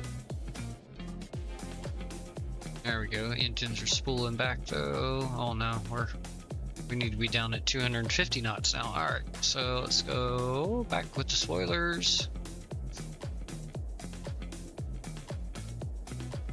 JetBlue 1782, contact Boston approach 120.6. Contact Boston approach, JetBlue 1782, have a good one. Boston approach, JetBlue 1782, leaving 1,100 feet, descending to 6,000 feet with information both. JetBlue 1782, Boston approach, altimeter 2981, expect a visual approach, runway 33 left. Altimeter 2981, expect the visual approach, Visual runway approach, 33 okay. left, Ooh, JetBlue 1782. turbulence.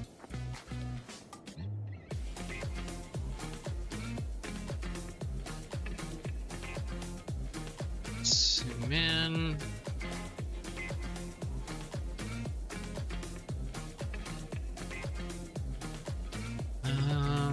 Let's see if we can change that real quick then.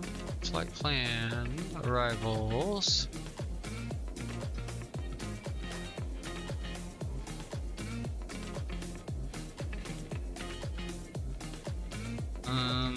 I guess you just hit runway 33 left for the visual. You know what? We're gonna leave it with the ILS because we want to see if I can actually capture it. So. Ooh, yeah, there's the turbulence. Bumpy, bumpy. Let's zoom out one notch so I can see. Once we get up here, we're gonna get radar vectored. I hope. If not, I'll just go direct to in the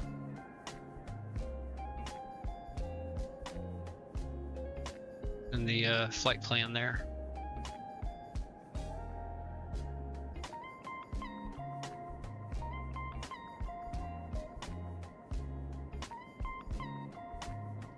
Alright, speed's looking good. How many lever, what am I at? Okay. Just barely, just a teeny tiny bit of the spoilers are out right now. We're holding our speed just fine. And actually we have some throttle, so let me try, let's bring them up the rest of the way.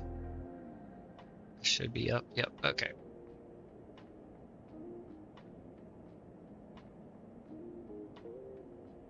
Okay, yep, we're still holding our airspeed. Ooh yeah, it's gonna be a bumpy descent. Make sure he's got his sippy cut lid on his coffee there.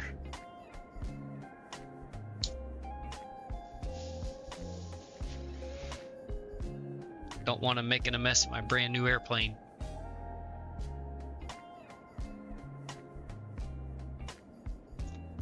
All right.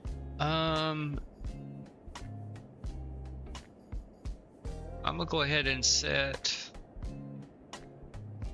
1,000 feet. Our ILS intercept is 1,500 feet.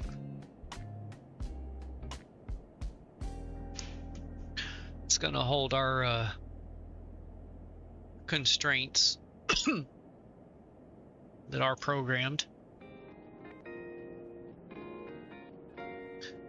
Bumpy, bumpy. I can't see the plane. The clouds are too thick.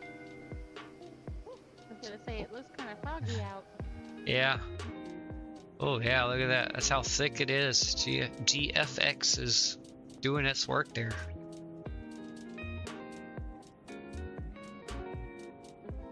Look at that. Nice.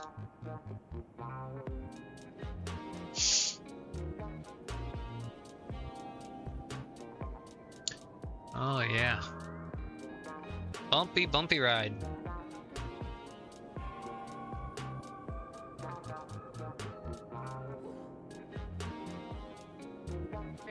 Says as much as that plane is bouncing around, you better have the seatbelt sign on. Oh, it is. Yeah, I had it on during the descent. He better have a sippy cup lid on his coffee. He spills his drink in my new plane, he's gonna be cleaning it up. You better have the sippy cup lid on your cup while he's In my new so that plane. you spill your coffee in his plane, he's gonna make you clean it up. Alright, our flight plan. Flight plan disconnect. Hotel now current altimeter 2981. Okay, no change in our altimeter, so that's good. Hotel is at current now. Let me go ahead and write that down real quick. Although our first officer is going to handle that for us. Alright. Let's see. Are we going to get a radar vector or not? I'm sure they will once we get a bit closer here. Let's drop the range again. There we go. Perfect.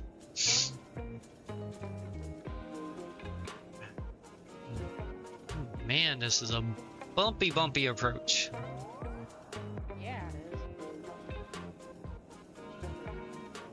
Real cat turb, it's doing its thing.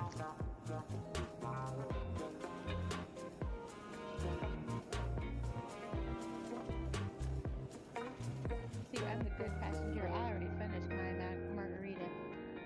Yep. Somebody likes to hide their cup and pretend like they don't have any trash when the flight attendants come around. Oh, I just realized I'm a bad pilot. JetBlue 1782, leave heading 335, expect radar vectors for visual approach, runway 33 left. Leave but heading 335, expect radar Okay. vectors for visual approach, runway So let's 33 left, go. JetBlue 1782. Heading. Karen Doran said they don't need to see you coming. We need to go 335 on our heading. Descend, maintain 5000. Descend, maintain 5000, JetBlue 1782. Let's go heading 335, and we need to descend. What did he say? To 5,000. All right, we'll set 5, and let's go vertical speed. And which way does? Nope, wrong way. That way. Let's go 800. That should be, actually, let's go ahead and get this down. And let's slow our asses down to here.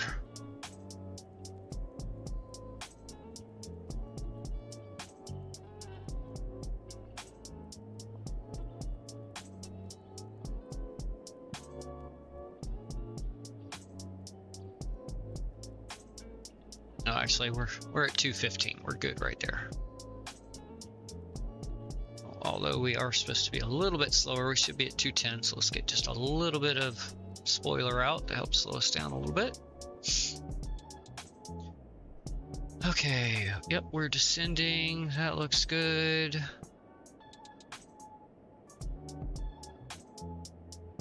All right, and I'm gonna go ahead and cheat. 1782, turn left, heading 325. Turn left, heading 325. We're gonna go JetBlue direct. 1782. And we're gonna do a course of 3. JetBlue 1782, descend 330. 2,800 feet, vectors for the approach. Descend and maintain 2,800 feet, JetBlue done. 1782. And execute. There we go. All right, and JetBlue 1782, airport is at your 12 o'clock, 15 miles. Report the field in sight. let's see, is that gonna go down? Or, but not. How am I supposed to see the field through all this mess?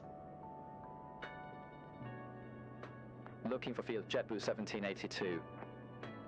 Okay, yep, there we go. We are descending. Get that nose down. Let's deploy some more spoilers, because, oh yeah, we are picking up speed. There we go.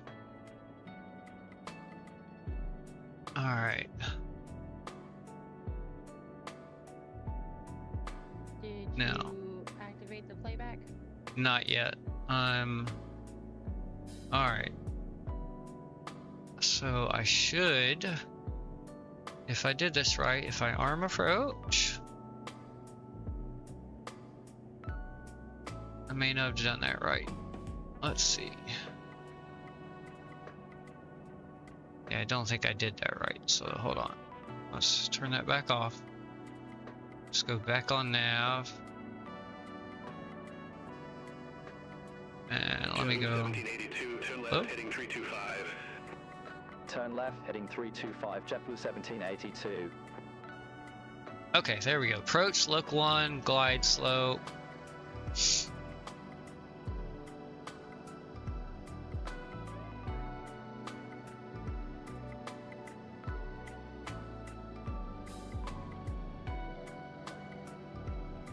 I think we are good.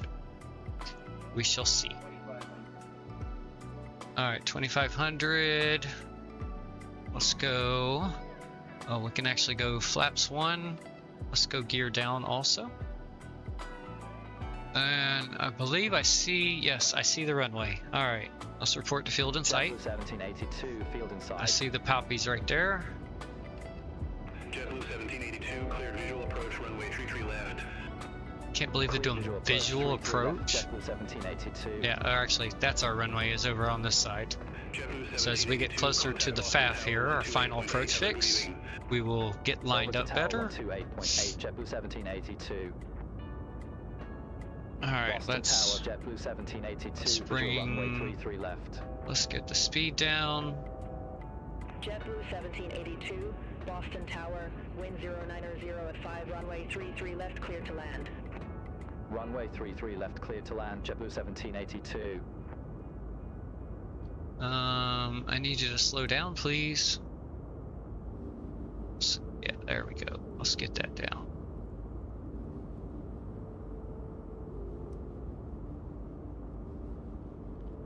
Alright, and... Alright, my airplane...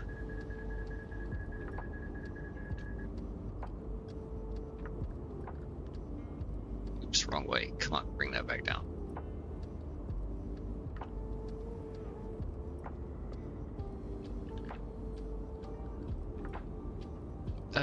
Why did... Damn it, there we go.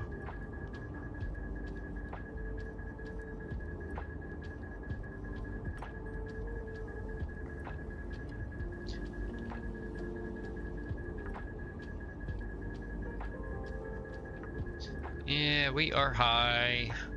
We need to get down.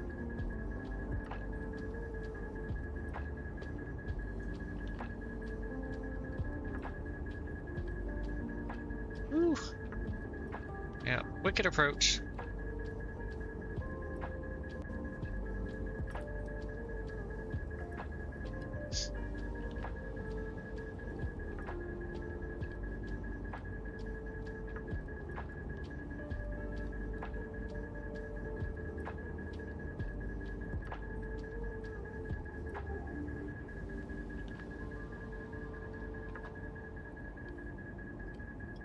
Come on, baby. Yeah, we are fast. Ooh, there we go. We are down. Holy shit, get back over here. Yeah, like I said, she is squarely on the ground. I'll have to get on the brakes hard. JetBlue 1782, exit left at November. Exit left at November, JetBlue 1782. How can I go left? JetBlue 1782, contact ground 121.75, take care. Left would take me out into the water. 75, JetBlue 1782. Alright, shut up, autopilot. Disconnect warning. Oh yeah, performance not all that great.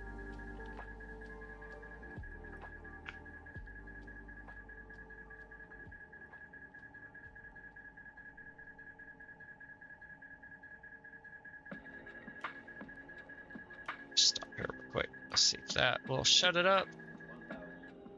There we go. Finally. Okay.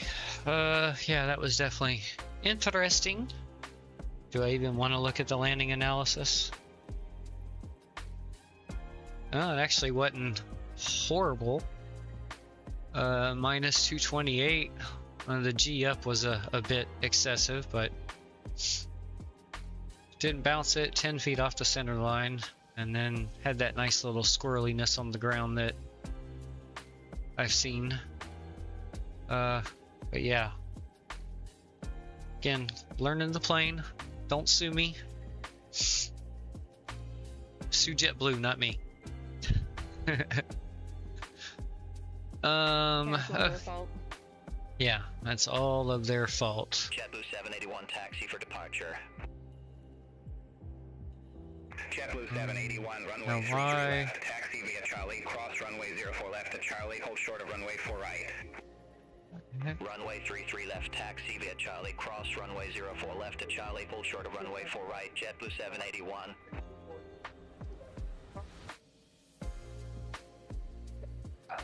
Oh, excuse me.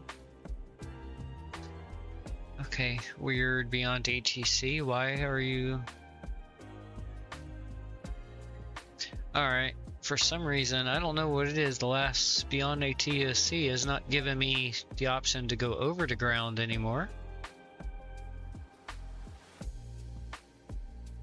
Just says expect gate C29, which is not the gate I selected, it's C19. Gives me a ground frequency, unless, well, we're already on it. 121.75. Unless maybe I have to call for this manually now. Let's see what happens. Boston ground, JetBlue 1782, request taxi to gate Charlie 19. JetBlue 1782, welcome to Live-in taxi to gate Charlie 19 via Juliet Bravo Alpha 2 Alpha.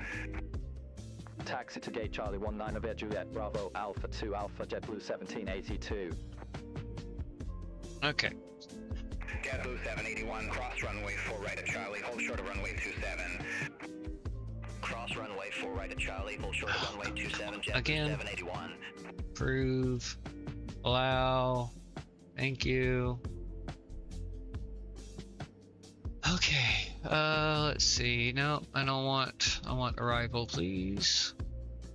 And we want the airport.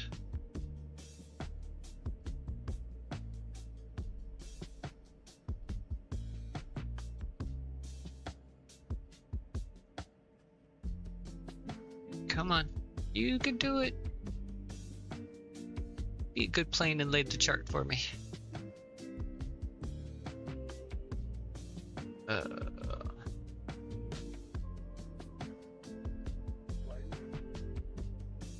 Alright, let's see. 3-3 left was that one, so we should be right here. And they said Juliet, which I think is where we're on. Where is?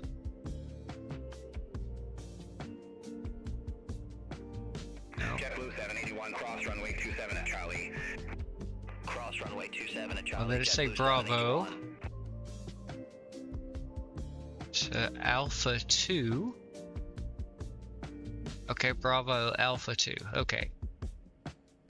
And then Alpha to our back over here to the terminal.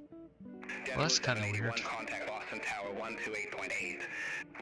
That is definitely weird. They didn't have us just turn in right here because our terminals. I think it's this one right here. Let's see, parking gates.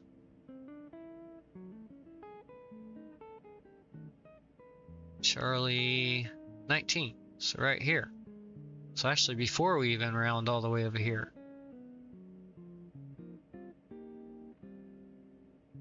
So we want to do our own taxi. You know what? We're right here. We can just go straight ahead and use Alpha to come right here. Screw you beyond ATC. Oh, maybe I'm not. Okay, maybe I'm not where I thought I was. Unless it's right up there. Hold on. Let's find out. Alright. Let's see. Let's go up here and get the APU started first. Alright, we can turn the landing lights off. Come on. Thank you. And there. We'll go taxi light to that, yeah, narrow. Strobe light can come off. And everything else looks good.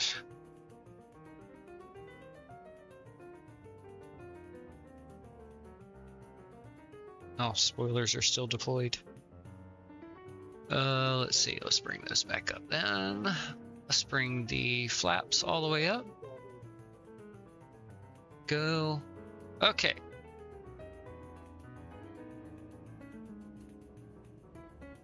Lufthansa 423 Heavy, gate Echo 10, request pushback and engine start. Lufthansa 423 Heavy, Boston ground pushback and engine start approved. Oh, there we go. The map showed up on the other screen now. East, Lufthansa 423 Heavy. Okay, so yeah, I'm at a different area than I thought it was. Okay, let me zoom this in. Will it zoom in? I guess it... Oh, that's right, I gotta do it with this. Alright, that's where we are. Okay, so Juliet to Bravo. Okay, alright. So I think we know where we're going here. Face northeast. Pushback and engine start approved. Face northeast, territory 50.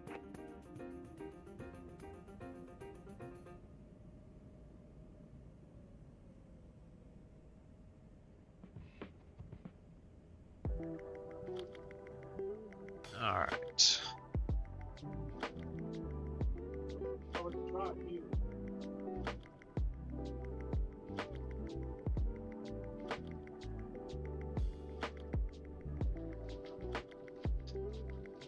Bit of brake, slow us down a little bit here.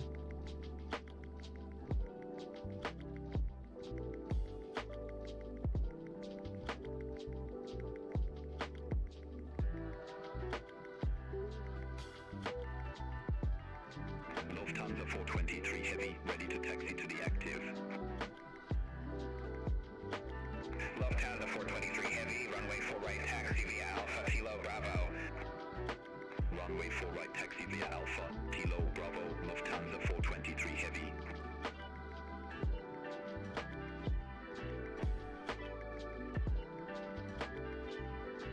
Territory 50, taxi for departure. Territory 50, runway 33 left, taxi via Alpha, Charlie, cross runway 04 left to Charlie. Okay, we're gonna follow Bravo to Alpha 2. Runway 33 left, taxi via Alpha, Charlie. Okay, I see that up ahead there on the map. Pull short of runway 4 right, territory 50. Oh yeah, welcome to Boston Logan International Airport, everybody. New underpants will be provided upon leaving the airplane.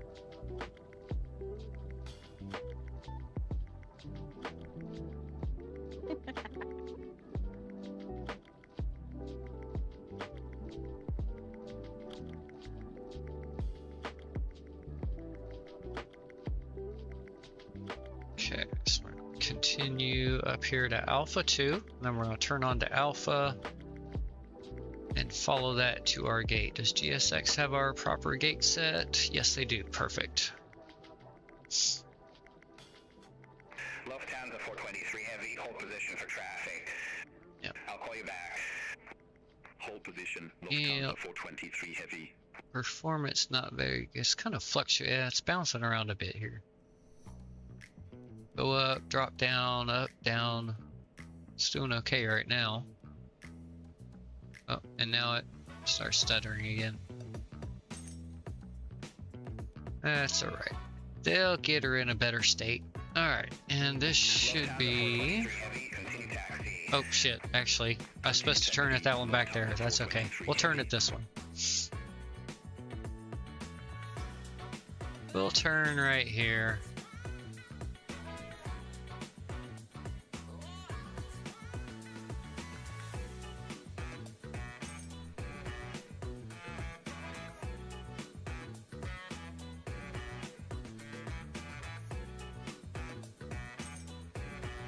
Go to the right. Oh crap, that's a big girl.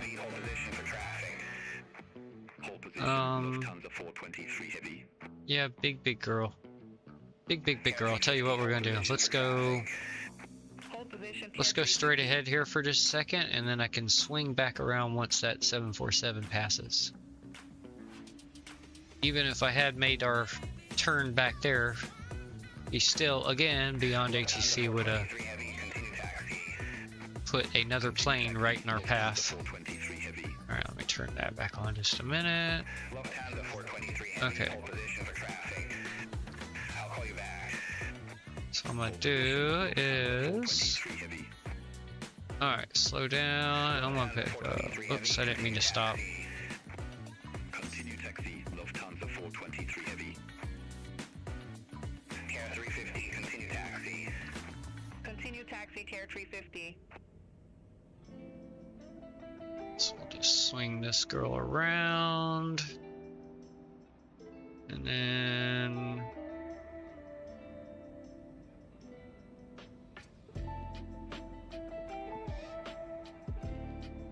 we'll let them go past.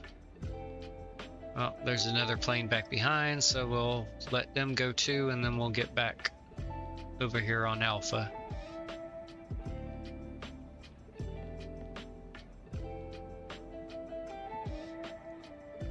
It's okay beyond ATC. We'll fix your screw ups there with the traffic. All good. Come on, get your little plane out my way, please.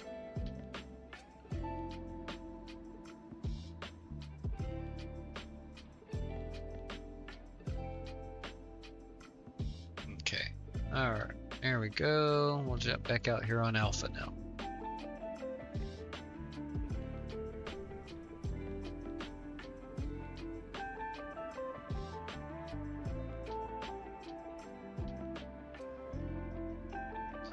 Alright, so Charlie 12, Charlie 11.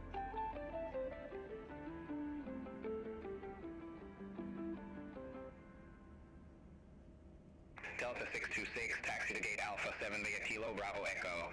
All right, taxi to gate Alpha 7 via Kilo Bravo Echo Delta 626. Lufthansa 423 Heavy, hold position for traffic. Hold position, Lufthansa 423 Heavy.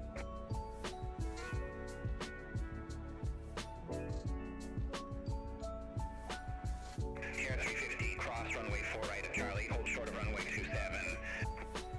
Cross runway 4 right at Charlie. Hold short of runway 27, Tier 350.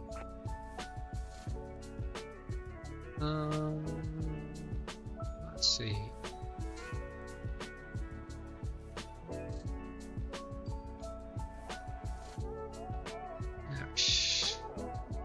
Oh, did that? Wait a minute. Seriously? You're gonna do this shit again?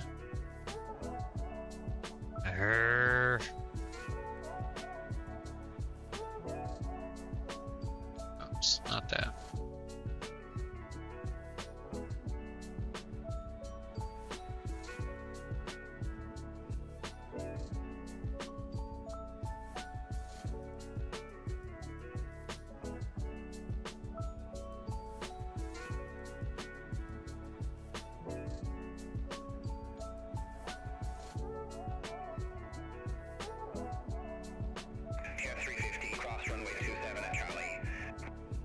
Yeah, see, this shows Charlie 19 right here, which is pretty much where I'm at right now. Which is why GSX is right there. Oh yeah, Charlie 19 there, but it's saying Charlie...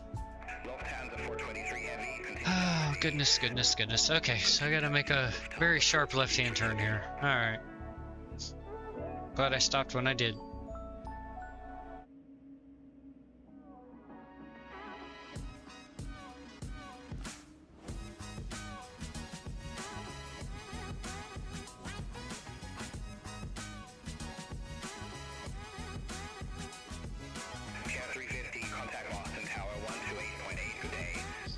That's okay. We got this.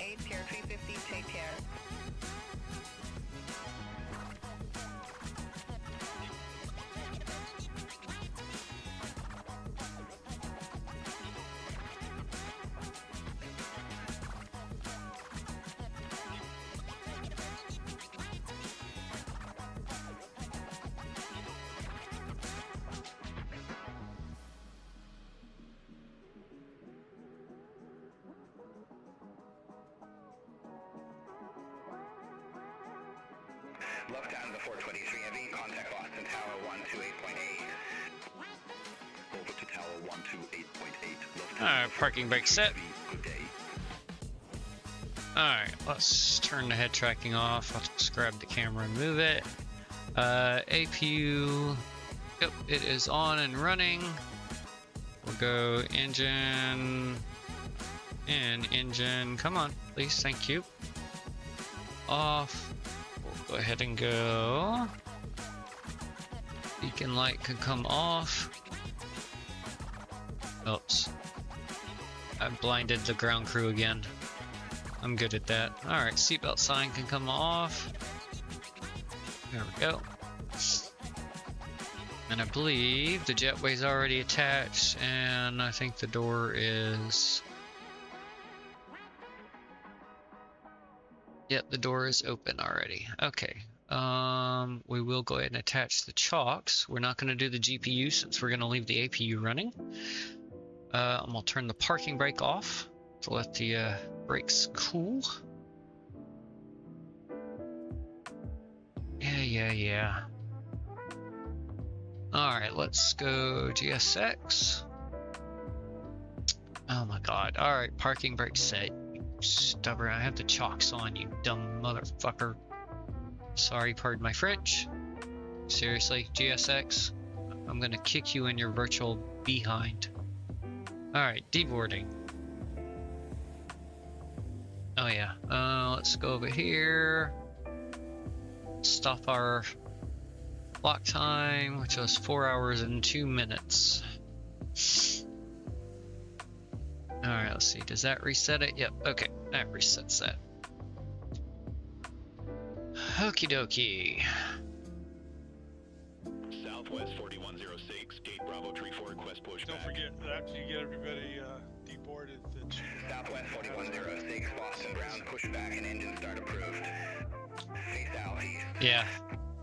Pushback approved, face southeast, southwest Okay, 4106. thank you. that entrance was hairy. Yeah, it was. It definitely was.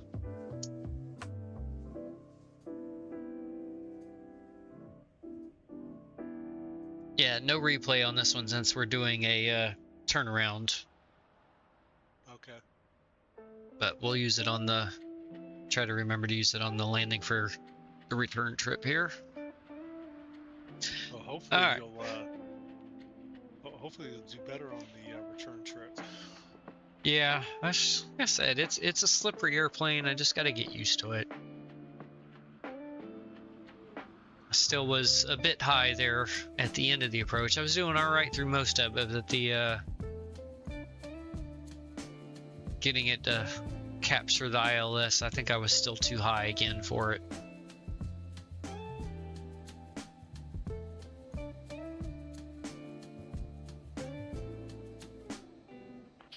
Oh, I can actually turn that off now. Oh, no, I don't want you on right now, thank you. APU's running, no external power according to the A220 pilot I was watching. Yeah, if the APU is running, you do not want the GPU connected, is what he said. The APU is a cleaner energy source, is what he said. And the electronics in this plane are sensitive to that. Alright, sim brief. We need to set up the return flight. So, we will be JetBlue 1781, which is the return flight number that comes in later tonight back into the airport we departed from, Destin, Fort Walton Beach. And then, let's see. Alright, let's erase all that, erase that. Erase that. I'm gonna let SimBrief generate the number of passengers this time. And we just reverse KBOS to KVPS. And we are at Charlie 19 for our departure gate. We won't know the arrival until we get there. Alright, we'll just edit this flight. Use current time, yes.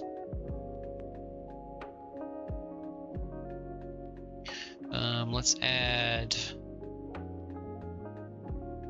add an extra 20 minutes to the departure time that SimBrief has. We'll change that to 1781 for the flight number. And then we need to reverse the departure and destination. Yep, you.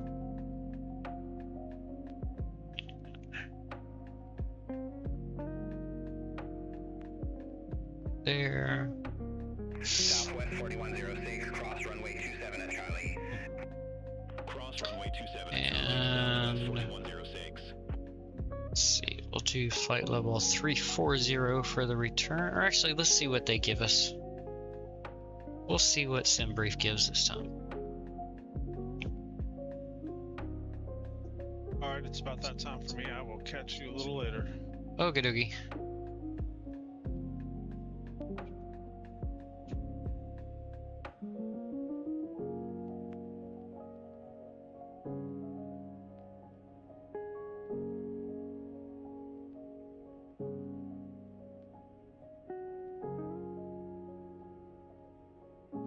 Southwest 4106, contact Boston Tower 128.8.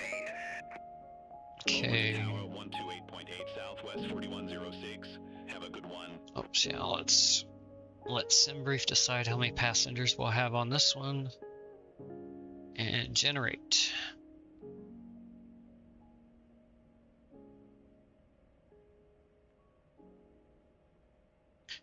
Alright, so we have 111 passengers for the return flight.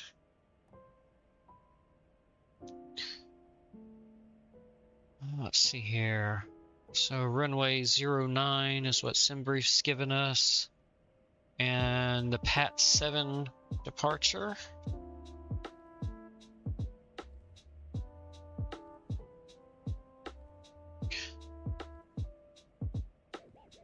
And our arrival is going to be runway 30. And I'll tell you what, we're going to request the same gate we departed out of when we get to Fort Walton Beach again. And we're going to have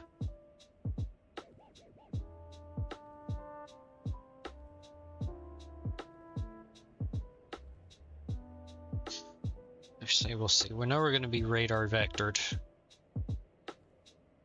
We'll see what approach.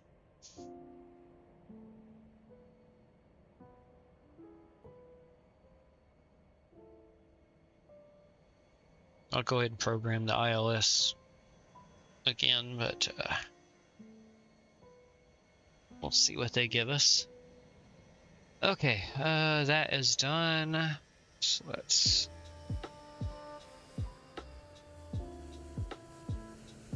Okay, I'll minimize that.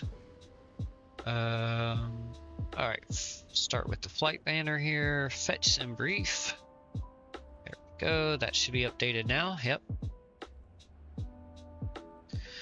Alright, beyond ATC. And give that a second. Beyond ATC connected. I don't know if it. We'll see if it. I may have to actually restart it completely instead of just reloading the.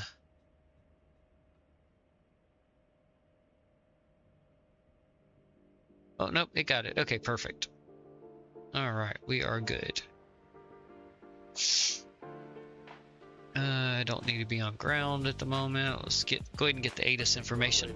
04 right, 2733 left, red Michael hold short instructions, advise on initial contact, you have information November.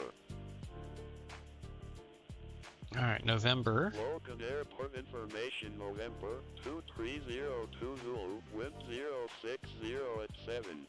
Visibility 10, ceiling 2000 broken, 3700 broken, 9000 overcast, temperature 19, dew point 17, altimeter 2983, landing runways 27, 33 left, departing runways 04 right, 27, 33 left, red Beckel hold short instructions, advise on initial contact, you have information November. Okay, so we do not know which runway we're going to have. There were 3 options there.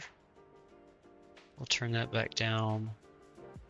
And we'll wait until we get everybody off the plane and the reboarding started. Let's see. Let's go GSX. And let's go additional services. Please, thank you. And we'll do lavatory service. Ignore the people walking halfway out the jetway there. Clearance Delta 242 Heavy, take Echo 15 ready to copy IFR clearance to Schiphol Airport with information November. Okay, let's go over here. Alright, we're still all good here. We don't need to mess with this. Departure frequency 133.0. Squawk 2513. Oh, actually. Well, no. No, I won't. Never mind. Never mind the actually. Ignore that actually. Let's close that out. We'll go here. Import sim brief again. There we go.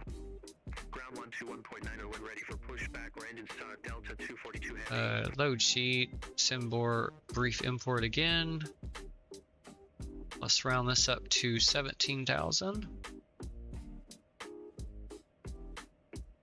Okay, that's good. Load aircraft. Oh, nice. We can actually do that while GSX is still doing its stuff. Beautiful. Okay. Let me write down our zero fuel. 108,120. And then 26.6 on the CD. Alright.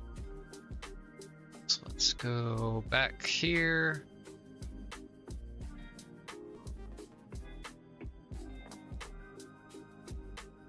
Alright. See, I don't know if you have to delete this. I don't think you do. I think you just import again. And that should be on the secondary now. Yep, Boston VPS. Alright, what was our alternate is KMGM.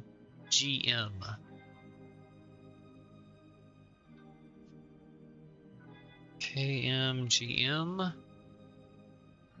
And let's see, view the PDF and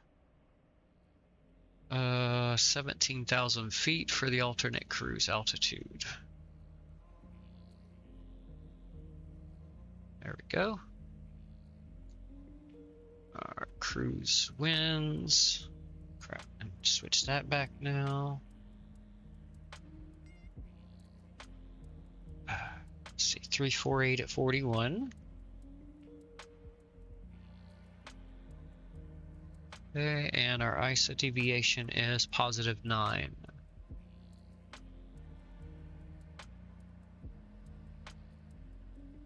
Estimated departure time is 2350.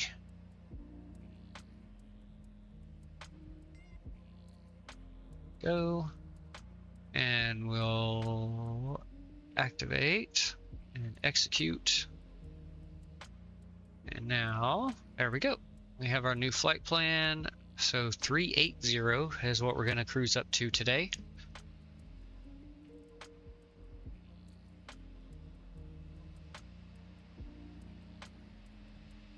All right. So wind, Oh, wait a minute. I Okay, forgot while something. you're setting up for the return, I JBU will be right back. 178. Okie dokie. There we go. Flight number in there. Yeah. Okay, now we can go wind temp. Request. Fuel. And we had 108120. And 26.6. Oh, it didn't take it. There we go. 26.6. 111 passengers. Come on. There we go. Block fuel is 16,587.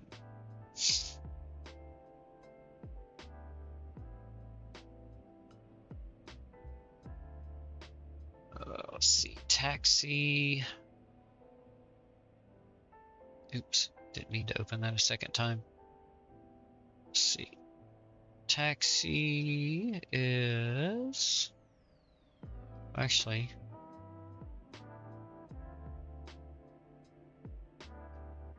is GSX already finished deboarding? Oh wow, they did. Holy cow. Okie dokie. Let's go boarding then. Has the poop truck finished its thing too? It has. Alright. Let's get water service also too.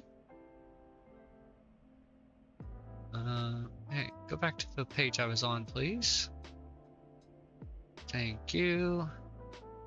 Alright, I was looking for the taxi fuel, which is 360 is what SimBrief has given us. Go ahead and input that. Reserve.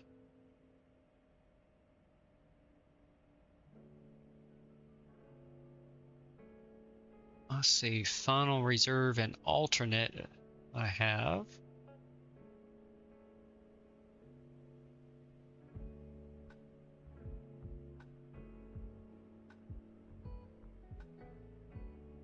Let's see. Alternate is 2331. Oh, final reserve 1806.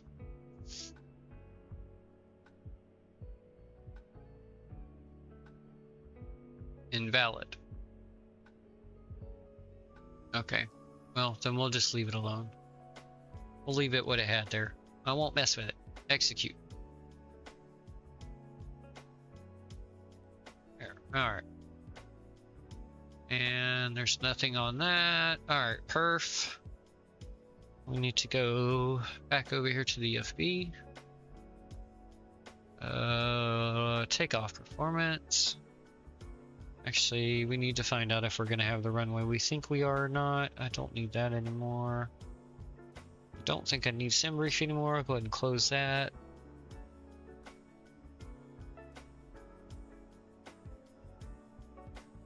JetBlue 1781, request IR for clearance Oops. to Air Force Base. Did not mean to Destin do that.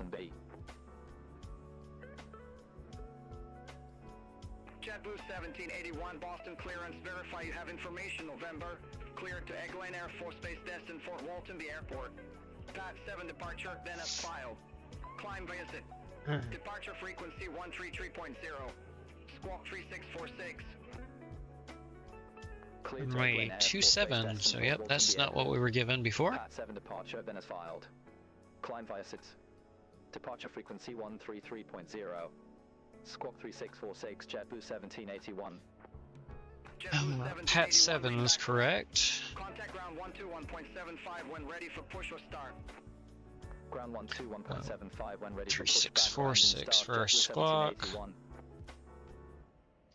And we're going to climb via the SID, so I have to look at the SID for our initial altitude. So runway 27 now, instead of runway 9. And okay. Alright, so we can set our departure up now.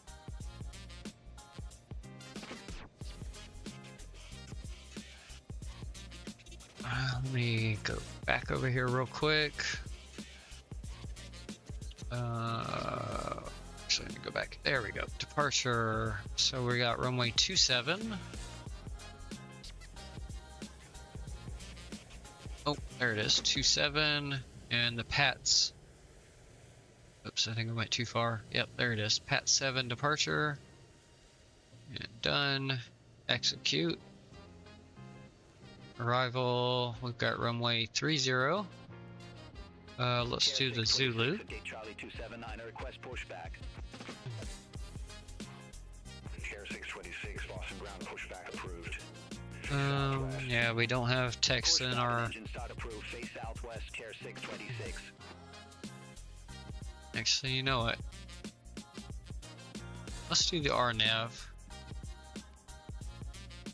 Still gonna be vectored though. I bet you we get the visual, to be honest.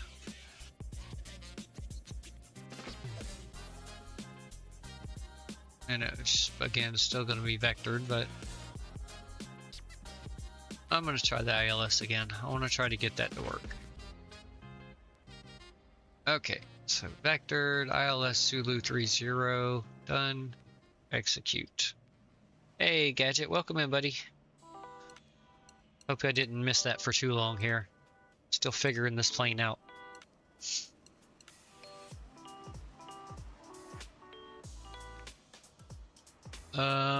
Okay, so there is our departure arrival.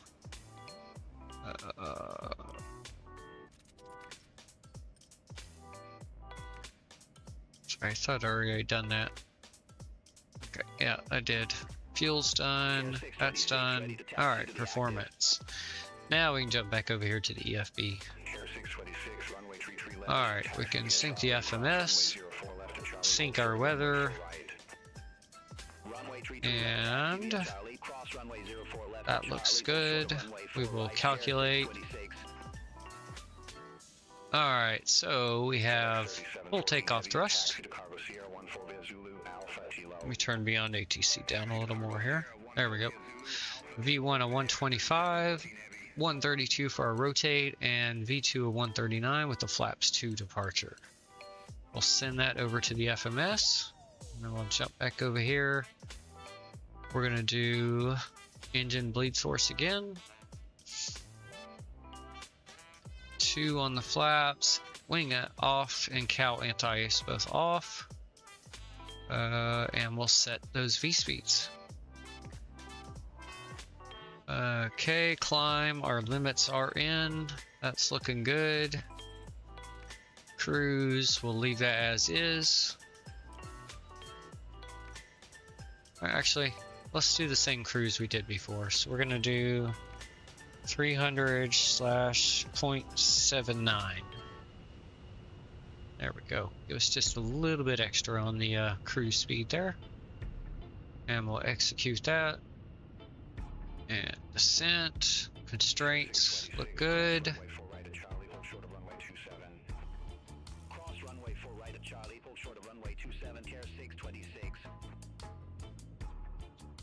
Okay, and approach we will fill out once we get closer to our arrival there. Alright, so we are set up in here. Let's look at our route page here.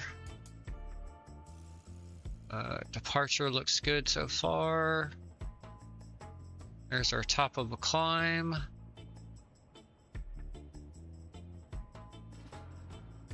Good. Top of descent. And there is our radar vector. Oh, we do have Texas as a... In that case, let's copy Texas and put it here. Execute that. There we go. And now, we will just...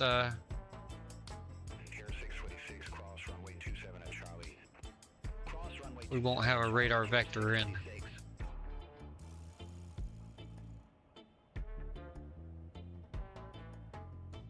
Alright, let's put the checklist up over here.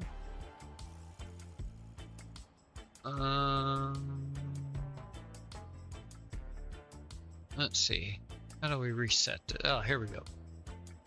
Well, that's just going back to the same thing though. Let's see. How do you reset? Ah, there we go. Reset all. Perfect. Power on. Alright. Checklist.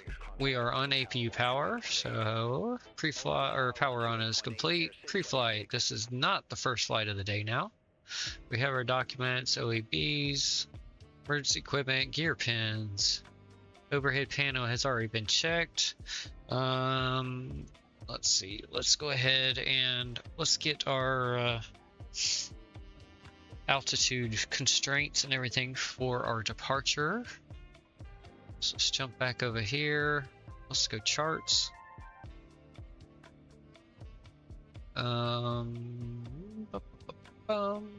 Alright, Austin, and let's go SIDS. We have the PATS 7, which is right here. We'll pin that, bring that up. And we're going out of 27.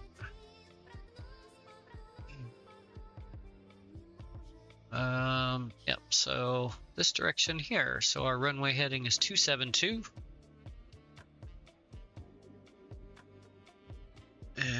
Okay, no constraints so far. Oh, there are 0 constraints on this departure according to this. Let's read the information up here and see what we got. Alright, 27, climb on heading 272 to intercept course 237 to Kira, then on depicted route to PATS. PATS, maintain 5,000, expects clearance. Okay, there we go, 5,000, that's what we needed to find. Alright, so 5,000 feet is our clearance altitude.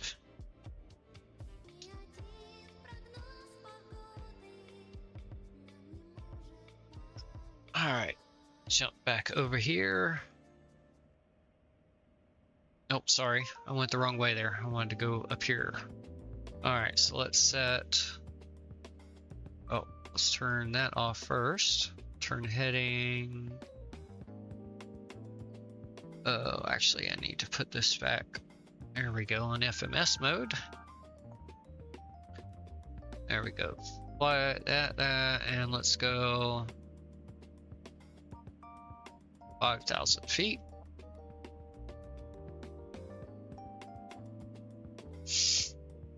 We'll go ahead and bring our airport info chart back up here for our taxi. Oh, boarding is complete. Alright, where is... So this must be runway 27 over there. Oh, yep, we're gonna have a little bit of a taxi to us. We'll see if it's simple Alpha Charlie crossing the runways. Charlie to Delta crossing 33 left, and then Delta over to the holding point. We'll see if that's what we get. Alright, boarding is complete. Let's go GSX. Actually, yeah, we should be. It says we're okay. All right, so let's go prepare for pushback. There we go. I heard the door close. Hold your horses.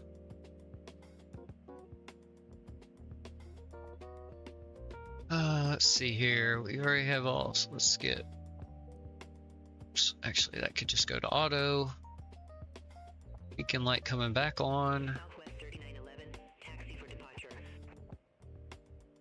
Glare shields checked. Displays are good.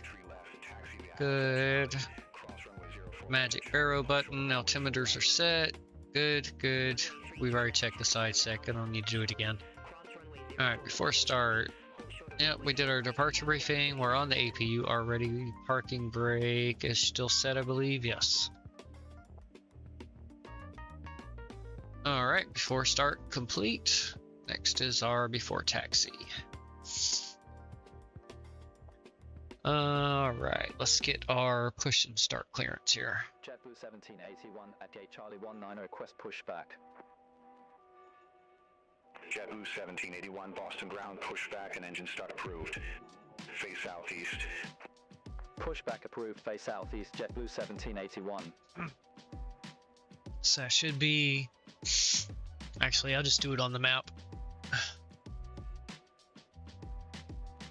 Continue push. It's gonna be that one, but let's do it on the map just to make sure. Hold short of runway 27. Cross runway 4 right at Charlie. Yep. Hold short of runway 27 southwest 3911. Come on, grab the rotate spot, please. There we go. Facing that way.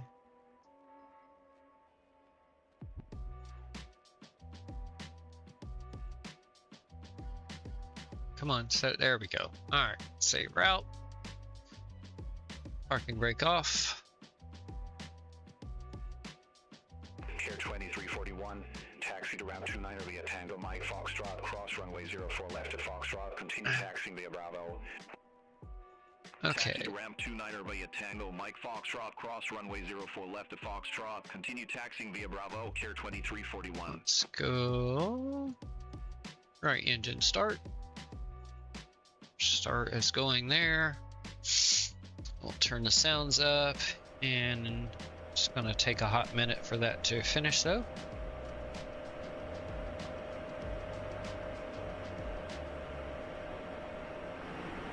Southwest 3911, cross runway 27 at Charlie. Cross runway 27 at Charlie, southwest 3911.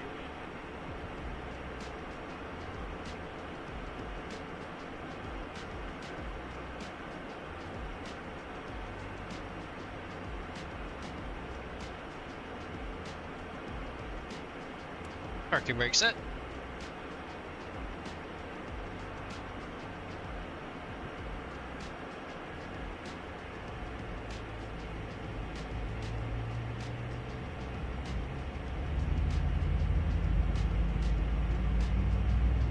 Southwest 3911, contact Boston Tower 128.8 CU. Over to tower 128.8 southwest 3911.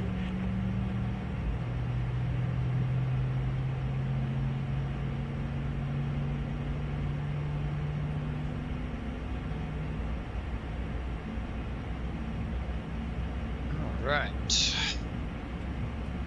That looks like, well, not quite a good start yet, almost.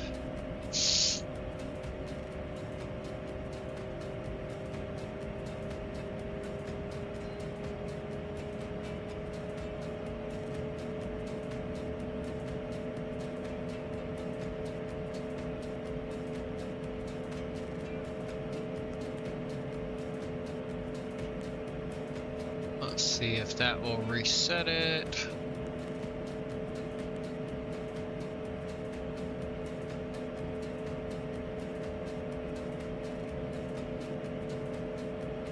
Alright, go to engine start on the right engine. We'll start the left.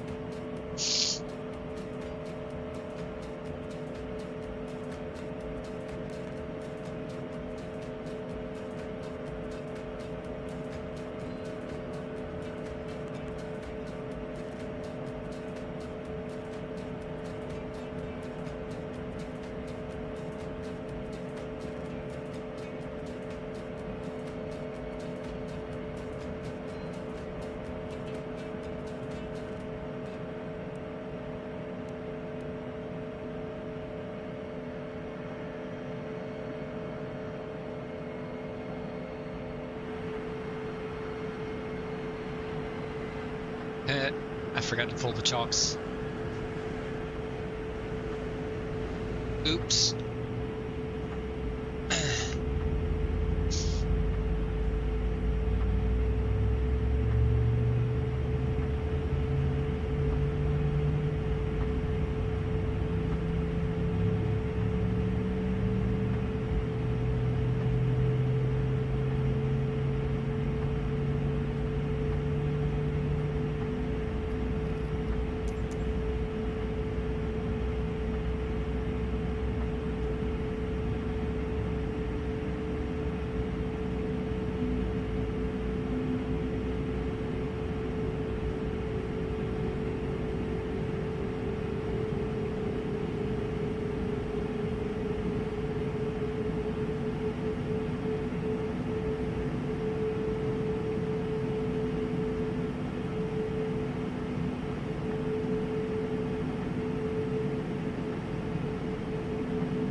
There we go. Alright, let's get the chocks that I forgot to take off. There we go.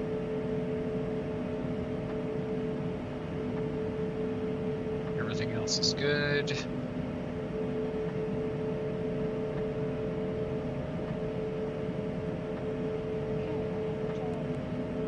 Welcome back.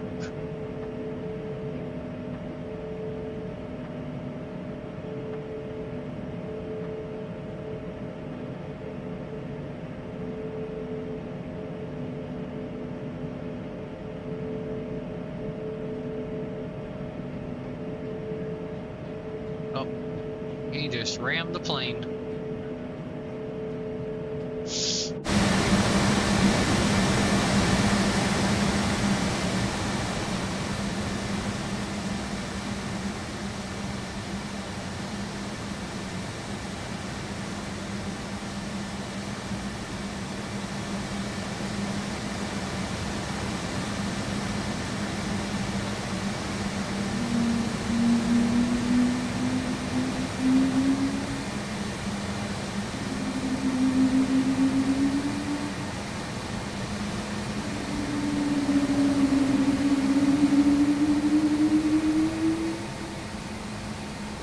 Sorry, had to do the whale noises.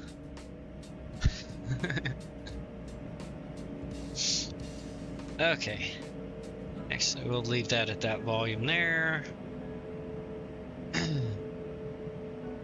Let's see here. Let's bring our checklist up over here real quick. APU is on, no anti-ice needed. Flaps to 2.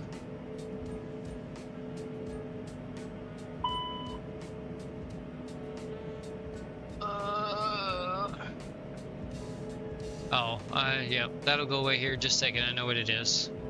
Yeah, our flight controls are already good. We don't need to recheck them.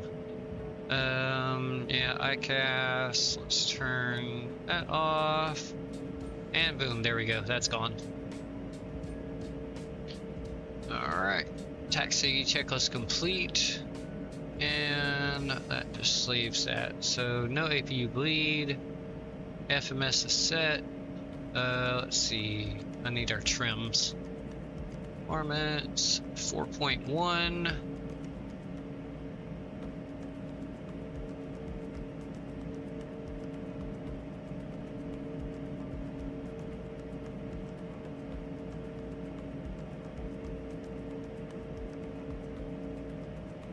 There we go, set. Flaps are set.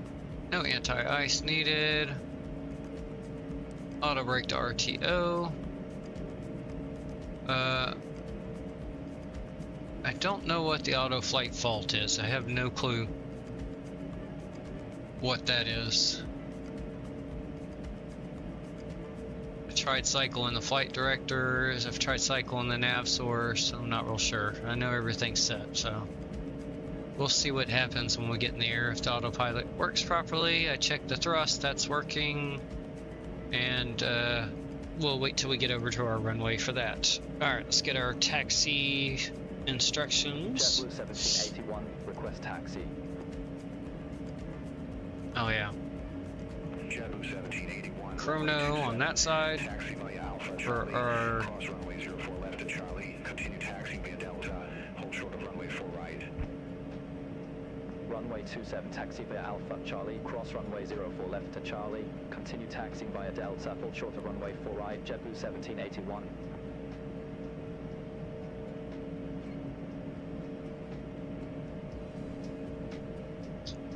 Alright, so we have Alpha to Charlie. Hey. Crossing, and then we're gonna taxi to... Oops, I don't know what I just clicked there. There we go. Charlie holding short of 4 right is our holding point. So Charlie to Delta. Okay, which is here, and then that should be 4 right. No, that's 3-3 left, which is probably 4 right. No, that's... Where's 4? Oh, 4 right is right here, isn't it? Yeah, that's 4 right. Okay, so we have to hold short right here at 4 right. Cross them 4 left, hold short of 4 right, which they actually said delta and then hold short of 4 right, but delta's down there.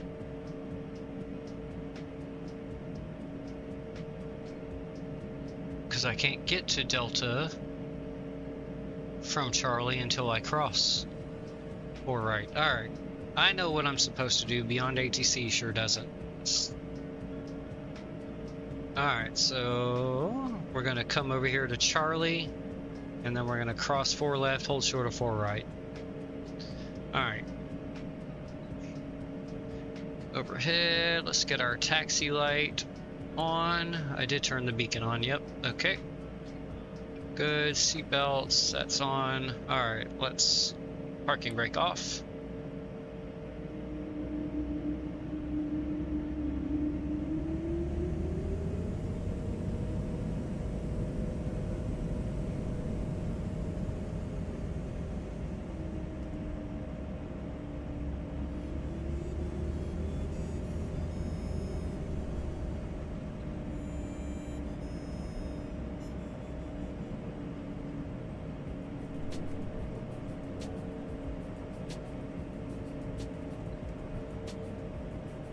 Okay, alright, that is Quebec, we don't want that.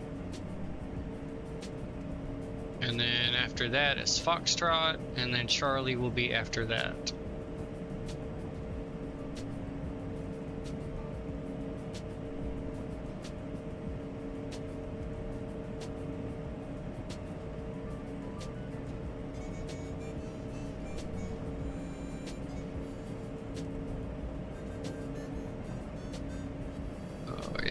Nice little stutter fest right now.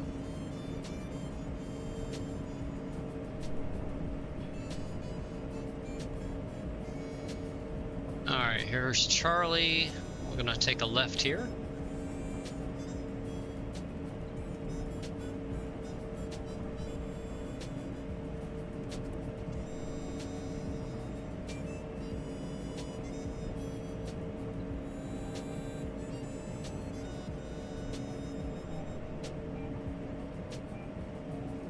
That is 4 left in front of us. We were already given permission to cross.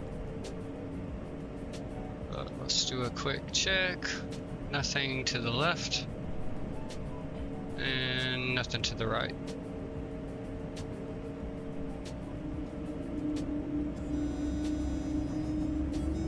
Air 3281, taxi to ramp 27 via Echo, hold short of runway 4 right. Taxi to ramp 27 via Echo, hold short of runway 4 right, Air 3281.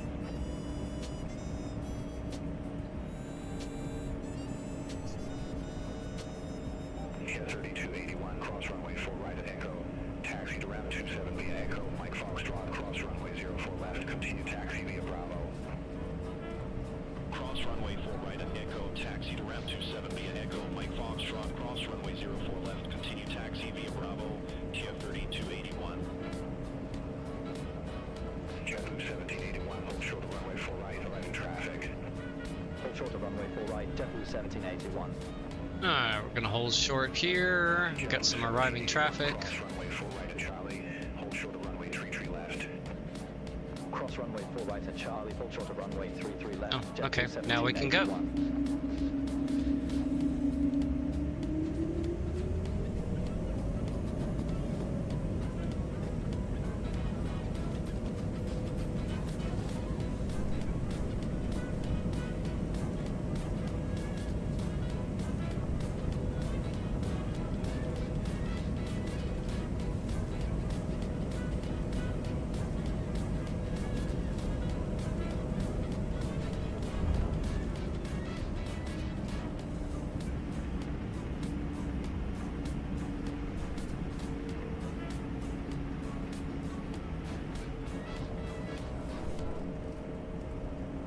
Alright. Just gonna take this slight left-hand curve up here. And then we're gonna hold short of runway 33 left. Just go ahead and start slowing down.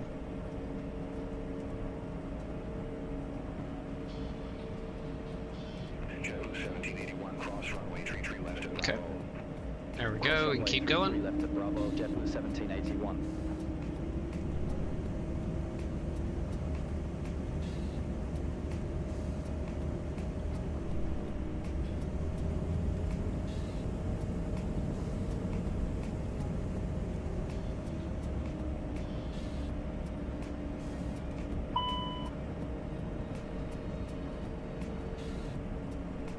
Oh, looks like I've used a little too much fuel during the taxi here, since we had a further taxi than what SimBrief gave us. That's okay. We can do a quick fix.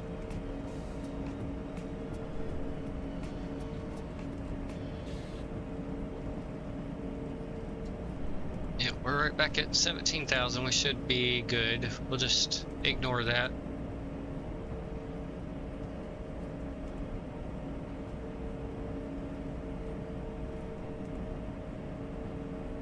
There we go. It went away now anyway. Just took it a second to sense it.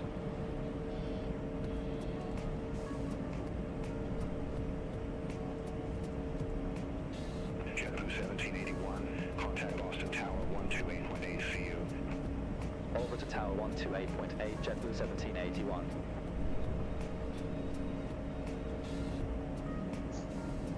Okay.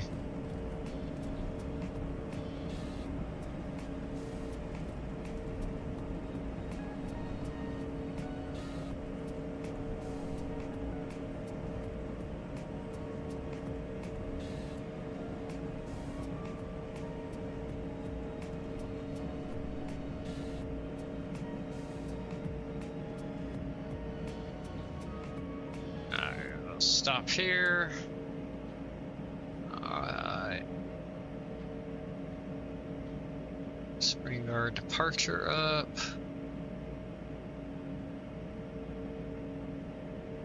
Just basically straight out, slight right hand turn, and we just follow that right out to Pat's, and that's it. Very simple departure.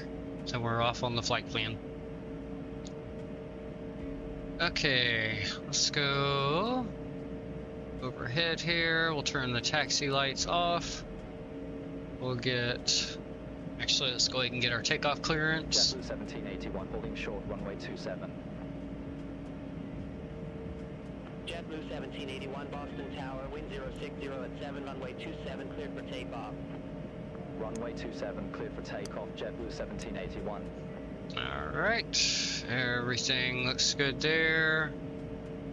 Flaps at 2. RTO on the brake. We have our runway. And yeah, we'll say the cabin's ready. Checklist complete. Go after takeoff next. Alright, parking brake off.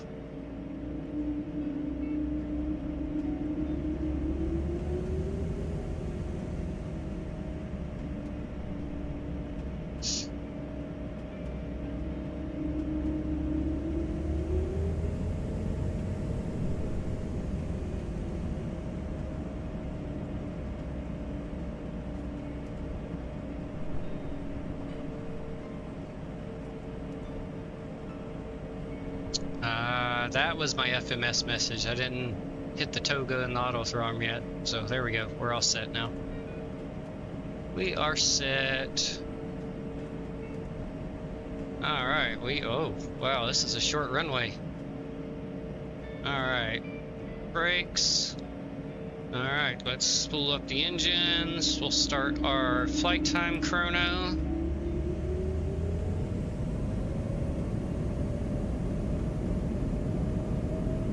There's 50. And thrust auto throttle has controls. Brakes off. Here we go.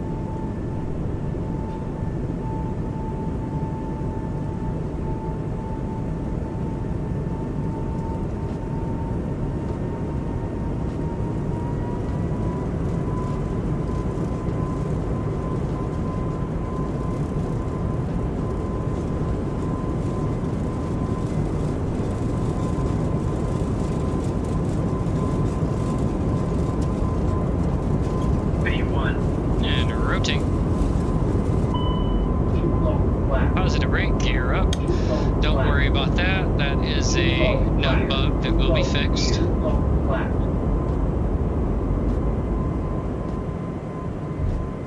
JetBlue 1781, descent transponder. Squawk 3646. Squawk 3646, JetBlue 1781. Oh yeah, I forgot to do that. 3646.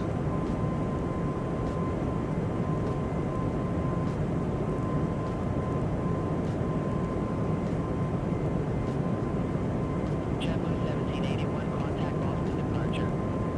Contact Boston departure, JetBlue 1781. Have a good evening. Boston departure. JetBlue Oops, I missed that turn. 2000, My bad. Flight level 190. JetBlue 1781, Boston departure, radar contact. 2500.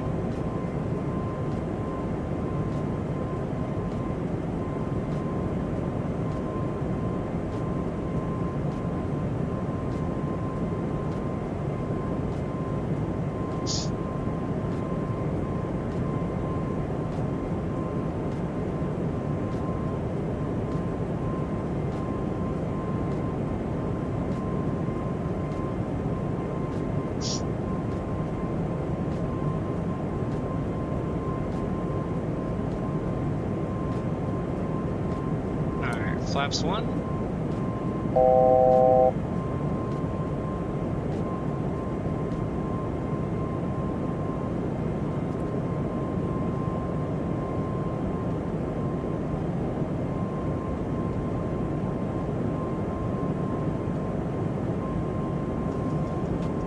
Oh boy, yeah, this is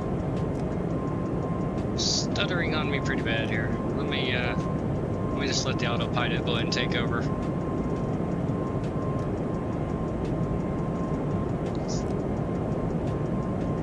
And flap 0.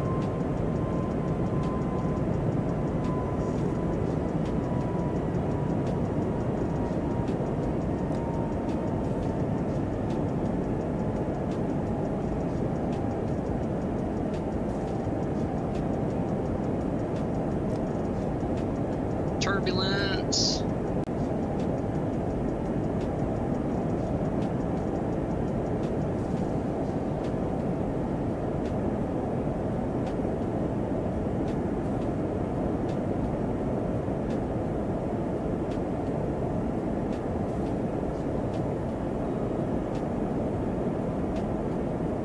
Okay, I guess there's, even though the chart didn't say it, I guess we were cleared to 19 or flight level 190 and I didn't see it. Alright, flight level change and we should start going up now. There we go.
That to Texas now.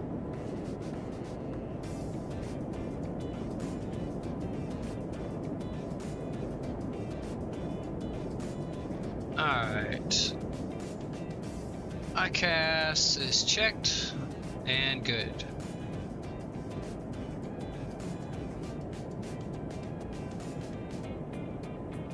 Alright, we will need this high altitude checklist once we get up.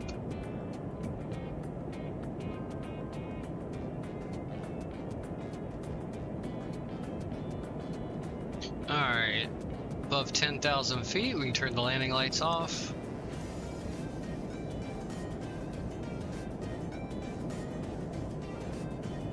Leave the seatbelt sign on just a bit longer since we're probably going to encounter a little more turbulence here.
Dang it. JetBlue 1781, contact Boston Center 124.85. Center on 124.85, JetBlue 1781, take care. Boston Center, JetBlue 1781, climbing 16,400 for flight level 190, direct paths.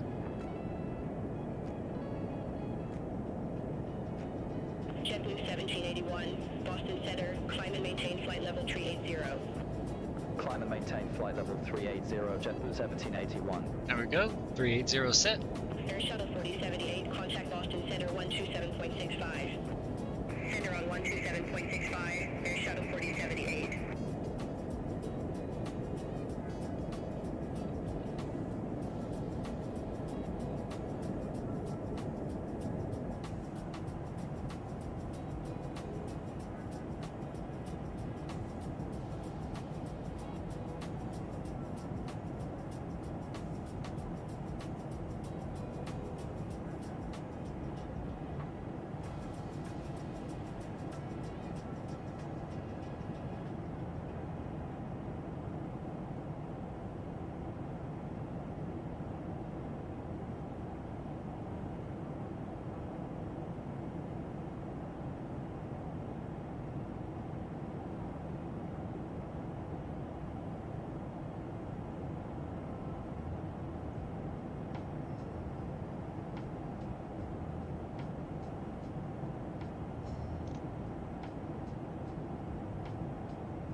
Mm-hmm.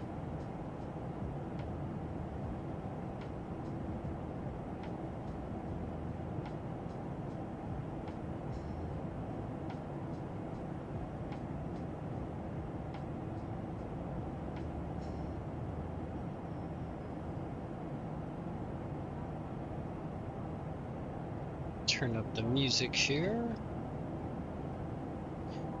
Turn the sim sounds down a bit more.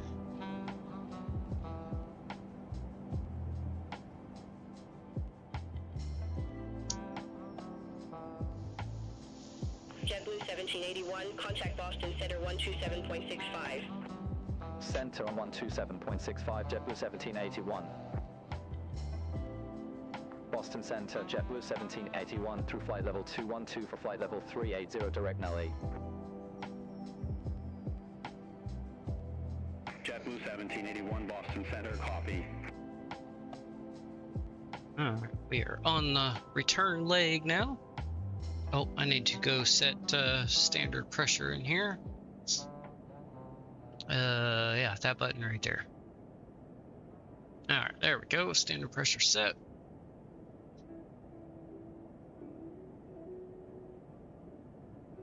Sync the heading bug. Alright, everything else looks good.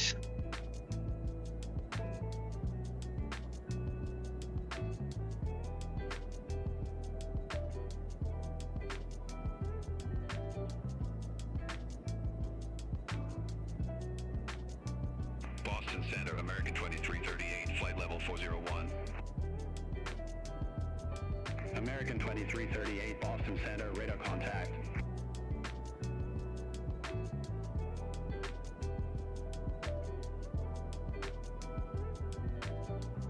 See what happens when we go outside for some cinematic views here.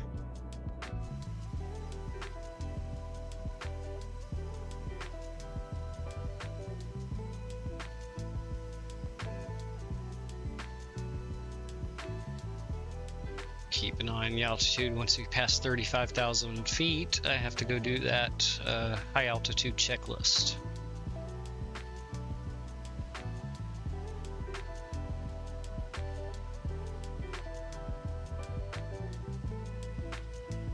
Air Shuttle 4078, contact Boston Center 123.75, have a good one. Contact Boston Center 123.75, Air Shuttle 4078, have a good one.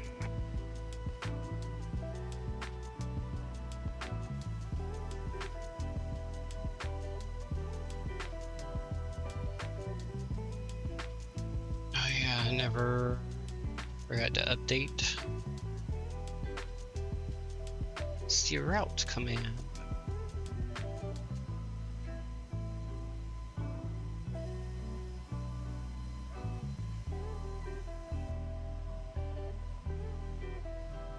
Oh, I gotta swap the battery in my headset. Give me just a second.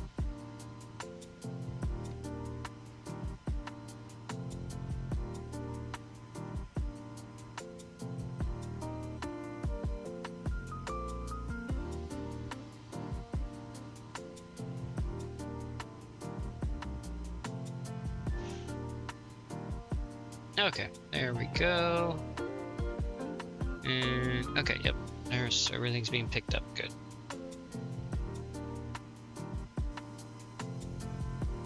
Let's see, flight plan, copy.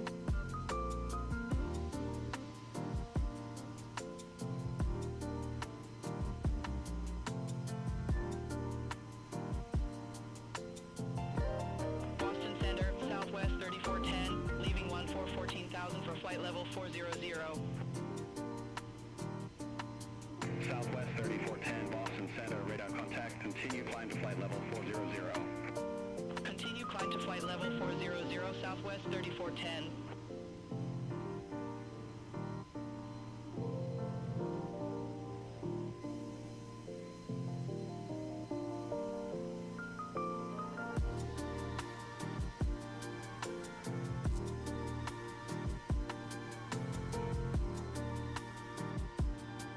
There we go. There is our return route.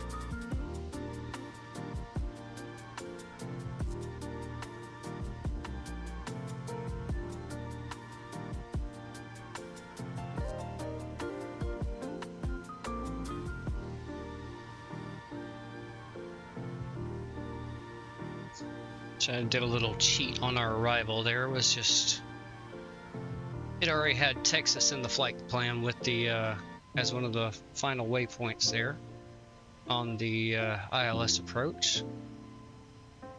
So I just turned that to the transition instead of the radar vectors, or not the transit. The yeah, Anyway, got rid of the radar vectors. We'll do it that way. Where are we at? 28,000 feet now.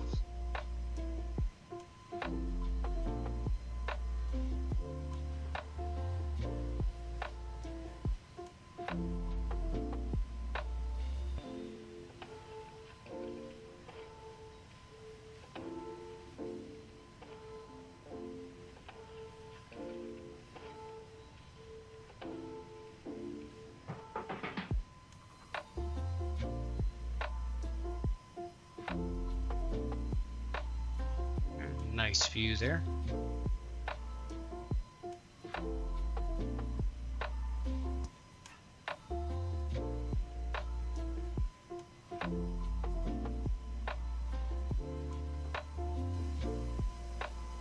American 2338, contact Boston Center 128.1, take care.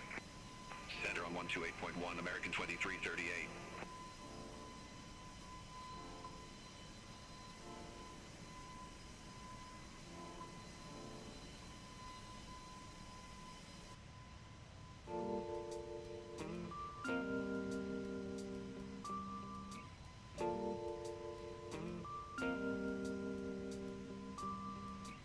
JetBlue 1781, contact Boston Center 128.1. Contact Boston Center 128.1, JetBlue 1781, have a good one. Boston Center, JetBlue 1781 through flight level 299 over flight level 380, direct correct heat. JetBlue 1781, Boston Center, copy.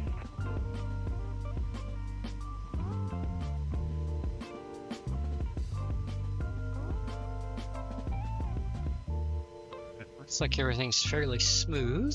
Let's go ahead and turn the... Oh, did I leave it in auto or is it on? Okay, there we go. It was in on. Okay, yeah, now it's...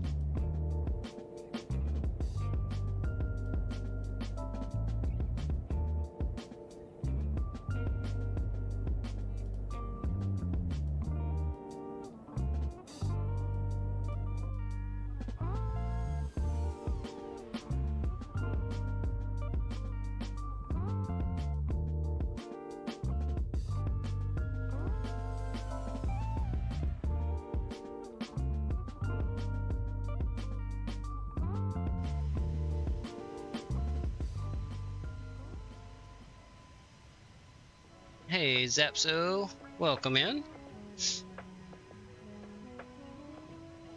Hope you're doing well.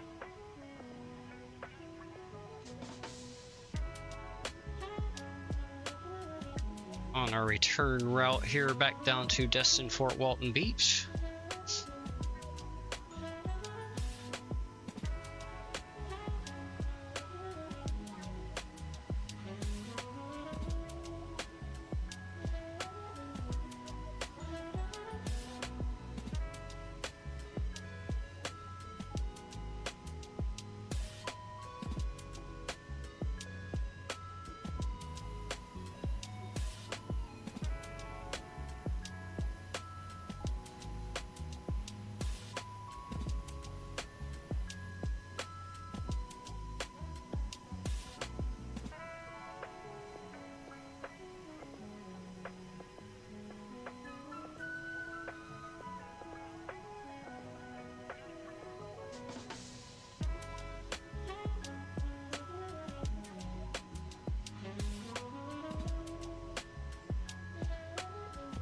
Very, very cloudy up here.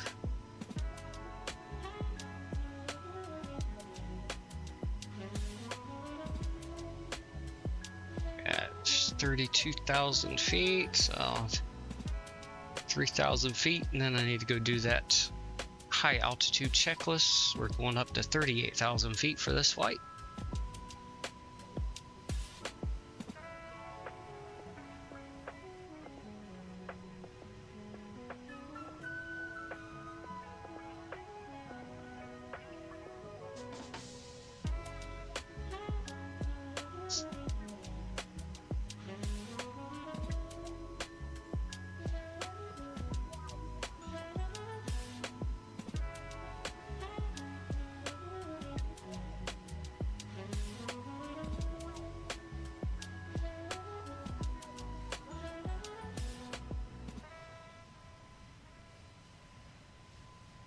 Let's take the head tracker off of my headset for the moment.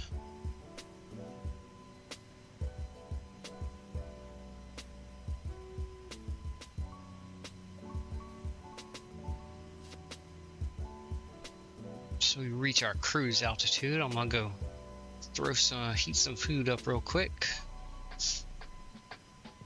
Didn't realize it was already 7 p.m. here for me.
American 2338, contact Boston Center 134.3.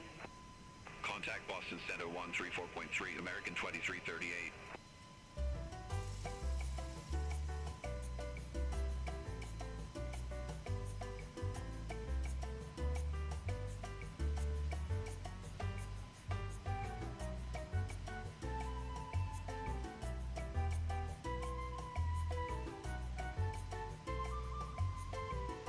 JetBlue 1781, contact Boston Center 134.3.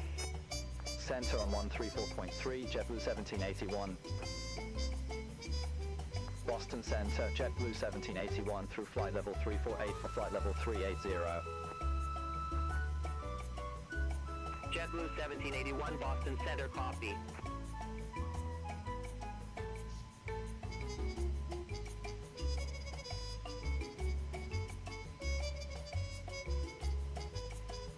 Air Shuttle 4078, contact New York Center 133.15. Center on 133.15, Air Shuttle 4078, have a good evening.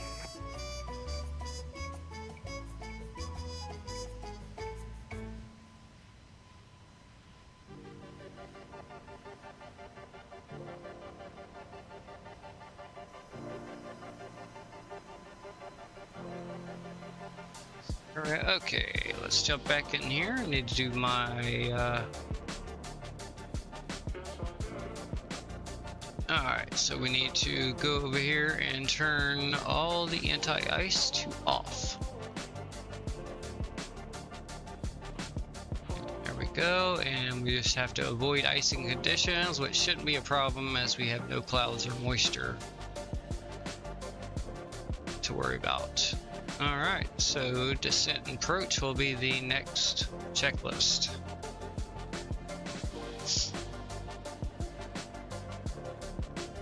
Alright, as soon as we reach our cruising altitude here and everything looks good, I'll go throw some food and heat it up real quick.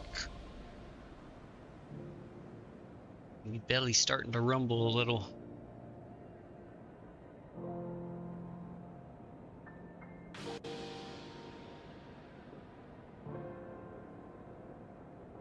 American 2338, contact New York Center 121.125. Center on 121.125, American 2338. Let's see if the storms have moved away from our destination here. Looks like they have. Yeah, they're up to the north now.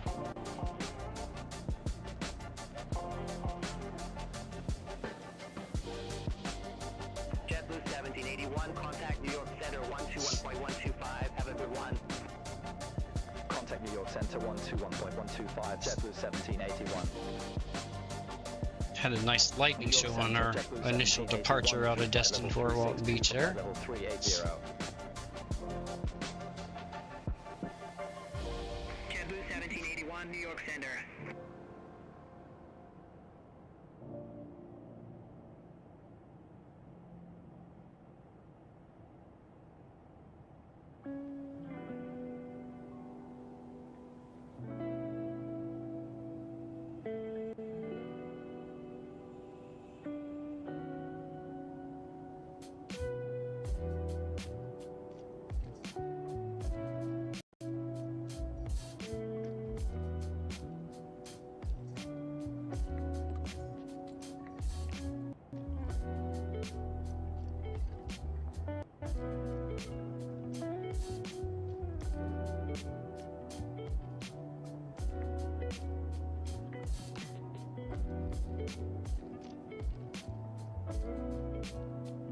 Yeah, we're getting some hiccups here. Yeah,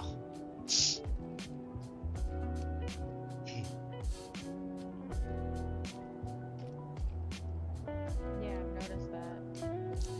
Yeah, American 2330. I said the plane needs some optimization. They'll get it there. 3315, American 2338. So they've already got a patch planned for Tuesday that's gonna have performance optimizations to it. So.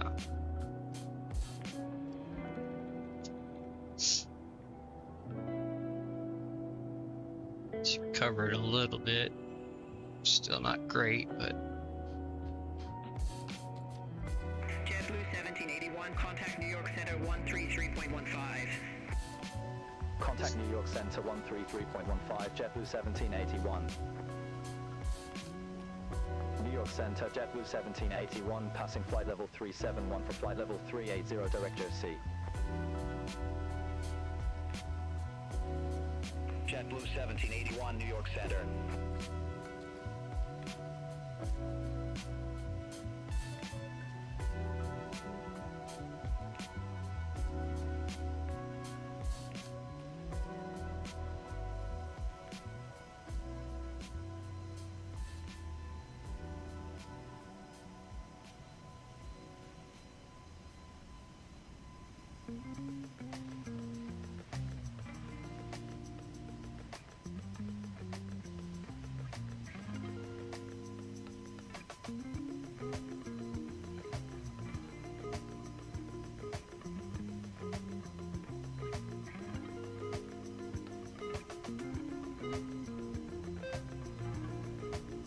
just about at our cruise altitude here.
Jump back in the cockpit here once we reach our cruise altitude, make sure everything looks good, and then I'm gonna step away for just a couple minutes to go fix something to eat.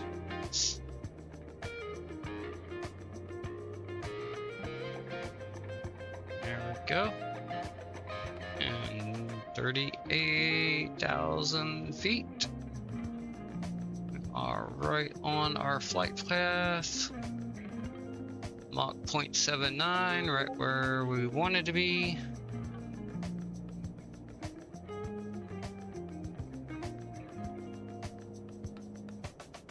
Alright. I'm gonna step away for just a couple of minutes. I will be back shortly. Air Shuttle 4078, contact New York Center 124.625. Center on 124.625, Air Shuttle 4078, take care.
American 2338, contact New York Center 124.625. Center on 124.625, American 2338.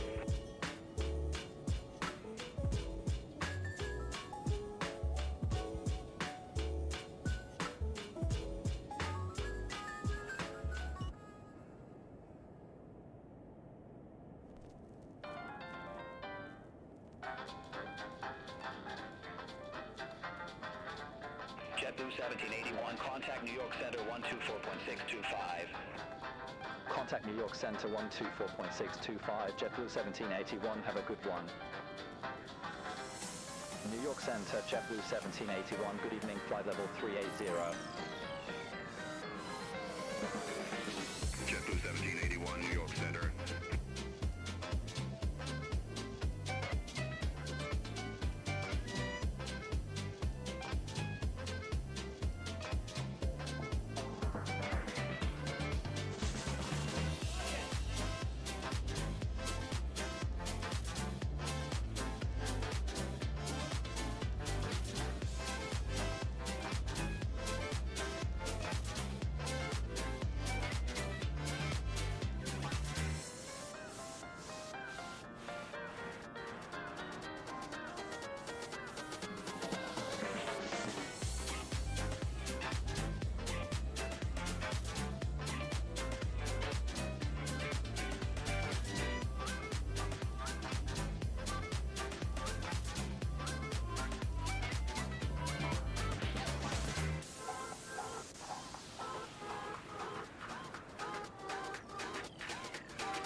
JetBlue 1781, contact New York Center 135.45. Center on 135.45, JetBlue 1781.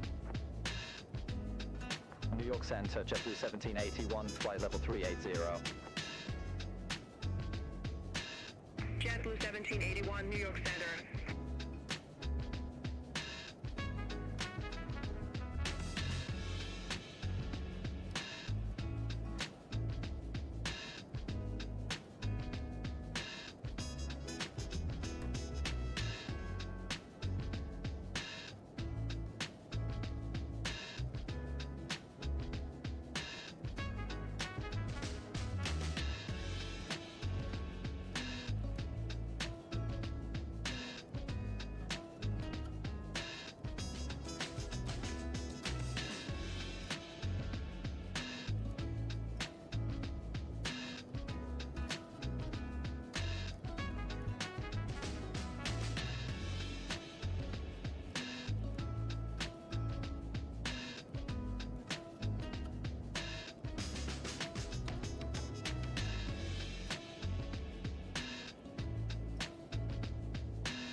Okay, I am back with a plate of hot Marie Calendar goodness.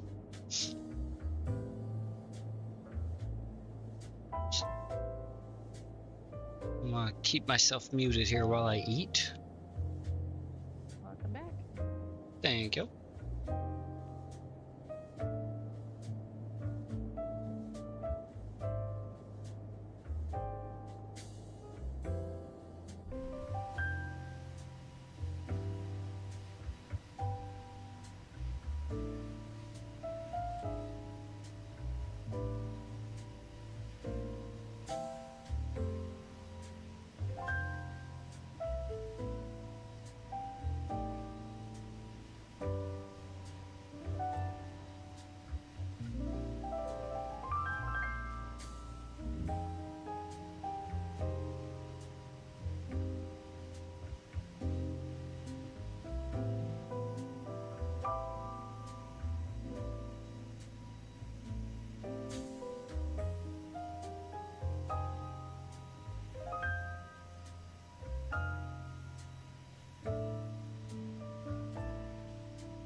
American 2338, contact Washington Center 132.55. Have a good one.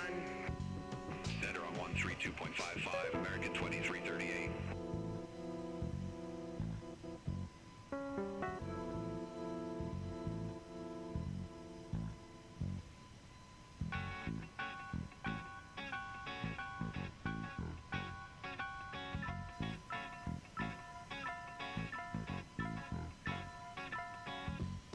JetBlue 1781, contact Washington Center 3255. Good day. Contact Washington Center 3255, JetBlue 1781, have a good one. Washington Center, JetBlue 1781, flight level 380. JetBlue 1781, Washington Center.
JetBlue 1781, contact Washington Center 120.65.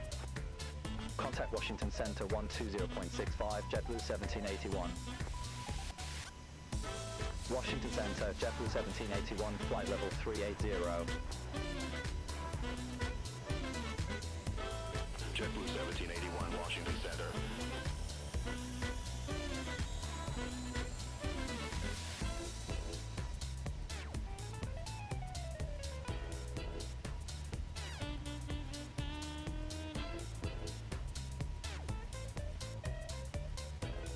Washington Center, American 2338, flight level 400.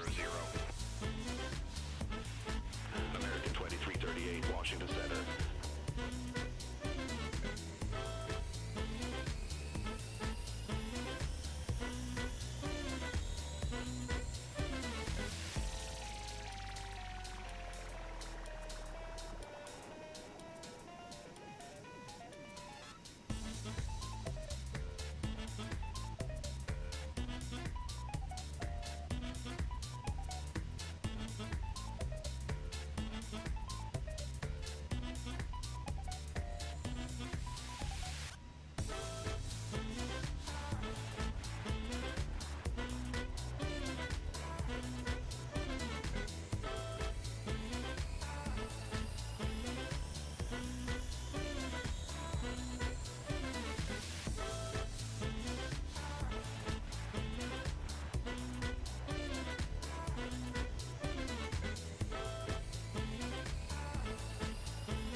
Alrighty, my belly is happy now. I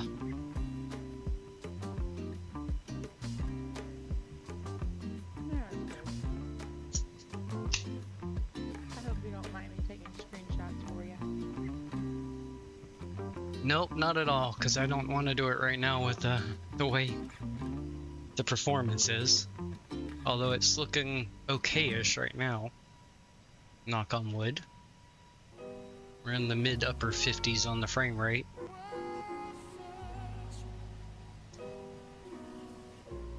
Still fluctuate. Another set of screenshots. Okay, take a look at him here in a little bit. Because now that the belly's full, the next step a stoner always takes is to smoke some more safety material. Actually, you know what? Let's break out some more of the black tuna. Black tuna. There we go. Pull off a nice chunk of that.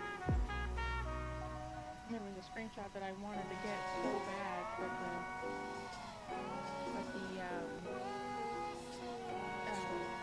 the little memory thing that pops up all the time. Oh, yeah.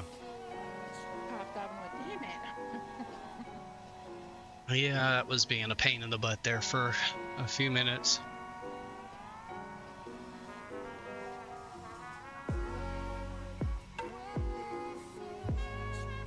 Yeah, I noticed Discord has an update, but I don't want to mess with it right now.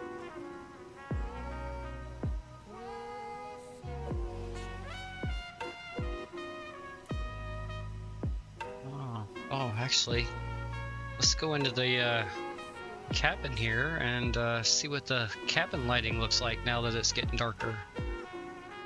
So I'll start, gonna cycle through a couple views here.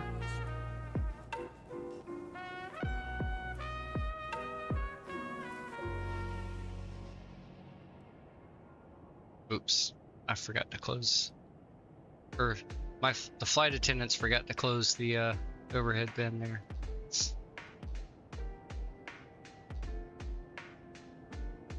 Still a bit bright, so we'll see. Once it gets a little darker outside, still looks kind of cool there.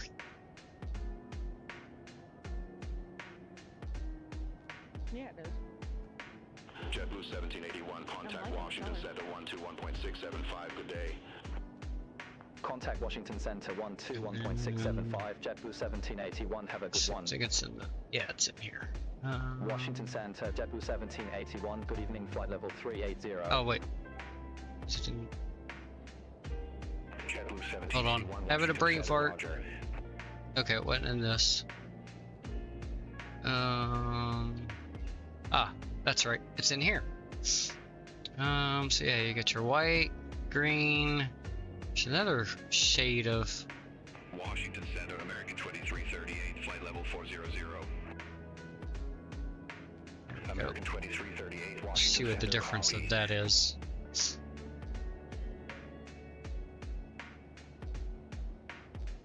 Oh, that looks, yeah, that's more blue. That didn't look blue, but that's definitely blue.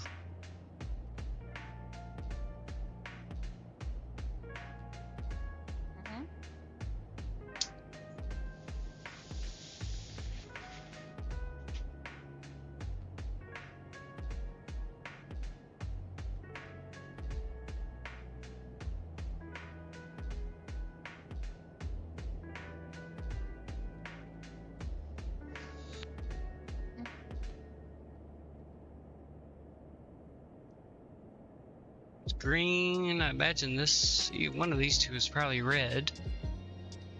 We'll see what this one is.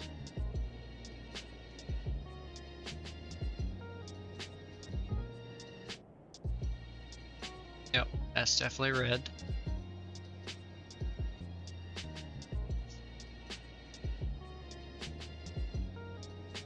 Let's see what this is.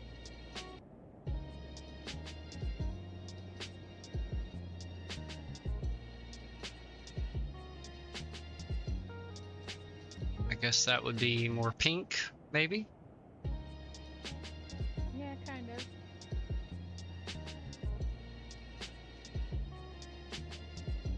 Let's see. It's kind of tan. I don't know. We'll see what that looks like. Yellow.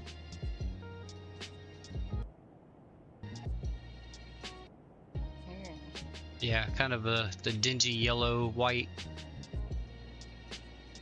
That's what I'd call it.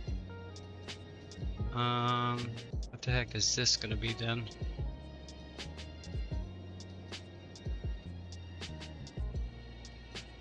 Very similar. Be nice if they put some more varied options in there than having things so close and similar together.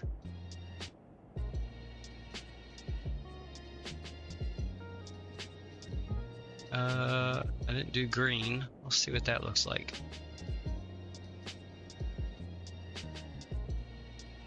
Oh, yep. There we go. Do some green.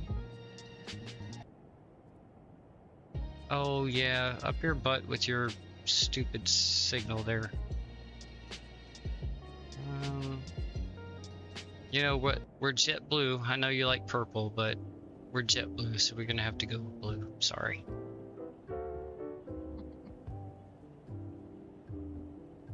That's alright. I got a screenshot of the purple anyways. Okay, there you go. Good, good. Alright, so there we go. That's what the the different colors look like for the cabin. Blue in it. Yeah. JetBlue 1781, contact Washington Center 135.4 CU.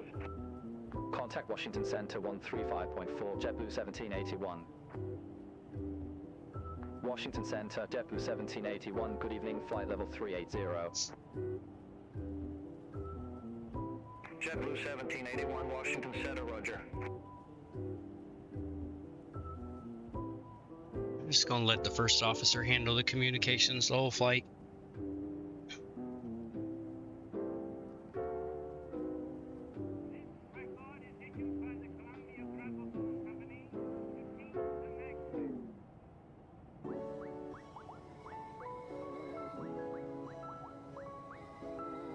Wow, I can't believe this. This has been a really good playlist here I picked. It's been going for almost 6 hours now.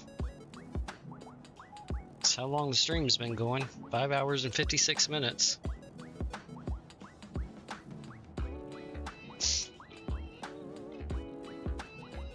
So we should probably have about an hour and a half left here.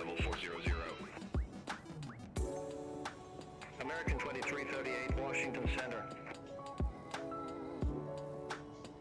Which will put us in here at about 9:15 p.m. Let's see what the FMC computer says. Oh crap, I didn't put that one in there.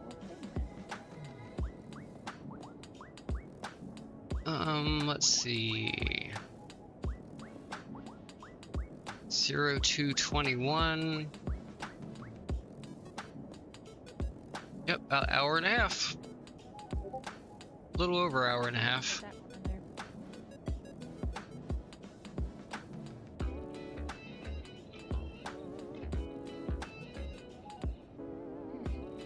Let's see, we're currently in the cruise, so we'll keep that there. American 2338, expect FlyTampa with the arrow transition, runway 36 right. Expect FlyTampa with the arrow transition, runway 36 right, American 2338. There we go, look at that.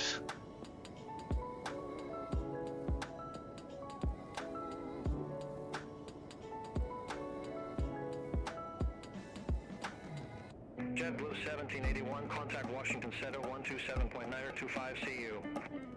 Center on 127.925, JetBlue 1781. Washington Center, JetBlue 1781, flight level 380. JetBlue 1781, Washington Center.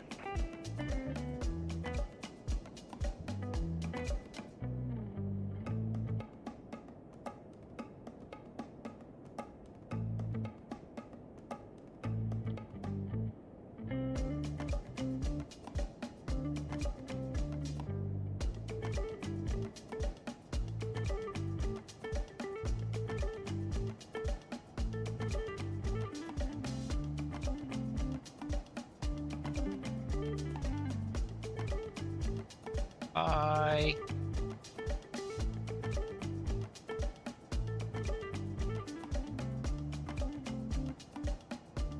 Ooh, what a view. That is pretty right there.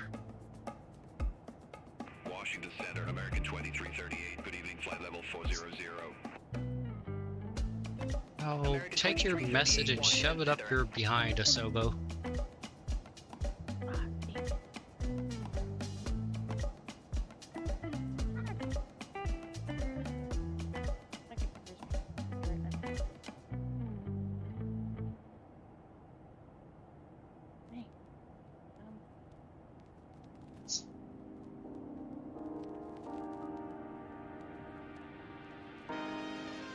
I might have to load up in this plane a little later tonight after the stream and see what the performance is like then.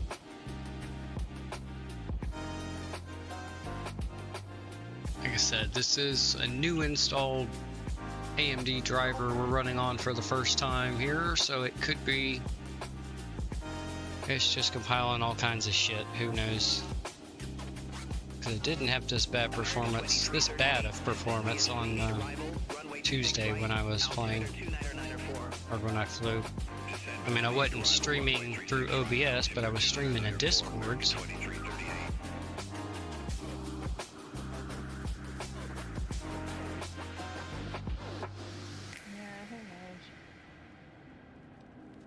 Yeah, I mean the plane needs some work. They'll get it there. We got the patch coming, so we just gotta be patient. Actually, now that the clouds aren't so thick, the performance is better, but still not as good as the A350 or 777 when I've been streaming those. So. She'll get there. She's still a beautiful plane, and I like it.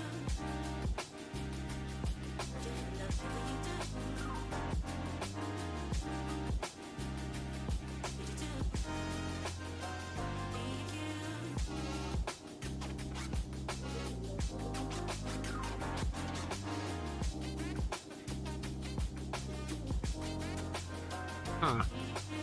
I didn't notice that. I didn't say anything, but anytime the plane banks, performance drops.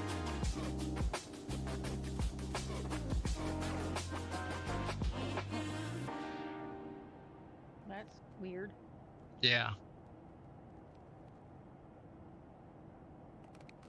I'll have to look at the bug reporting and see if anybody else has mentioned that.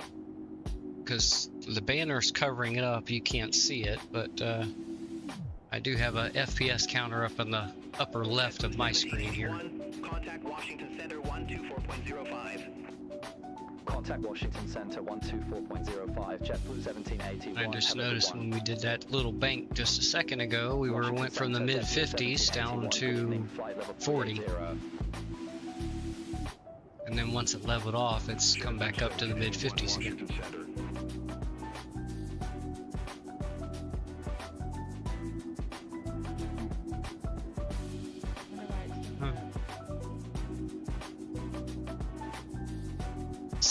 Something unoptimized probably. Like I said, I'll have to check the bug reports when the stream's over with and see if there's anything in there about that. American 2338, Washington Center, copy. I know there's lots of them about the performance. Well, a little bit of turbulence. They're probably still The wings flapping. trying to work out the bugs. It's not me doing it. That's the wind. I'm not at the controls at the moment. See, I'm back here. Can't blame me.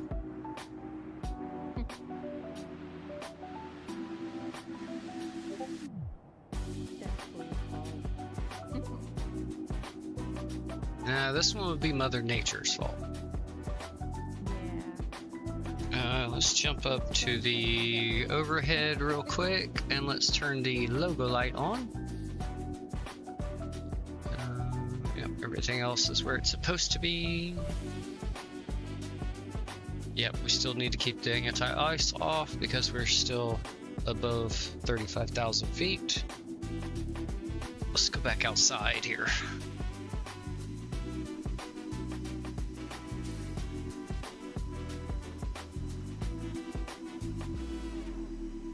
Oh, another plane off in the distance back there, about to go off the screen.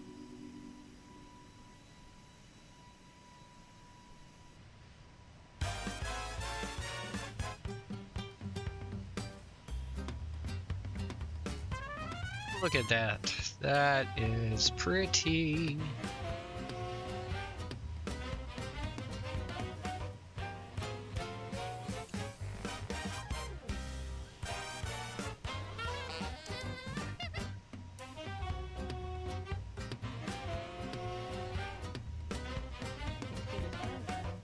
Mm-hmm.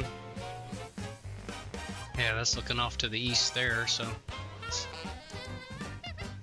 it's actually almost 9 o'clock already where we're at right now.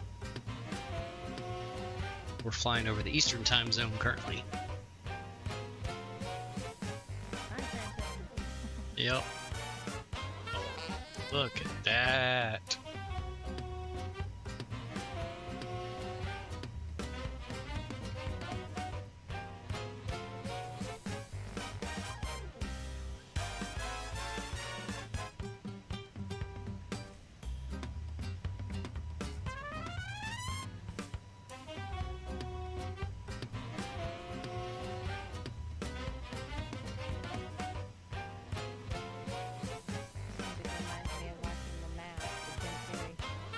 Oh yeah.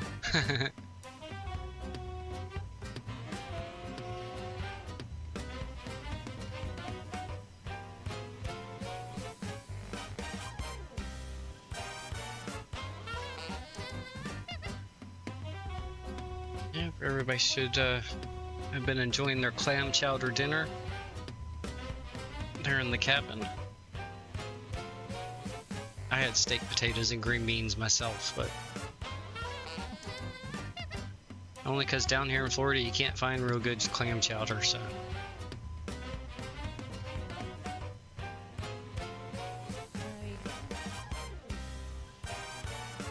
At least not in the grocery stores I have available, and clams are too expensive. Can't afford them. They were more affordable. I'd probably find a recipe to make it from scratch, but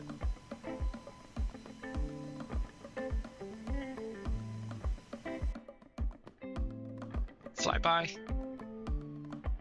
Meow.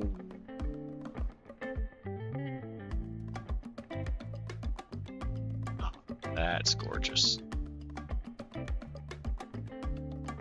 Getting like a double contrail there from GFX. They may have to do a patch themselves for this plane.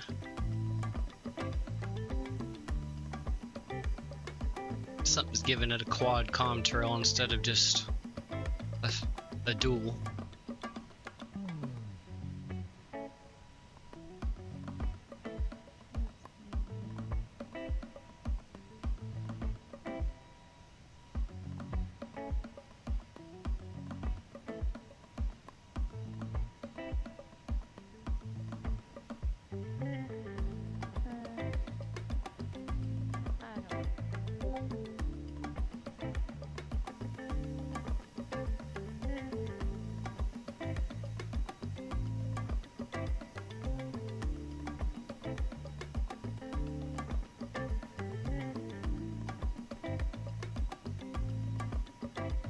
And the sunsets are beautiful in there.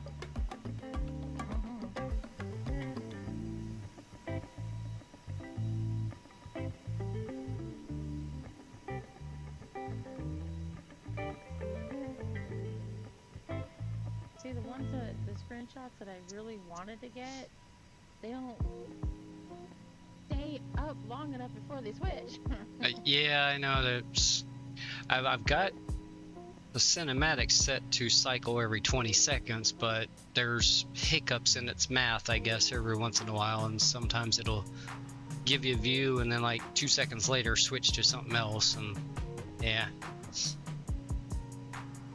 Unfortunately, that's a thing on their end, nothing I can do. Yeah. JetBlue 1781, contact Atlanta Center 128.8. Oh, we're getting close to Atlanta already? Holy cow. 1781.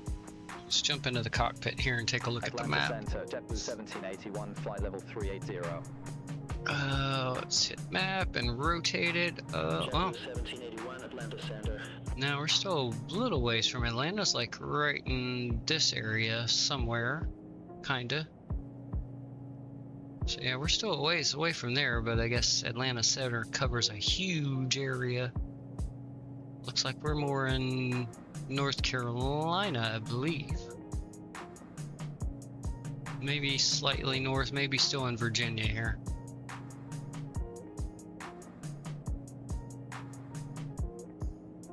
Okay, so yeah, we still got, let's see.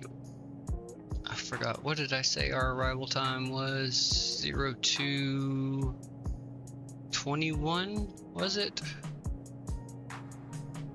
0220, and it is 0101 right now, so we have an hour and 19 minutes. Yep. Hey, how about that? It even tells you that right there. Hour and 18 minutes. All right.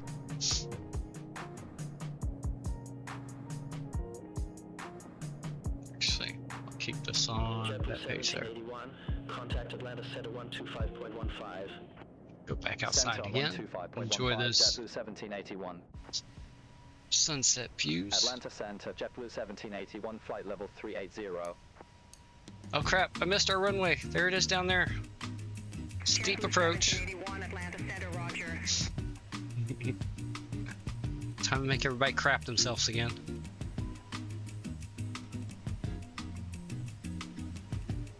Free underwear for everyone.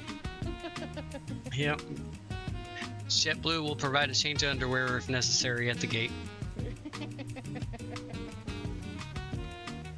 Our pilot's still learning his airplane, so we apologize.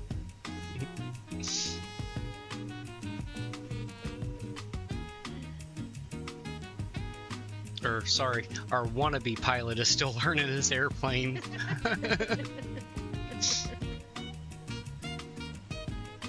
I am not a real pilot.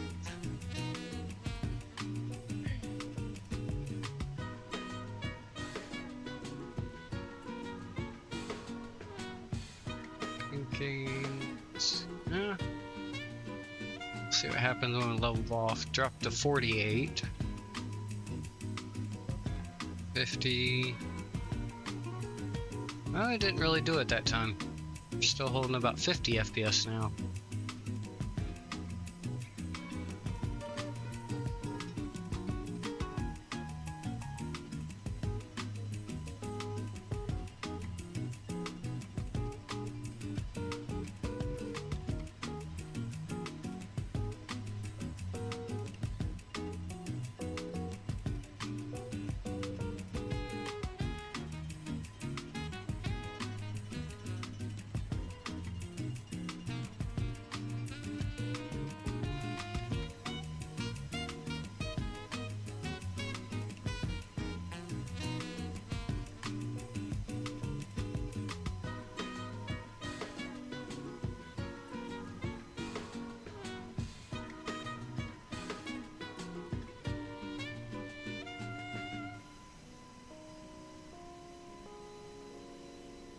Such a good looking plane. She's a pretty one.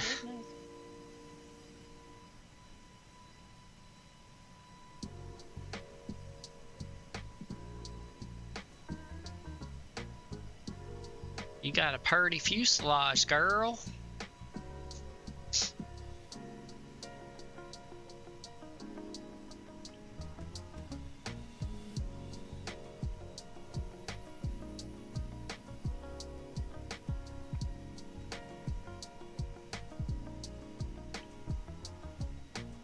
Look at the moon there in the background coming up. Nice red moon.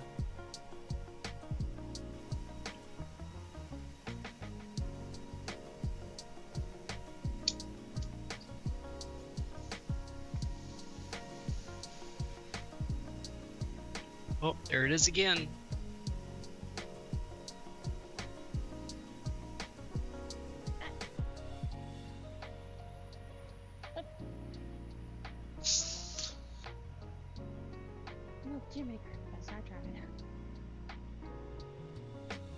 It'll come up again here.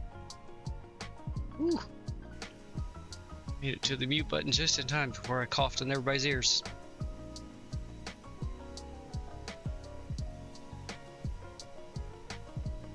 Let's see, what's my CPU temperatures? Holding at 62, 63 degrees Celsius. And about 65% load.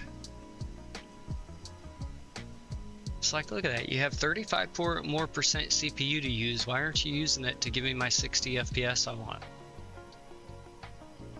Because I know my GPU's not being overtaxed either. That's probably running more like 50%.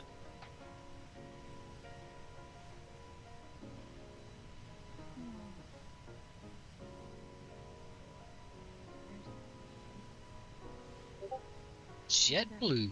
Okay, cool. How did that one come in? I like this livery too. Of course, I love blue, and that tail is gorgeous.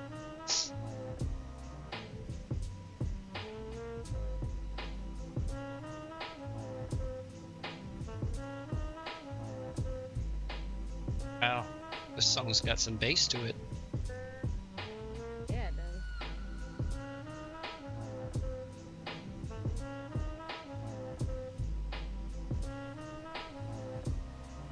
Reminds me of my days when I was into the car stereos. Oh, look. We gave a little wave there.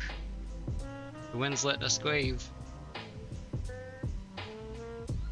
We're waving at everybody down below as we fly over.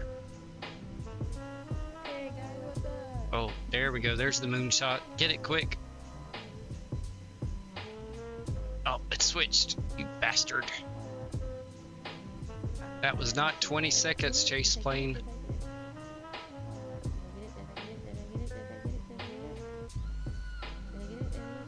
I got it. Nice.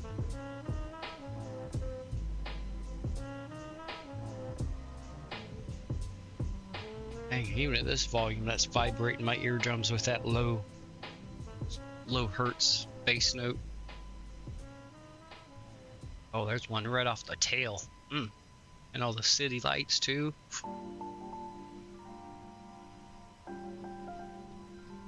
I have a feeling that's Raleigh. I bet you that's Raleigh. Let's go in the cockpit real quick. Yeah, that had to have been Raleigh. Or it could be... Yeah, either that or Charleston, South Carolina. We're somewhere right in that area. We'll turn this back that way.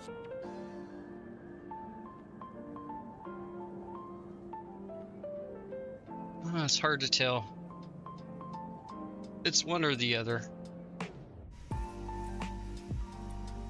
Kind of looks like North Carolina heading into Georgia. Yeah, we do swing out more to the west and come up towards Crestview as the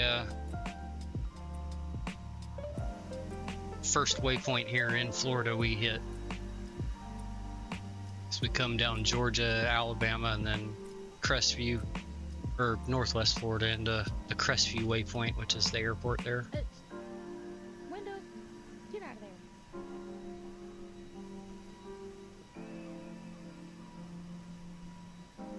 And Crestview will go to Texas, which brings us into the approach.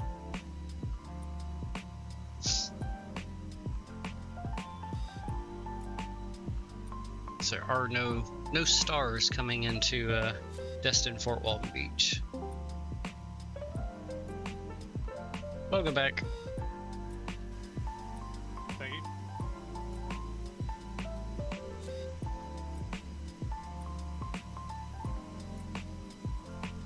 So we have just about an hour left, somewhere right in there.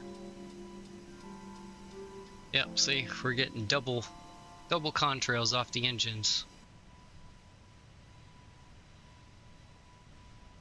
One set going up higher than the other. Yeah. GFX will have to put out a patch for it. Screenshot of that and it switched. That's alright. It's in the video, 6 hours and 19 minutes in. And it's shown it a few other times too. I noticed earlier, just didn't say anything.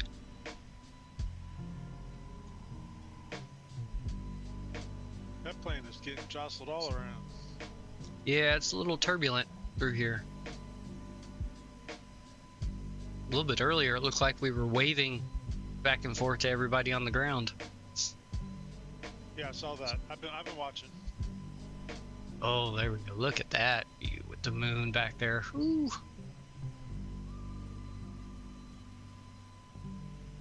And I got it before it turned. Nice.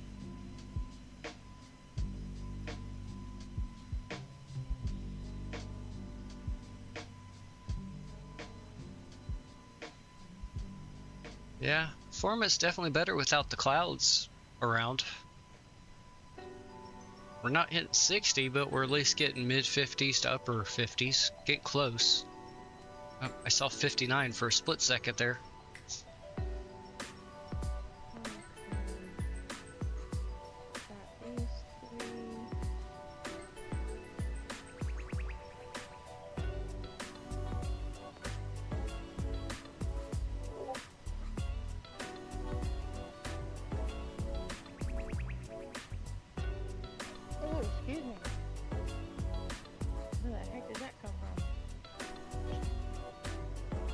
Somewhere deep in your belly?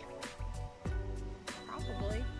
JetBlue 1781, contact Atlanta Center 132.625. Still with Atlanta Contact Center. Atlanta Center 132.625. Which actually will probably be with the Atlanta. Well, no, should get Jacksonville Center for Atlanta Center, the JetBlue approach. 1781, flight level 380. It might be Atlanta. We'll see. It might be a bit coming in too far north to get Jacksonville until right at the last minute.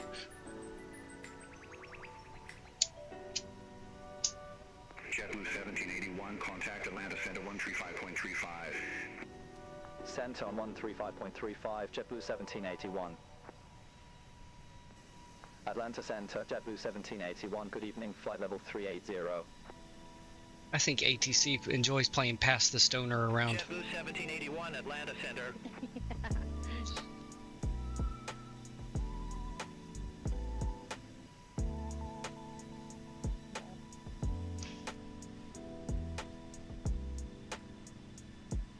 Alright, bank into the right. Oh, yeah, we lost about 5 FPS.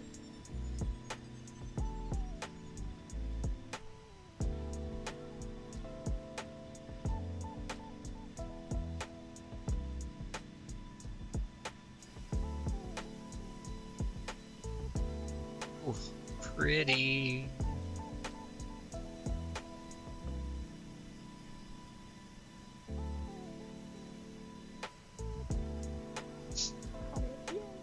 I'm getting better at this.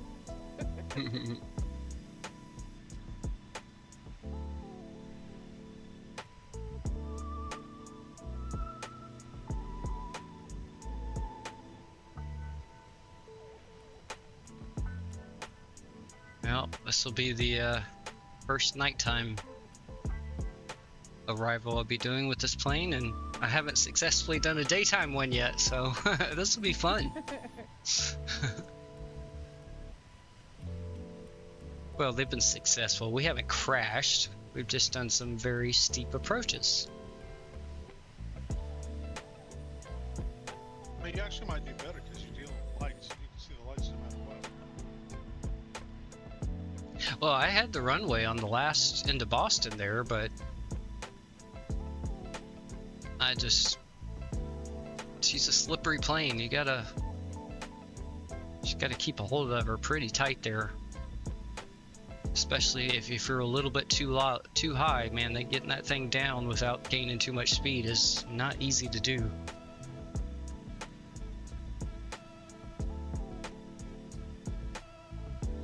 And that's actually a characteristic of the real plane too. You gotta watch her on the descent.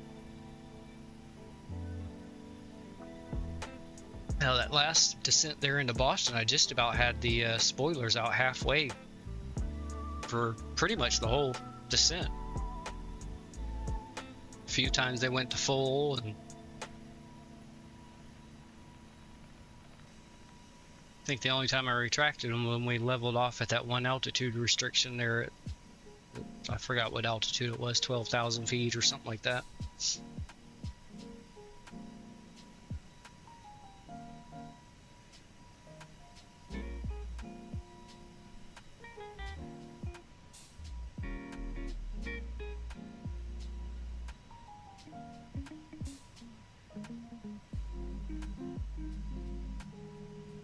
Yeah, we got just about an hour to arrival, so it's not going to be too much further to top a descent. So let's get into the cockpit here and start looking at some charts. Let's turn these down a little. Where are we on our flight time?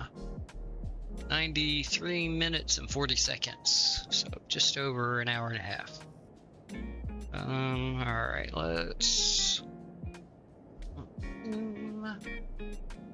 let's get our charts and take a look. There's no really again. Yeah, hopefully this is something they will be fixing in the patch on Tuesday, because it's been doing that to me repeatedly. Settings, third party, log out, log in again.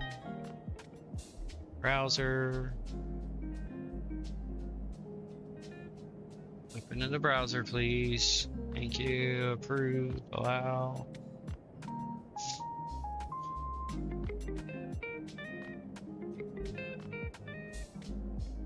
Okay, let's try that again. Charts. KVPS. Let's see. I'll go ahead and pin that again. Not like I really need it. We were giving runway 30. We'll see if that's what we end up with. I did the Zulu is what I programmed. And again, there's no SIDS, so all you have is the approach chart.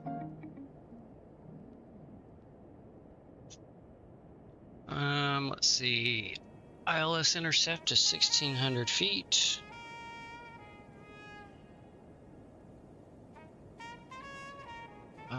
Decision altitude is 268.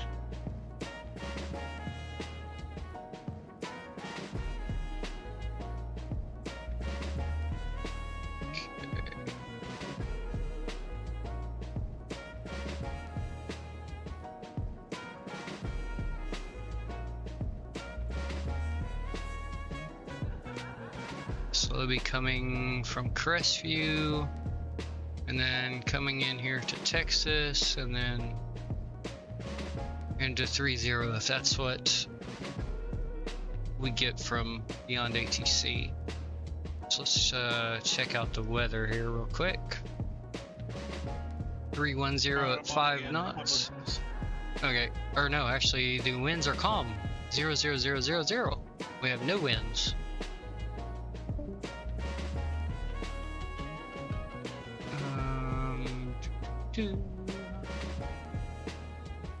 Few clouds at 10,000 feet. Temperature is 28 degrees. So we have 0 winds.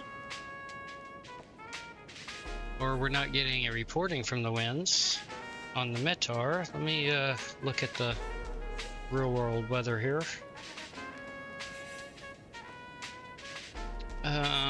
So we got winds out of the northwest at 2. So, yep, probably like 310 or... Ooh, hello. That was... Holy moly, that's a gust of wind. Contact Atlanta Center 127.5, JetBlue 1781.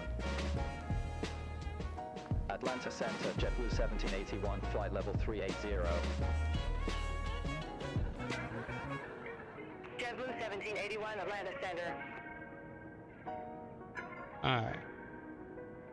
So actually, we're going to call those winds 310 at 2 knots.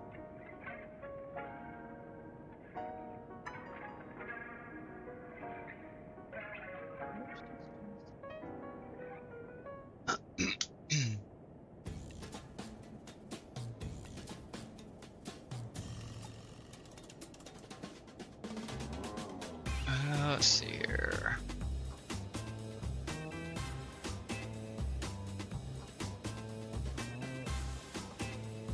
This was bugged last time I tried to use it, but we'll try it.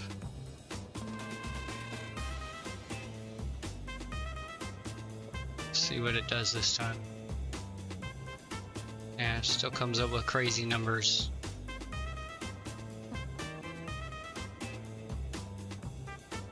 Yeah, something's definitely off with that, so pretty sure that's been reported. I heard one of the streamers I watch mention it, so. Let's see, is there anything else I need to do over here? I don't think so. We'll go ahead and just leave that chart up right there.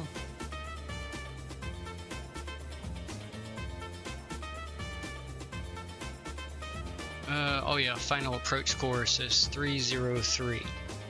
I shouldn't need that, but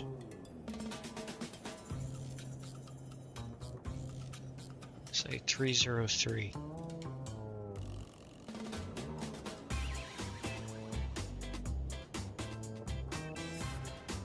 $84 feet for the airport elevation. Okay.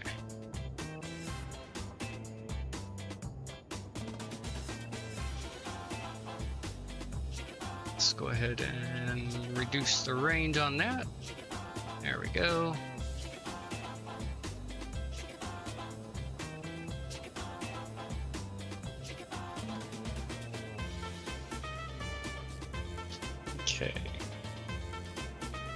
Oh yeah, we are rocking and rolling. Gotta turn the seatbelt sign on.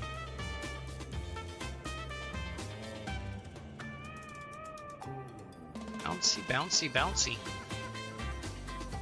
Good grief.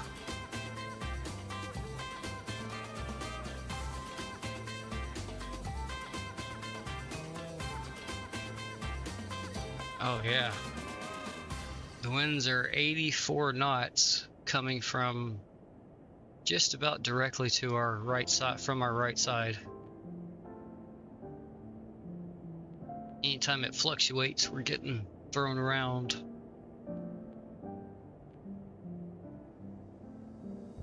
Alright, jump back outside here, and I'm going to go use the restroom. So I'll be right back.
Alright, I am back. Contact Atlanta Center 124.45. Thank you. Center on 124.45, JetBlue 1781. Atlanta Center, JetBlue 1781, flight level 380. JetBlue 1781, Atlanta Center, roger. Alright, we'll enjoy some more safety material here while we wait to get our descent and approach instructions here. Shouldn't be too much longer before they give it to us.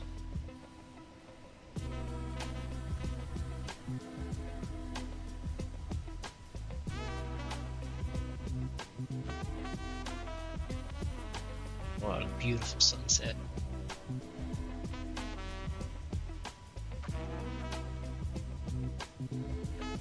Beautiful sunset, flying a beautiful plane.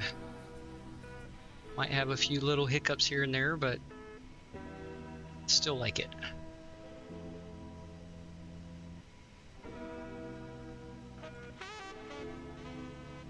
And I'll like it even more once I get the hang of flying it even better.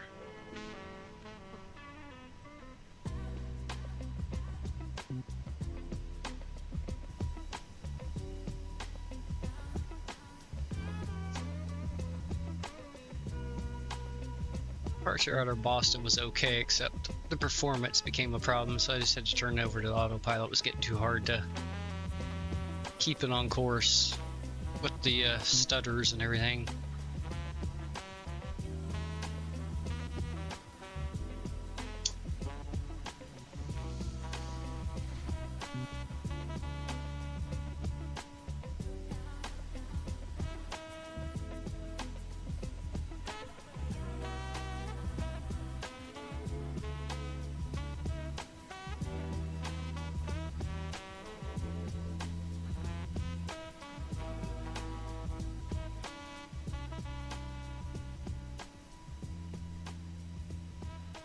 Well, the moon's turned to cheese color now. It's not red anymore. At least it won't be pitch black on the when the sun goes down completely. I have the moon there still giving us some light.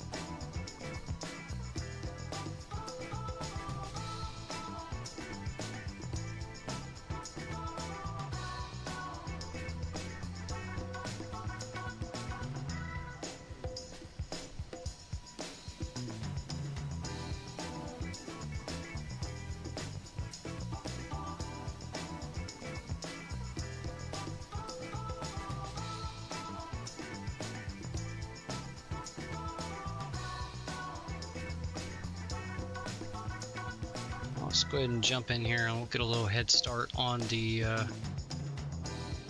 approach information. Alright. We're going to go 4.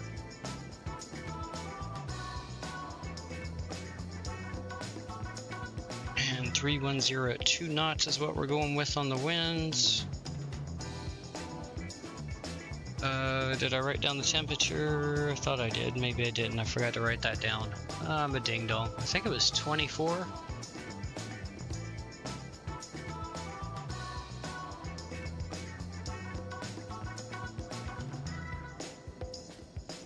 Oh, nope, I was off. 27.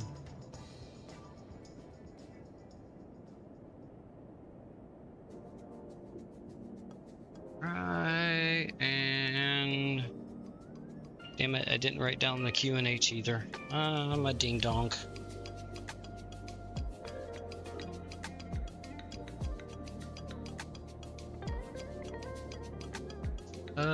Back over here again. 29905.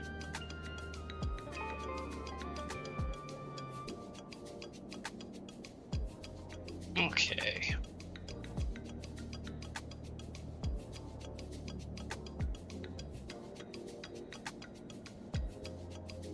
There we go. Perfect.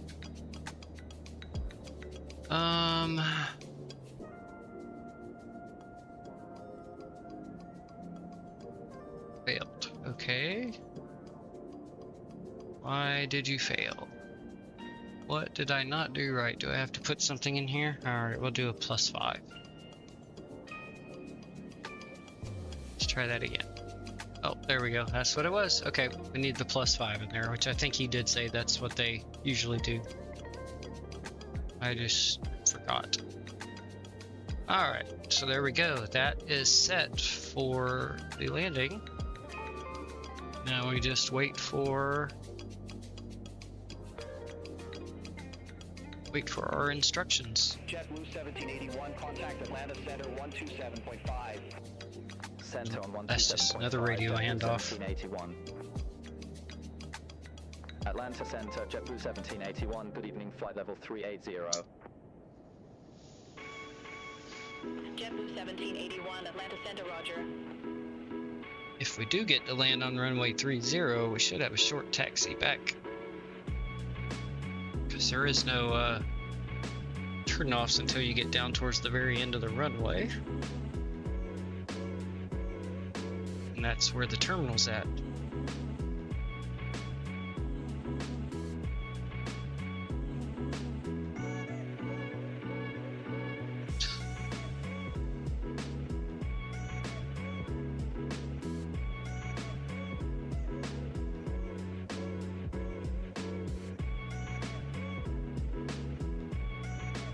JetBlue 1781, contact Atlanta Center 128.0 CU. Contact Atlanta Center. Another radio handoff. JetBlue 1781. Atlanta Center, JetBlue 1781. Good evening, flight level 380. JetBlue 1781, Atlanta Center, roger. Oh, look at that. Got the moonlight reflected on the engine cowling there.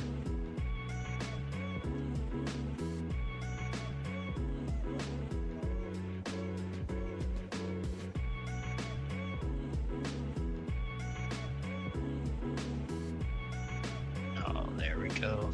I just checked my back office for my business and I got a surprise. Somebody I don't know who lives in Ohio ordered from me. Nice.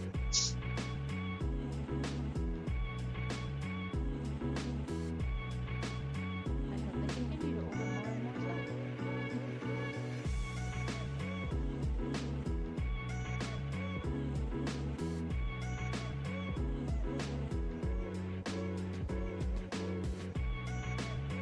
Jeez Louise, really? Come on, work with me here, computer, please.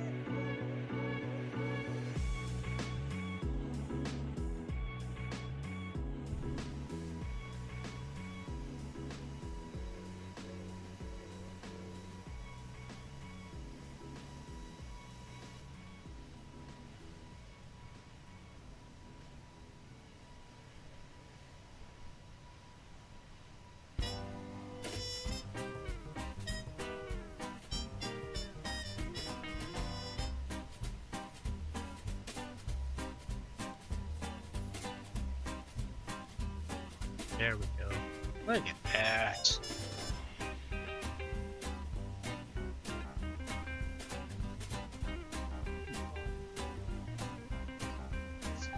Oh, geez, did I do that? Oh my gosh. Let's see, do I have any other? Oh, that was it on that set. Alright, we'll go back to some cinematic views then for now. Well, it's almost a bit too dark for much of anything to show up other than the city lights and specs.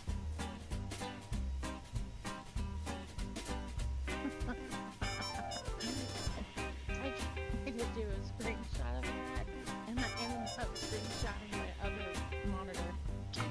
Yep, been there, done that.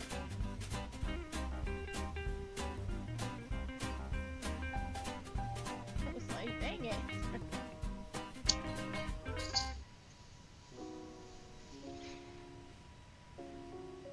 Tried.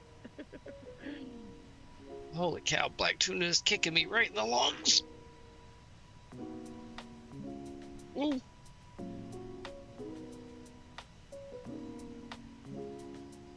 In a good way. I was gonna say, are you gonna live?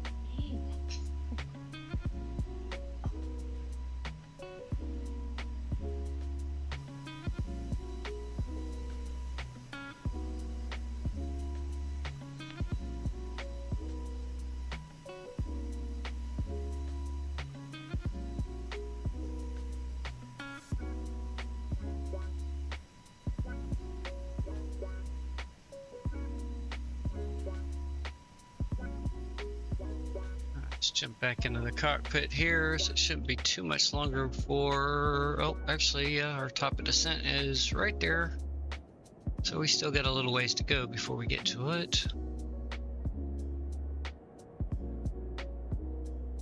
Let's bring the map in one more notch there. And now our top of descent's behind the heading tape there. Alright. Keep it right here on that view for now. At least that gives something to look at.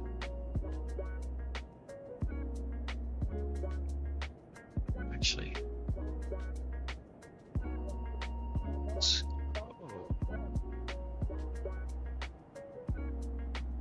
let's see. How's that? Is that okay, or is it pretty dark? The engine's pretty dark, but Yeah.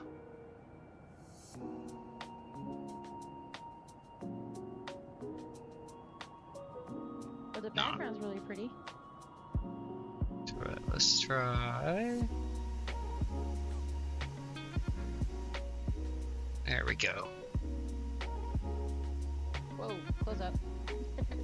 Yeah, a couple close-ups and then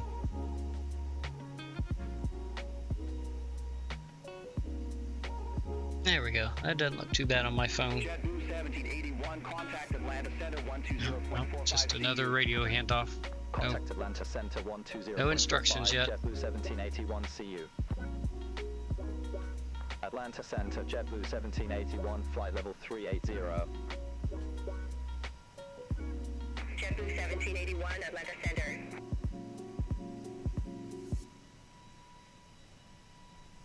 Oh, yep. The wonderful last Zevia root beer I had, and it's running through my bladder like crazy. That's alright. I'll hold it a little bit longer till we get a little bit closer, and then I'll go use the bathroom right a little bit before the top of descent there. Which is like a couple minutes away. Let's see. Oh yeah, it's moving kind of quick there.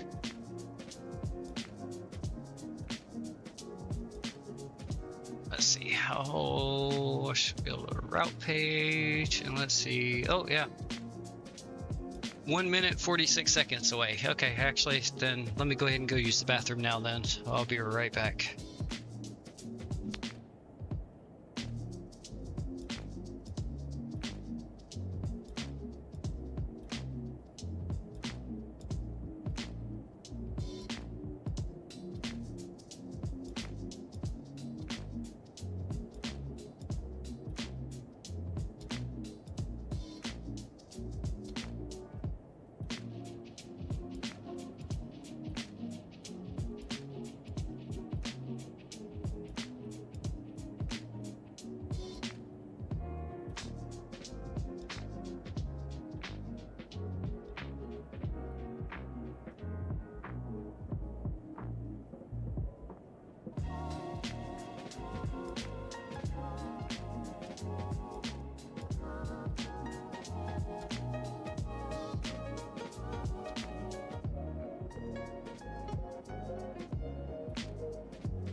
Okay, and I am back. Record timing. Even wash my hands too, like you're supposed to. Good job. Thank you. Do I get a gold star? You get safety materials, go for it. Oh, sweet. I'll take it. Oh wow, we still got plenty of time. What's my range at? 80. So I believe 80 miles is out here at the heading tape here. So we're probably about 60 miles away from the top of descent there.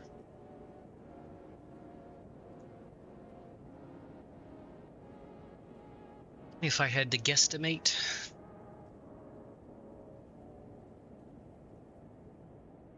Of course, I could just look right there and see that it says 46.321, yeah, so forth, yeah. So I was off a little bit there. Oh, that's what, in a minute 46? That was the timing. 0146, which is 6 minutes away. Well, 5.5. Okay, so yeah, I actually had plenty of time. I was just a ding dong and read it wrong.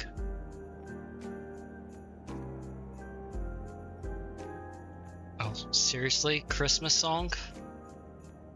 No, no. Nope, nope, nope. Nope, nope, nope. Next. No Christmas in July for me. Nope.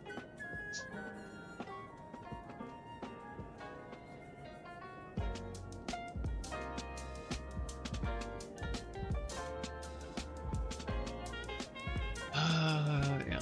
Alright, until we get back below 35,000 feet, gotta keep the anti-ice things off, otherwise I guess I could turn the seatbelt sign off for at least a few minutes, let everybody go use the restroom if they need to before we start our descent. It's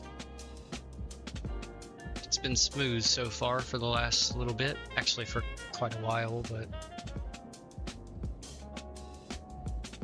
don't tell the passengers there was a reason I didn't turn it off. I forgot.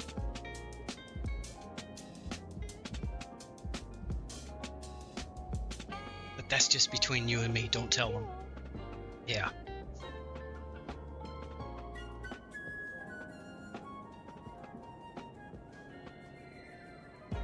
Let's see.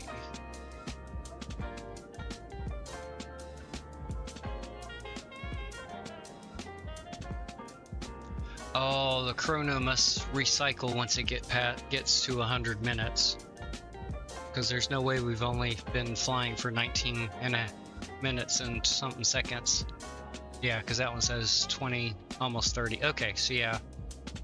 So that's like almost 2 hours on the block time right now. And then about an hour 50 minutes on the flight time.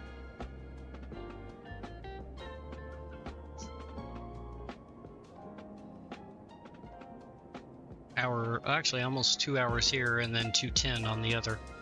2 hours and 10 minutes on the block.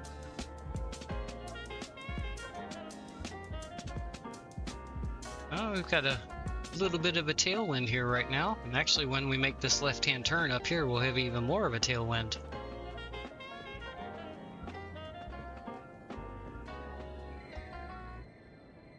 How strong is the wind right now? Ooh, yeah, it's kind of strong.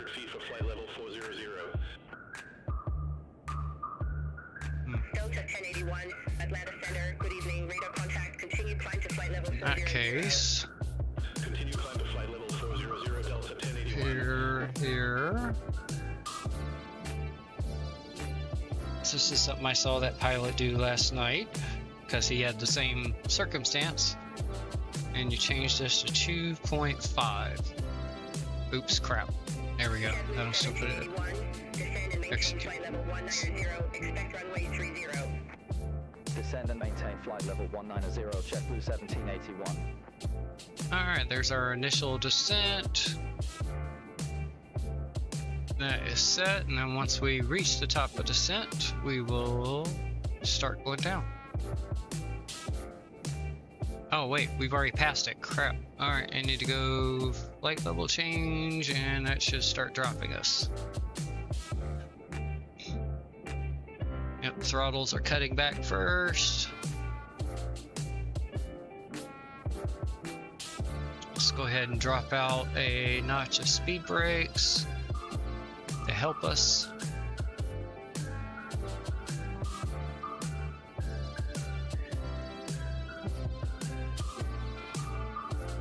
Well, that top of descent snuck up on us there. Was too busy worrying about other shit. Oh, it was when I changed that to 2.5 degrees instead of 3. That's what it was. That increased the top of descent. So how are we looking at airspeeds? All right. I'm gonna keep this one notch of spoilers out though.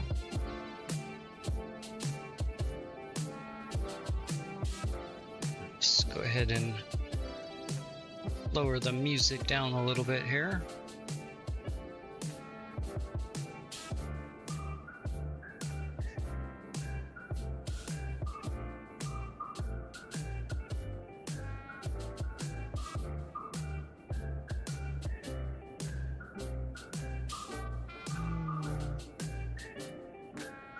Here.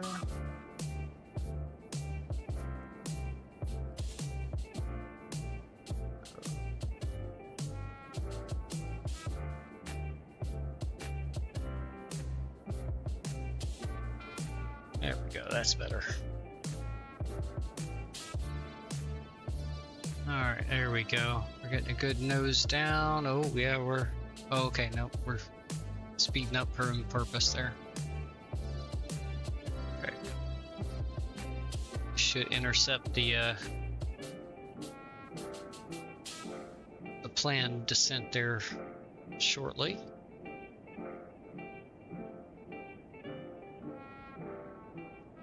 Yeah, within 20 miles we should intercept that.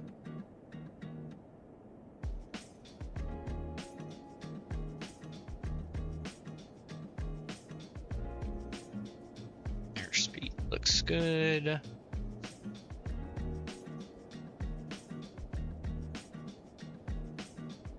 Yeah, we're hovering around the 50 FPS mark.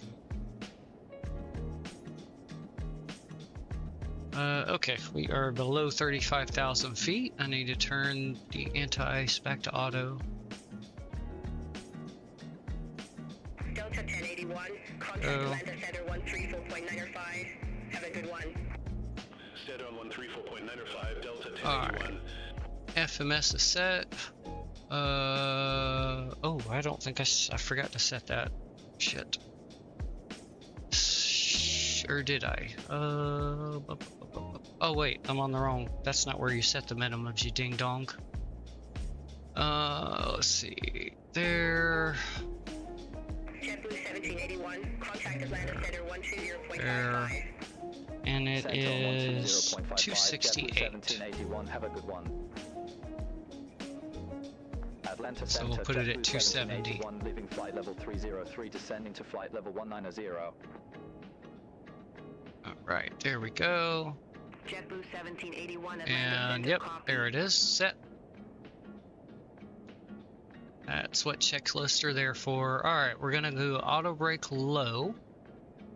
It's probably gonna slam the nose, but that's okay.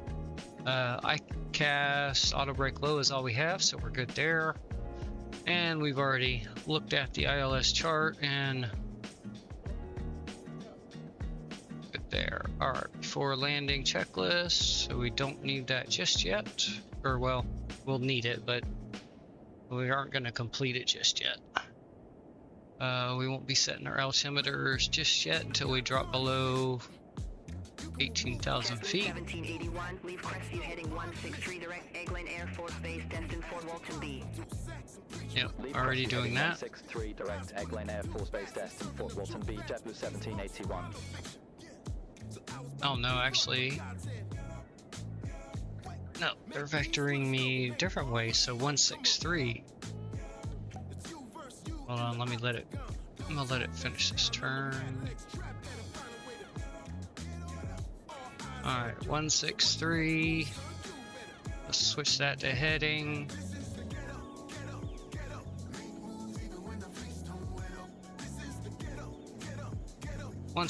Set.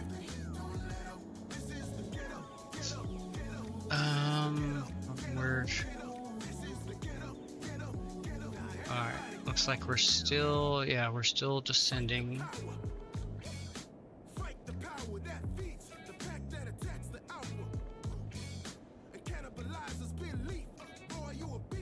Actually, just about intercepted the planned descent path there.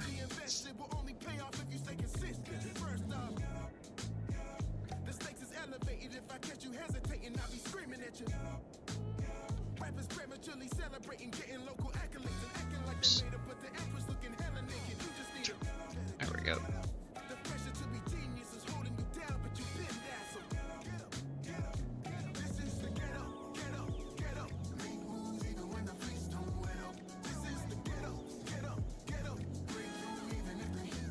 Alright, we'll see once we get closer to 19,000 if they give us further descent instructions or not.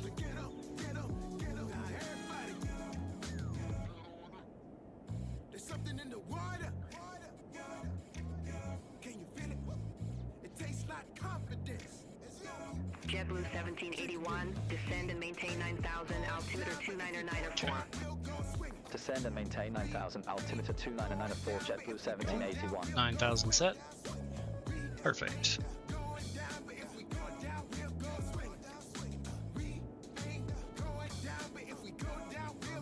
So they're definitely vectoring us to runway 30. There's no doubt about that. So they haven't said.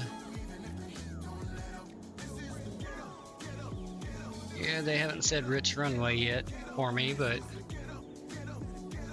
it's either going to be 120, which I don't think it will be, because we're going to be coming in.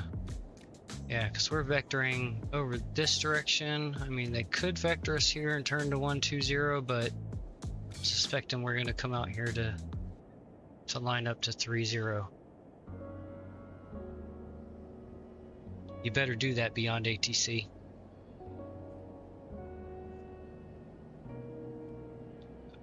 Let's take that out a notch so I can see the coastline and the airport there for right now.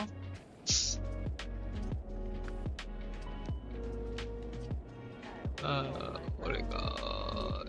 Flight director mode change.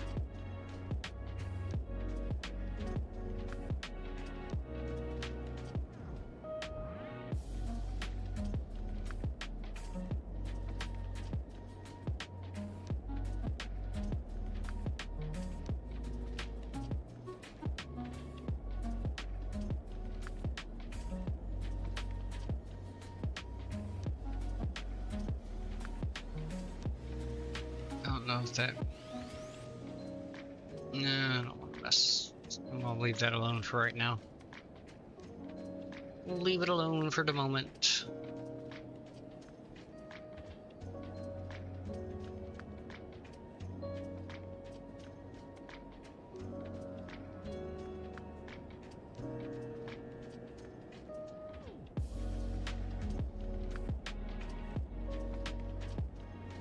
Alright, we have caught the descent path.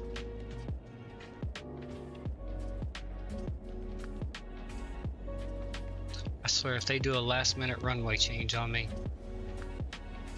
and I have to scramble to try and change things, I'm just going to turn beyond ATC off and continue on myself.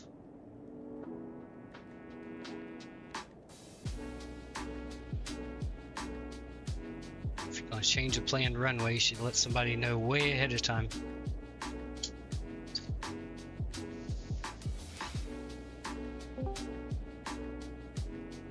Who there? Who there? Breaking the rules, I see. Well, not at the moment. I will if they try to change me to runway 12 instead of 30. Okay, let's change our altimeter. We need 29905. Isn't that what they said? Nope, 29904 is what they said. There we go, set.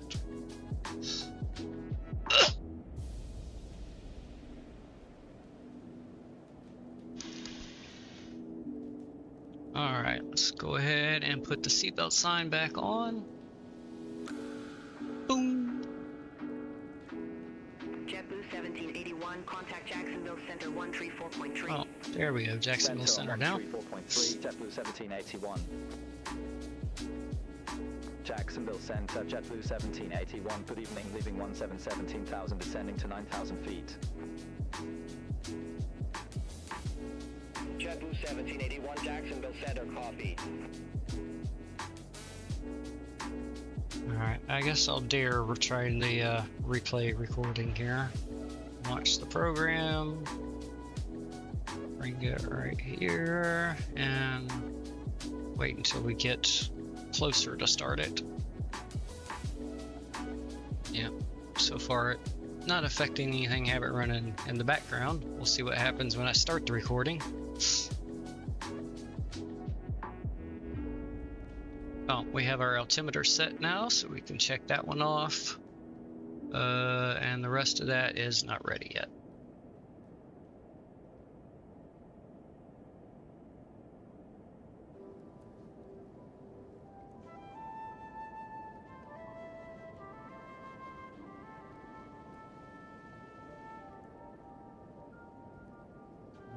It's just about at 15,000 feet.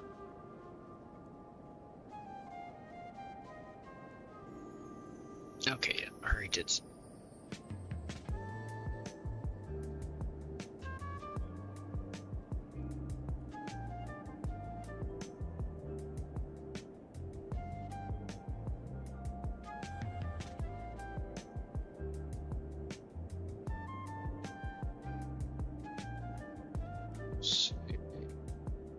Okay, yeah, I do still have a quarter notch of speed brake out right now, or a spoiler.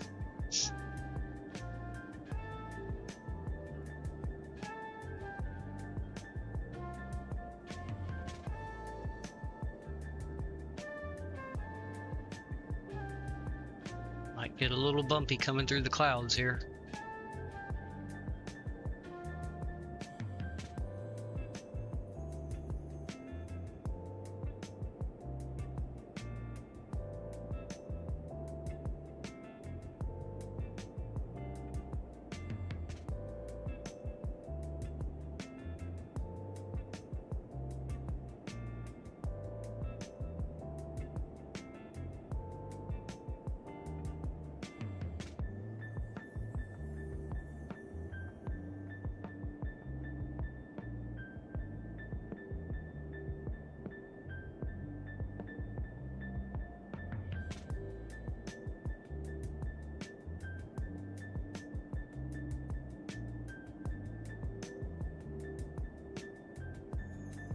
Can't see anything.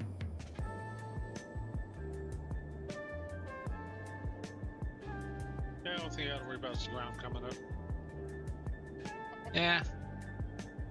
As long as the instruments aren't lying, we should be over 12,000 feet above. Okay, 5,000. JetBlue 1781. Go. And again, our ILS intercept was 1,600 feet. Let's do a quick check of the winds and see if anything has changed. Refresh. 300 at 4 knots. Well, this says the altimeter is 29905. I think Beyond ATC is trying to kill me. Still 27 degrees. Alright, let's just change the winds. 300 at 4 knots. There we go.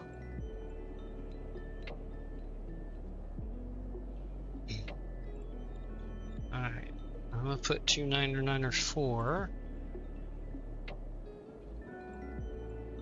was 29 or 9 or 5.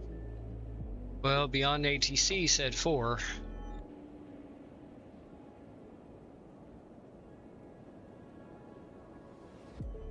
Yeah. Descend, maintain 9,000. Altimeter 29 or 9 or 4 was the last that they gave me. All right.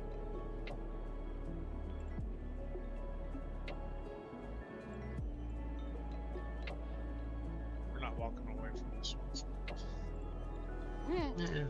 Yeah, we will. We'll be fine. Let's go ahead. Let's pull the spoilers up. And I think engine should be able to spool down and keep our airspeed where we need to be. That won't do you any good in a crash. Just an extra piece of thing to burn up with you. Alright, and we're about to pass 10,000 feet. So we'll go landing lights on. Let's see, strobes are already on, beacons on, everything else looks good, logos on, seatbelt signs on, perfect.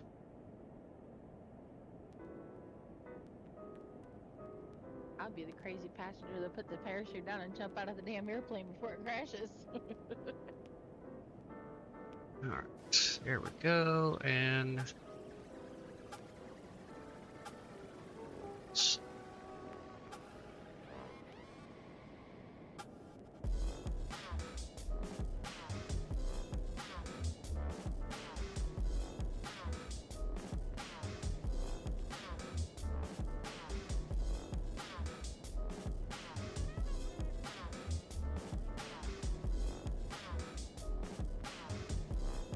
above 3,000 feet there. Okay.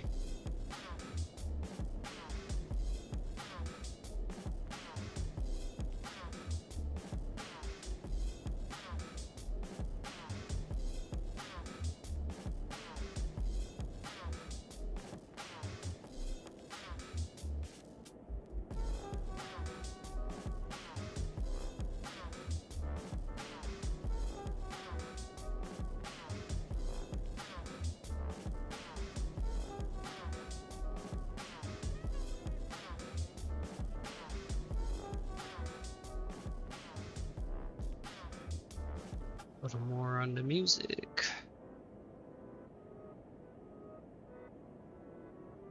So pause that when the song's over here.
Music paused.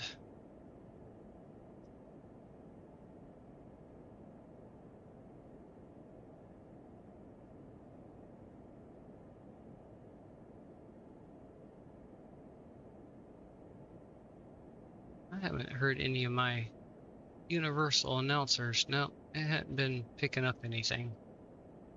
It's still on the pre-safety briefing. Oh well. Doesn't seem to work with this plane properly. That's okay. Alright. Approaching 5,000 feet. So I'm sure we'll hold here for now until we get closer there.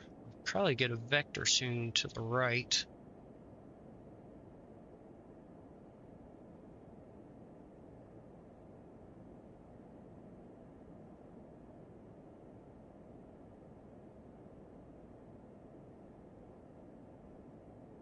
I'll turn the sim sounds up a little bit here. That's good.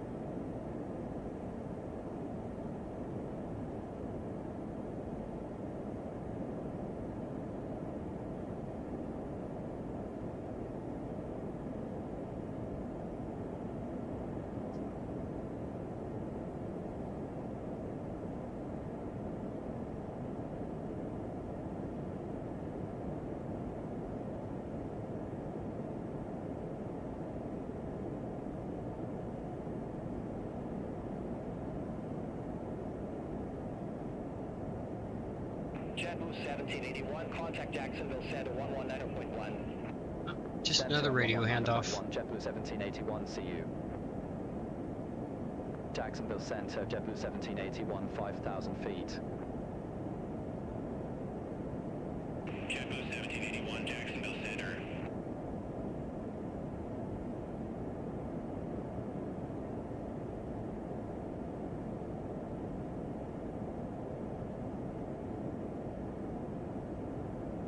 Hello.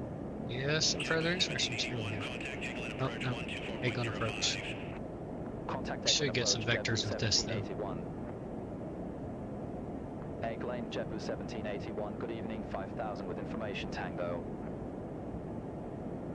JetBlue 1781, egg lane approach, altimeter 299.5, expect a visual approach, runway 30. No, 299.5. 299.5, expect a visual approach, runway 30, JetBlue 1781.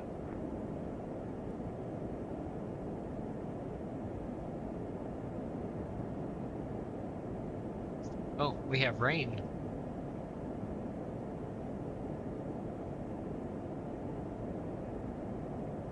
Eglin approach. Request ILS Zulu approach for JetBlue 1781. JetBlue 1781, turn right heading 250. Turn right heading 250, JetBlue 1781. JetBlue 1781, turn right heading 250, descend maintain 3000, altimeter 299.5.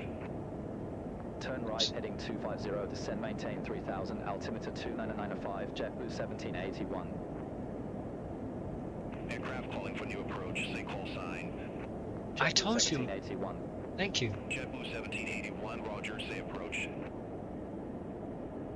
ILS Zulu, runway 30 for JetBlue 1781. JetBlue 1781, confirm new approach, visual runway 30. What a maroon. I did not say. Negative, JetBlue 1781. What a maroon. I ain't even gonna worry about it. We'll just leave him thinking we're doing a visual and I'll keep the ILS. Okay, let's see. Is this Texas? Yeah, that's Texas. Cook, Texas. Oh, no, I don't want you to do that.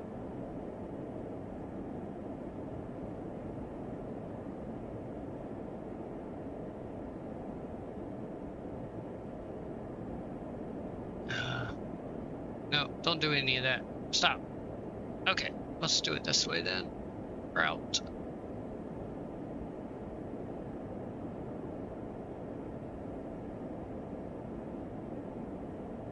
Oh, we have 1781, turn right heading 260. Turn right heading 260, JetBlue 1781.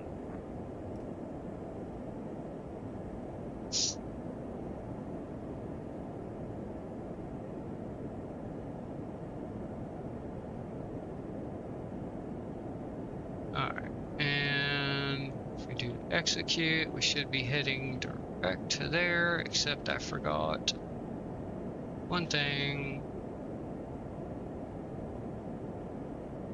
Let's see, will it let me do it here? 1781, turn left heading 255. Right. Turn left heading 255, JetBlue 1781. And I need this to be 303.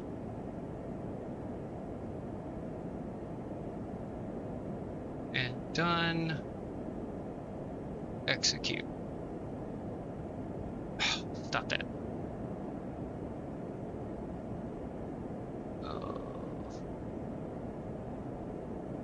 I don't think it's going to catch that.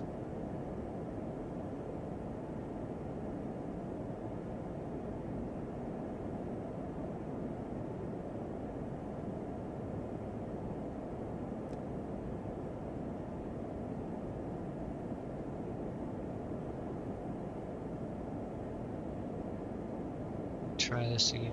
Texas.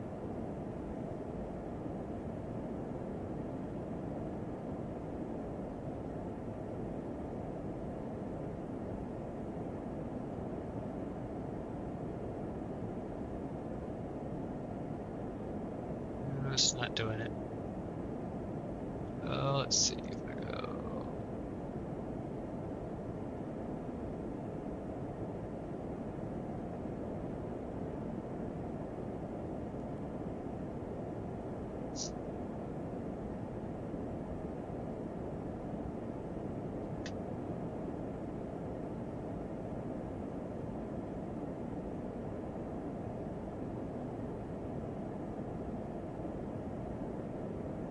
Tell you what, here's what I'm gonna try to do. Let's see if we can do it with this one. Correct. 303. Done. Execute.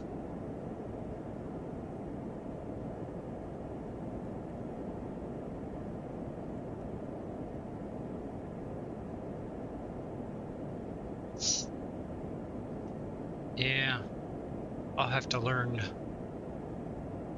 I'll have to learn that a little more. Okay. That's all right. JetBlue 1781, turn right heading 265. Turn right heading 265, JetBlue 1781.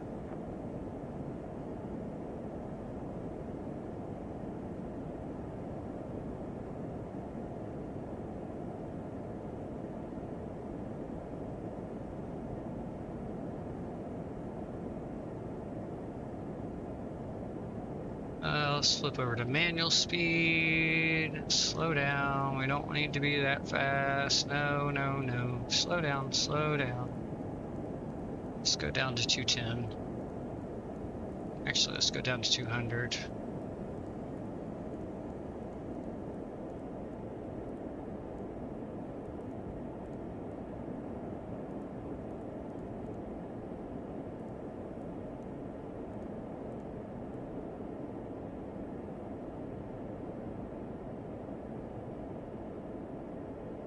Get a little bit of spoiler out to help slow us down.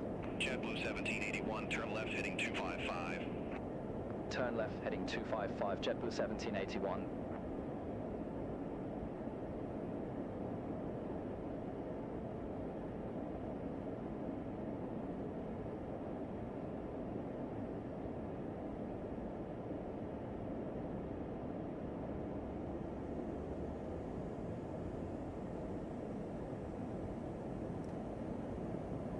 Spoilers back up.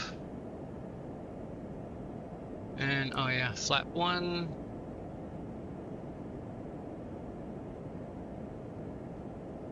Let's go down to 190.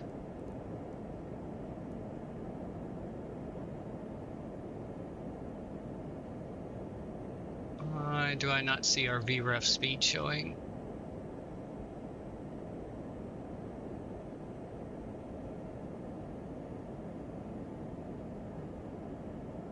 It's up there, so it should be 137.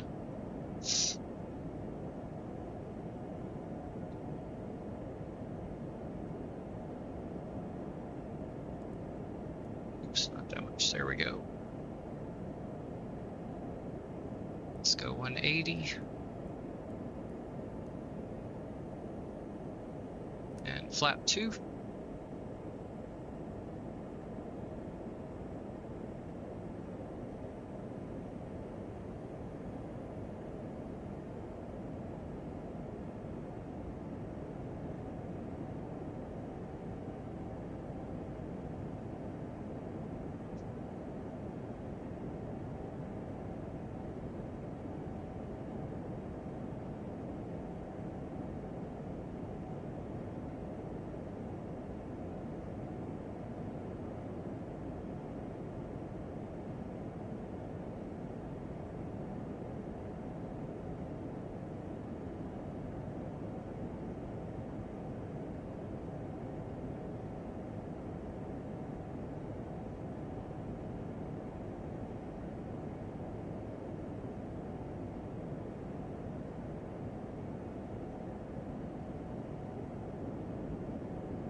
And there's our runway lights right there. So we have the runway in sight.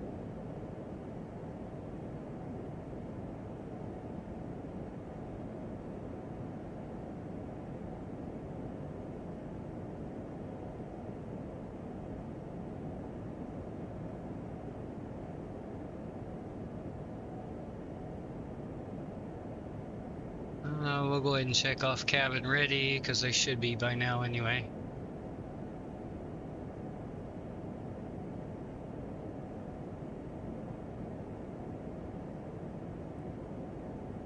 Perfect. JetBlue 1781, airport is at your 1 o'clock, 15 miles. Report the field in sight. We have the field, JetBlue 1781.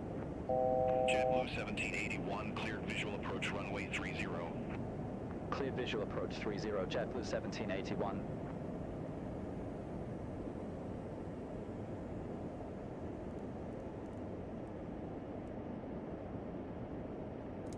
Flap 3.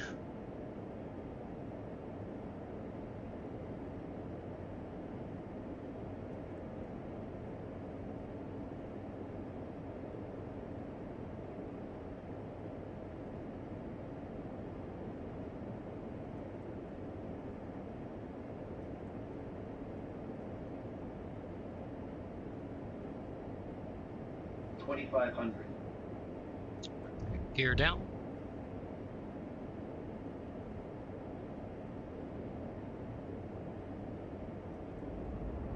Let's go 160 and flap 4.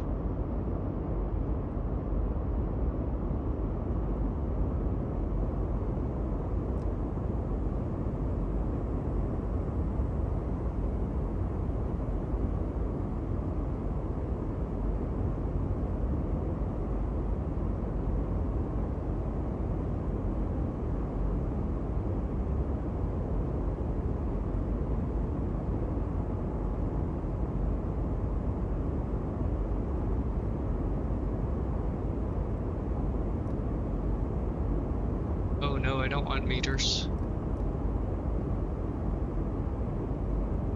Is it push for hundreds? Yeah, there we go. Let's have you hold 1500. That's our IL, or 1600. It's our ILS intercept. JetBlue 1781, contact Eglin Tower 122.8. Over to tower 122.8, JetBlue Alright, and if we arm approach, we should capture. Tower, JetBlue 1781, visual runway 30. We got approach, lope 1, glide slope.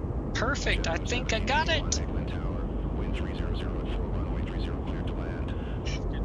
Runway 30 cleared to land, JetBlue 1781. Let's slow us down some more. Let's go ahead and set our approach. Let's go 142.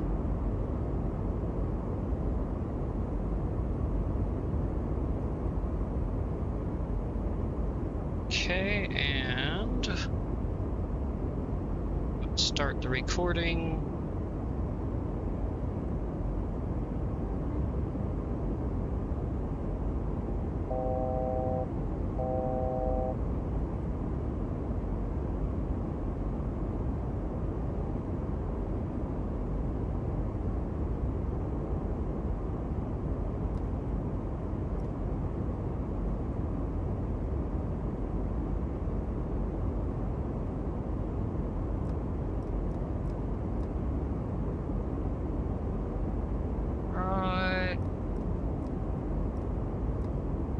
Good so far. We're a little left, but it'll correct once we get closer to the FAF here.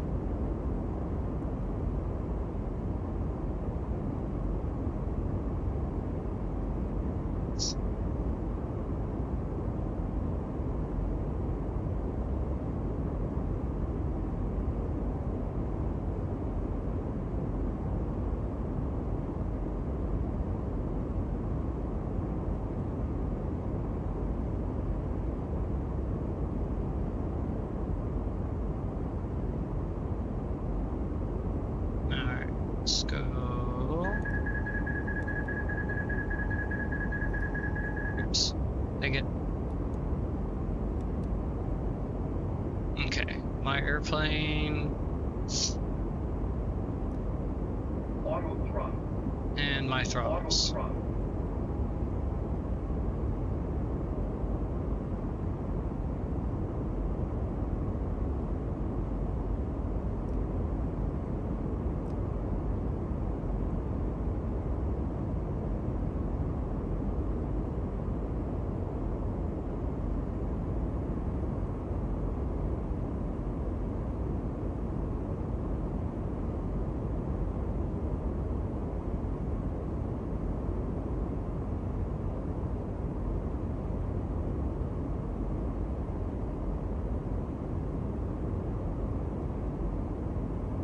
A little bit high and left. It's alright, we'll pick it back up.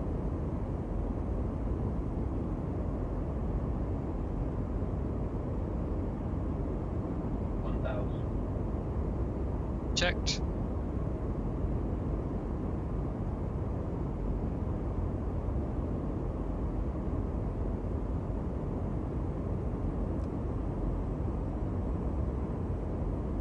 There we go, 2 white, 2 red.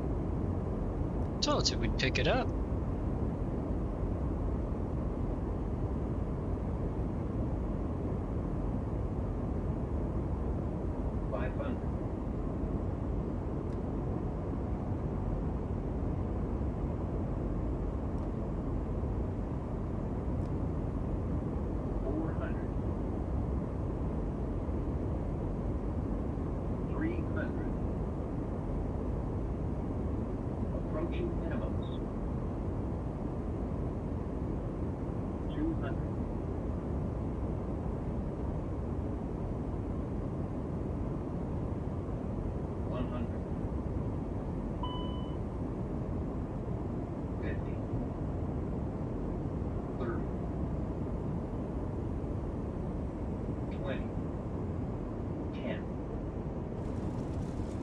Go. Yep, nose down hard because of the auto brakes, but that's normal. Reverser's out. Go ahead and manual braking. Alright, we'll stow the reversers. We have to taxi down towards the end of the runway anyway. Alright, welcome back to Destin Fort Walton Beach, everybody. Oh, we're not going to have a landing rate. I never changed it over to this. I don't know if it... Yeah, it didn't pick it up. That's alright. JetBlue 1781. Yeah, this might be Echo right here, so we'll brake and exit here.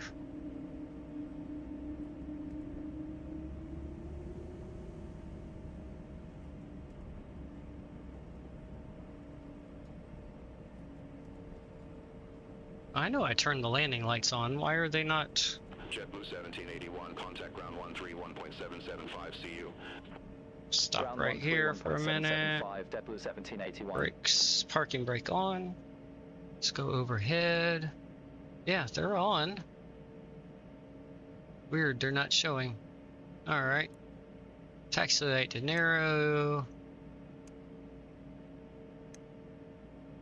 Let's go APU.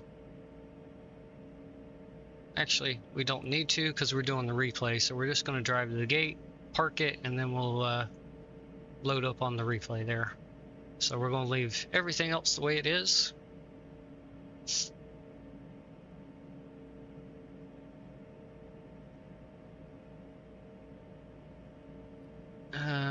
We'll just, yeah.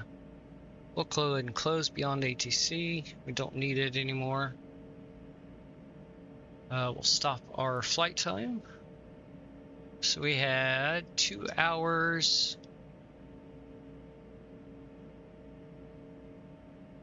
Or no, sorry, more than that. 2.5 hours.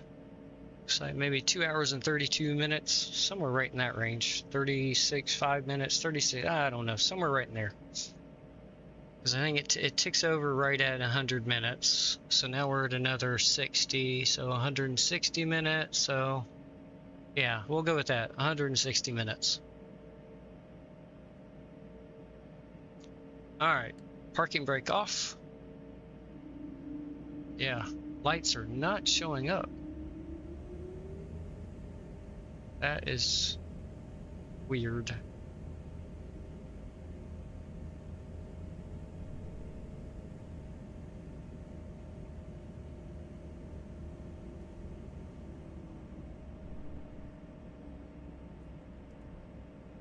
Alright, I'll make a left-hand turn right here.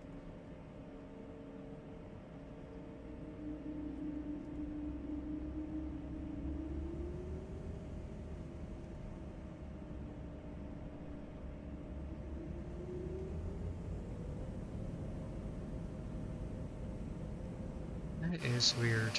Oh, well, none of the lights are on, but for some reason they're not illuminating the taxiway.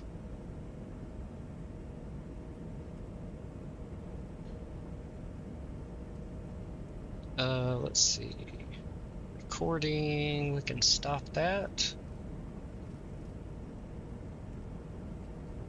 Go ahead and save that, because I felt like that was a pretty decent landing there, if I say so myself. Oh crap, I got going way too fast here. 41 knots on the taxiway is a bad. No. There we go. That's better.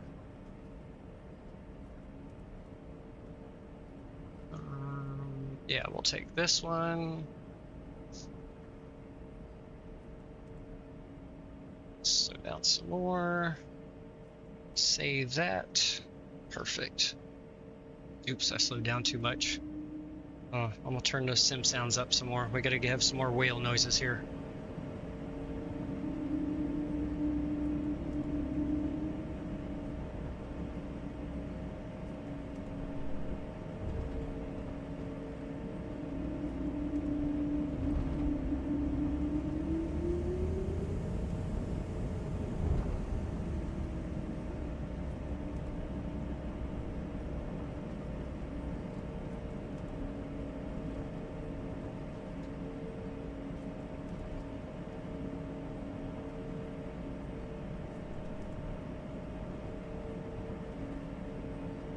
Not even gonna worry about going to the gate the GSX thinks we're gonna go to. We're just gonna take this first gate right here at our 11 o'clock.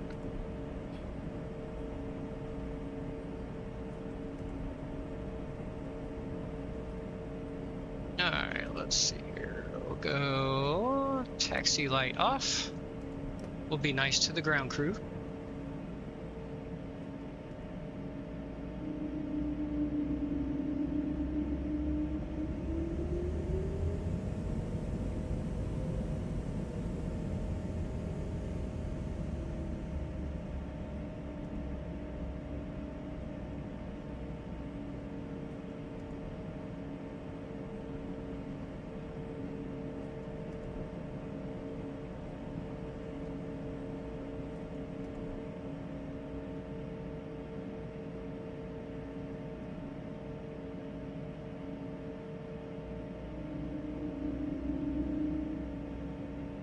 Alright, we'll call that good right there. Yep. Perfect. Okay, we'll go back to the overhead. We'll turn our landing lights back on. The rest of our lights are as they were when we landed. Let's see, there we go. Actually here, we'll go ahead and we can stop our block time here. So we had 176, just shy of 3 hours on the block time. Perfect. Oh yeah, I didn't. There we go. Landing checklist complete. After landing, yep. Oh yeah, I gotta put those back out actually. Or did I retract them? Oh no, they're still out. Perfect. Perfect. I left them as is. Okay, let's load the replay. Pause that. Let me turn the sounds down because we're gonna go outside for the first view.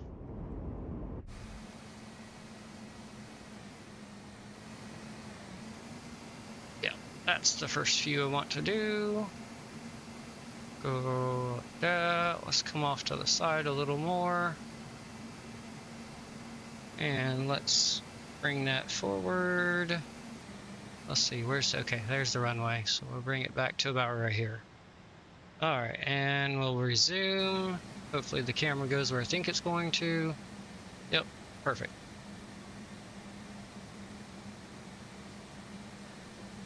Should have. Yep, there's the runway right there.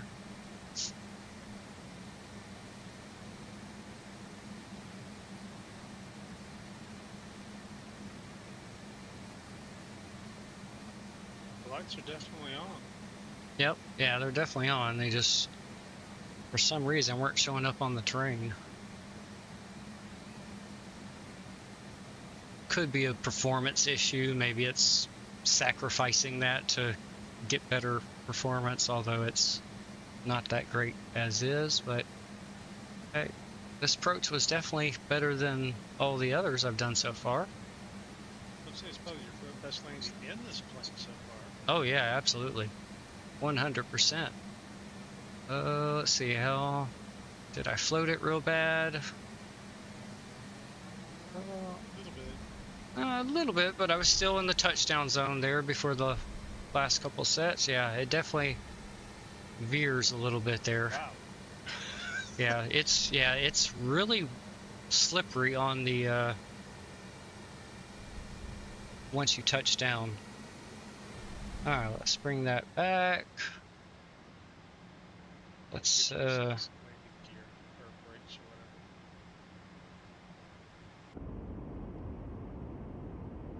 what, did I have the parking brake on still? No, it's not on. Oh, you mean the temperature of them? I don't have to. It's fine with this one. Actually, let's go one more. Yeah, we'll do this side. Alright, resume. There we go.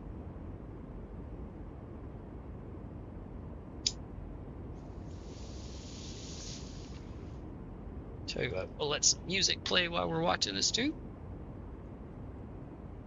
Maybe.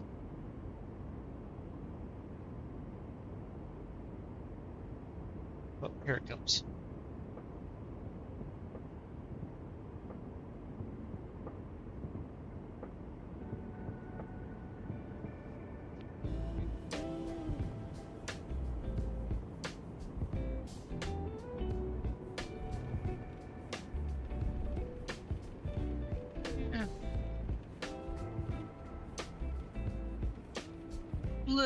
Little bit of a thumper, but wasn't horrible.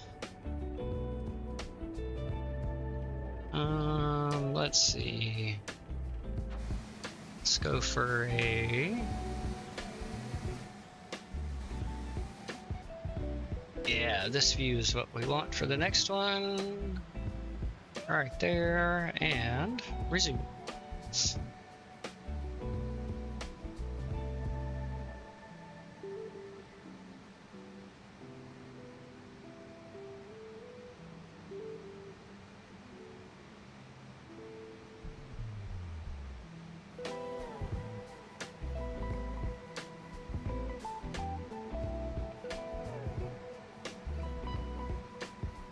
Capture.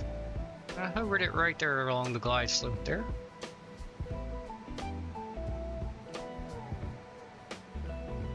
Just hovering right on the high side, just a little bit there.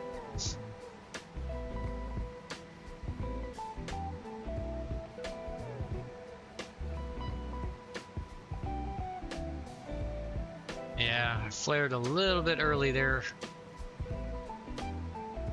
There we go.